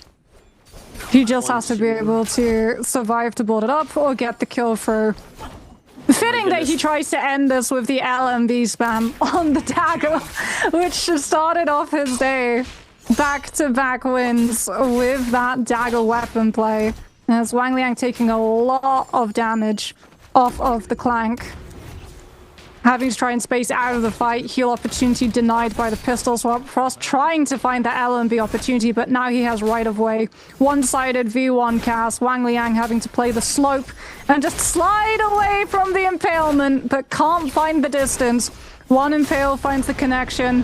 The second finds its target into the Dragon Recast, also slamming him into the zone. And Frost will be able to cement his position, so passing Wang Liang on game 5 and defending that last spot to the finals on Saturday. Wow. Someone please find a calculator for Chen, because... I was about to say, it's so poetic with the dagger to finish the day off. But yeah, Chen, what are we doing here? We gave kill credit to Frost as well. I guess these guys have no clue who they're fighting, right? It's they're not 100% sure who they're playing as, who they're playing against. Yeah, but why? You have Yang depletion. Why don't you try? Or if you don't want to give a kill away, die zone. It's the weirdness that he takes the fight with Frost when he has like 10 seconds left. Oh my goodness. As well, a little Twitch chat shenanigans going on here. I decided, we're gonna go all in with my 18,000 channel points on Frostiness. And 401,000 channel points were invested into Mike. So thank you guys, GG's. I win all of that. The only one who bet on Frost to win. House always wins, huh? I guess we count as House. I guess so. I lose my mod prediction privileges as soon as I place one of the predictions. But really nice to see Frostiness going for the win there. Believed in the win and he got it, and he managed to get himself into the qualifications, whereas Wang Liang, Polaris, Arano, and Gigi Chen are going to be sent home. Really unfortunate to see, Frostiness just having, a monster last game for eliminations. And, with the top 3 being the first 3 to go out, Mike, Shenyuan, and Wufang, it really gave us such a nail-biter finish. Oftentimes we see 8th place go out first, 7th place go out next, 6th place, and so on and so forth.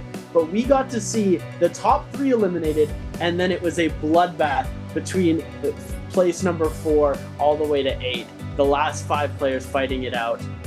Absolutely insane. This is really nice to see. Frost is qualified. Really happy for Frost. That's my boy. Shout out Frostiness. And the top 4 have been decided through hard-fought victory. Mike still going to place in that first place spot. And then we've got Shenyuan in 2nd, Wufang in 3rd, Frostiness taking that 4th place. He might have actually passed. We'll take a look at the scores in just a second. But it was a phenomenal game.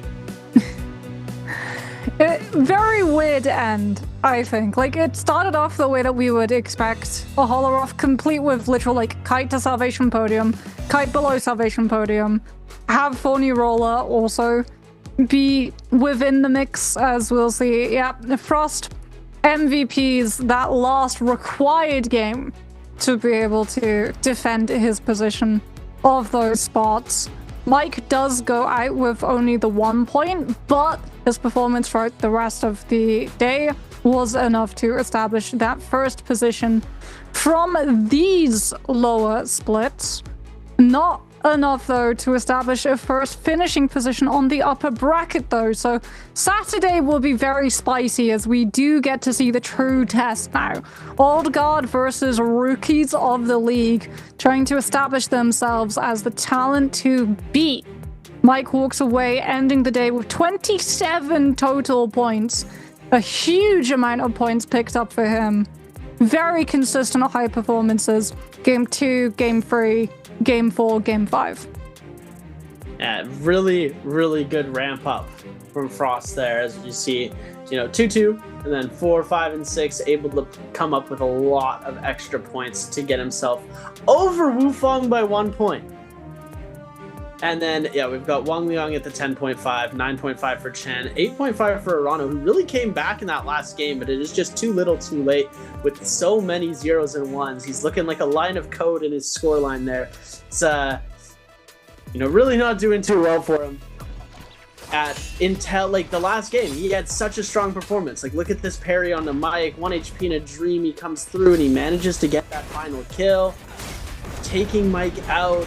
And we see Wufang going out to Wang Liang, the dragon combo coming through here with this extension in. Oh, what so many like, beautiful dragon finishers. The amount of time that he had to be able to find that kill before Yang Depletion burnt out, insane. It truly was a case of like, if he does not land that V1, he's dead. He doesn't have the time to be able to find the kill any different way. As Frost picks up the MVP here, winning out the 1 versus 1 versus Wang Liang. Still though, you see on his face, he's like trying to work out if he's done enough to be able to qualify. Having to do the maths off the top of his head. As he picks up the 1 MVP, but sometimes 1 MVP is all you need. As Frost is able to make it to the Saturday finals. 14,000 damage on the Yishu, the first time that we see this hero MVP. But I mean, it was also impossible to see a different hero MVP because it was at game 6 of the day. So, Test still looking to see results from this hero through the rest of the Battle Royale phases. It really is just leading up to that last match of the day that everyone picks in phase 1, it feels.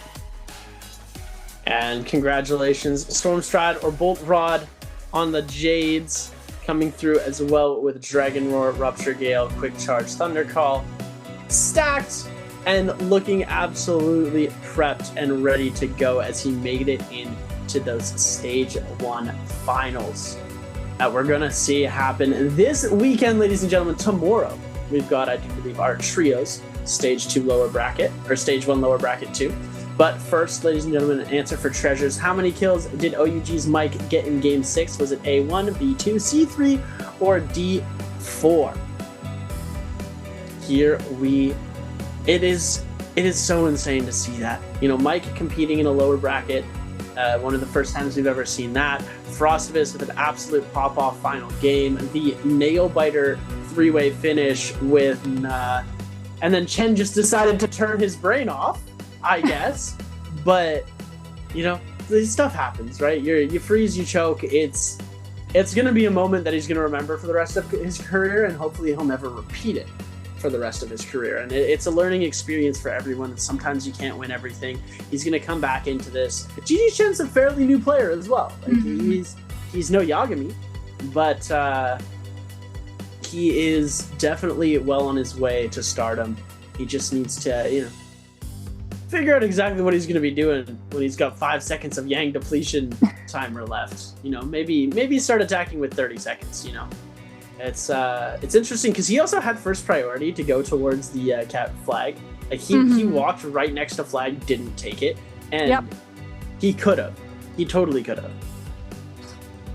Yeah, it felt like no one really wanted to take flag. I think the paranoia was that if you took flag, you put yourself out there as a target, and it would allow the 2 other Yishus to sort of take flanking positions, one on both sides of you, and then just pressure you out with ranged. Like, chips with flying knives off of like the LMBs or Palm Lightning, cannon pressure too, so that even if you do try to disengage the situation, you force to invest the F1, you have to use the ultimate, you've got the fire burn tick impacting you still, so even if you do break away from those 2 players, the heal off that you find is cut with efficiency of 50% because of the burn debuff. It's a very rough one. The terrain is also really punishing on that part of the map. There's very little cover for you to take advantage of to kite away from your opponents. Open space, no ease of access to Scale Rush. You're relying on grapples being the thing that tries to get you out of that situation. Very hard to be able to come back from. So I think you just try to play a little bit too defensively. Yeah, and it's unfortunate that we see that happening, but there's a lot more NARAKA to be played, even though you're out for the Stage 1. We still have our Stage 2 that's going to... Actually, we don't have Stage 1 or Stage 2 for quite a while. Stage 1 is going to finish. Then we have an entire month of break from NBPL. due to our Asian games. And then coming back in November is when we are actually going to be starting to see our stage 2. So they've got a lot of time. They've got a good off season to really start to try and bring things back and really train and shape themselves for this next season of NBPL. So they're going to take this and they're going to go do what they need to do and learn how to get themselves into that best spot. And Laipo Polaris is going to be competing in Asian games, so he's got a lot of NARAKA competitions still coming his way in the upcoming months. Well, while we're waiting to set up this last interview for the day, we tried to do our predictions for who we thought would be able to make it through into those finals. Now, I'm truly putting you on the spot. Who do you think is taking the stage 1 finals? I'm going to say I hope it's Yagami. I want to see a rookie be able to do the thing that no rookie has been able to do. He was able to pick up 2 MVPs back-to-back, the only time that we've seen a rookie get multiple MVPs on their debut day, and he booked it to the finals in first place position. I think he has what it takes to be able to walk away with the finals win. But do you agree, or do you think it's someone else? Well, I'm going to predict right now, this is going to be Frost's time to shine. He's winning stage 1, but I do think that Yagami has it in him. I think that there's a chance that making it to the finals, the first ever time playing in the NBPL, is going to be a huge chip on his shoulder that he's going to have to, he's going to be stressed out, right? It's his first time, it's his debut. He's never going to get this chance again to be the first rookie to have his first ever split playing in the NBPL of victory, right? So it is definitely going to be a lot riding on that. But it's Frost's time to shine. It's his time to shine, and it's going to come through, and he's going to win.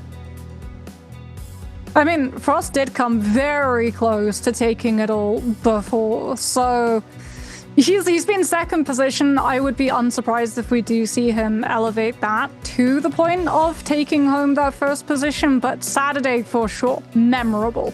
All of our final splits for NARAKA always go down to the wire, especially with the new system that we have in play. The match point system means that you can't just sort of play to coast consistently and then do nothing. That last game, just camp somewhere inside a bush, hiding, letting everyone else slowly kill themselves so that you just don't have anyone to be able to contest the amount of points that you have. It does mean that you have to be much more proactive and fully carry your momentum forward, right? You have to be able to win Realms of Yang, you have to be able to defend Spirit Wells, you have to be able to deal with multiple players trying to target you down, because sometimes you're the only person on that match point situation and everyone has to make sure that you get pushed out of the lobby early for them to still have a chance of taking home that title.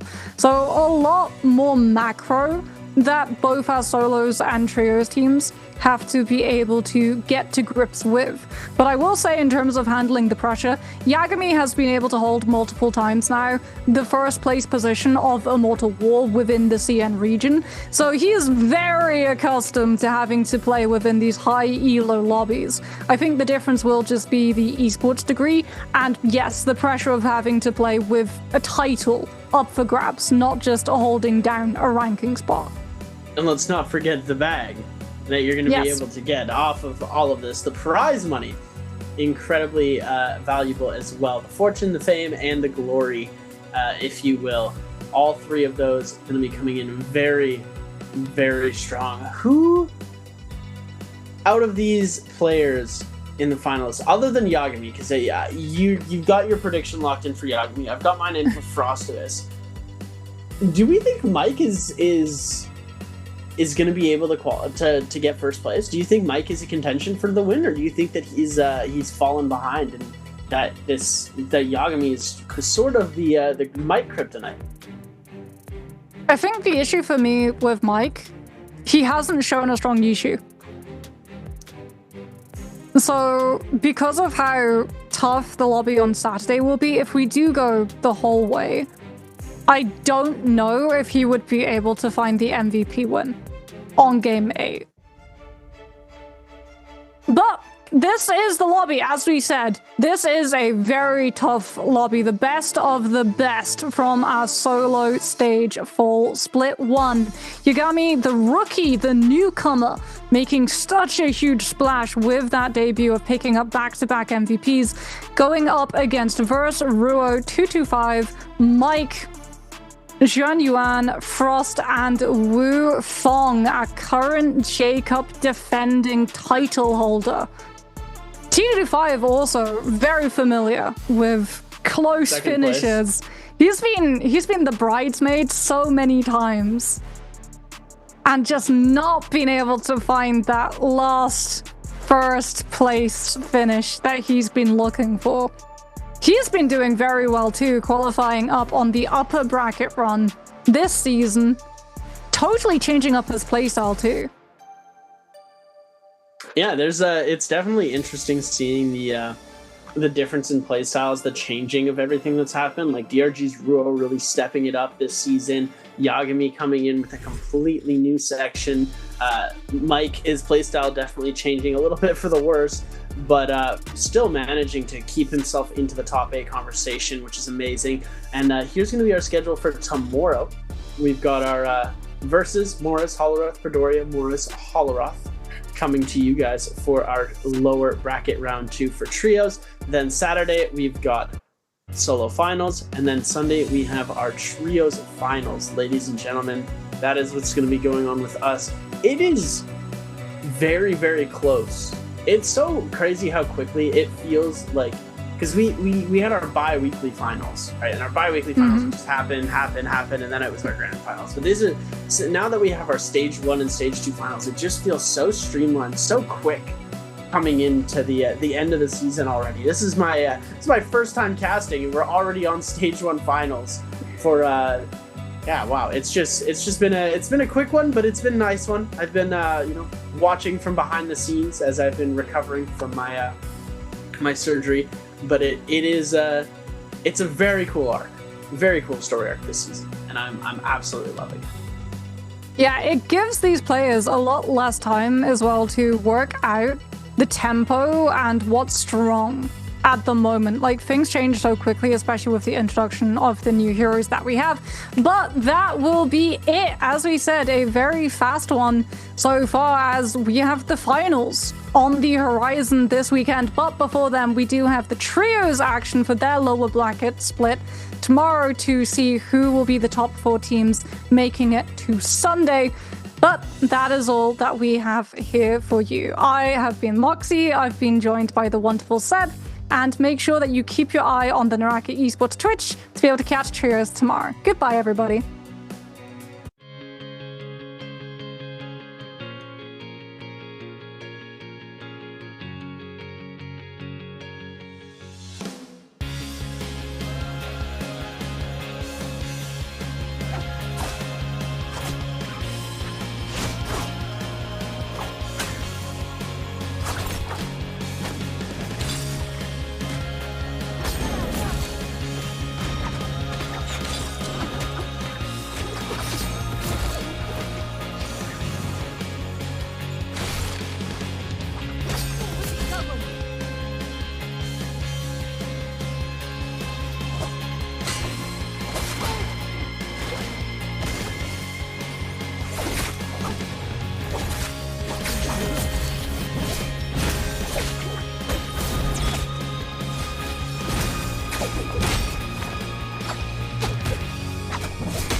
帮忙王。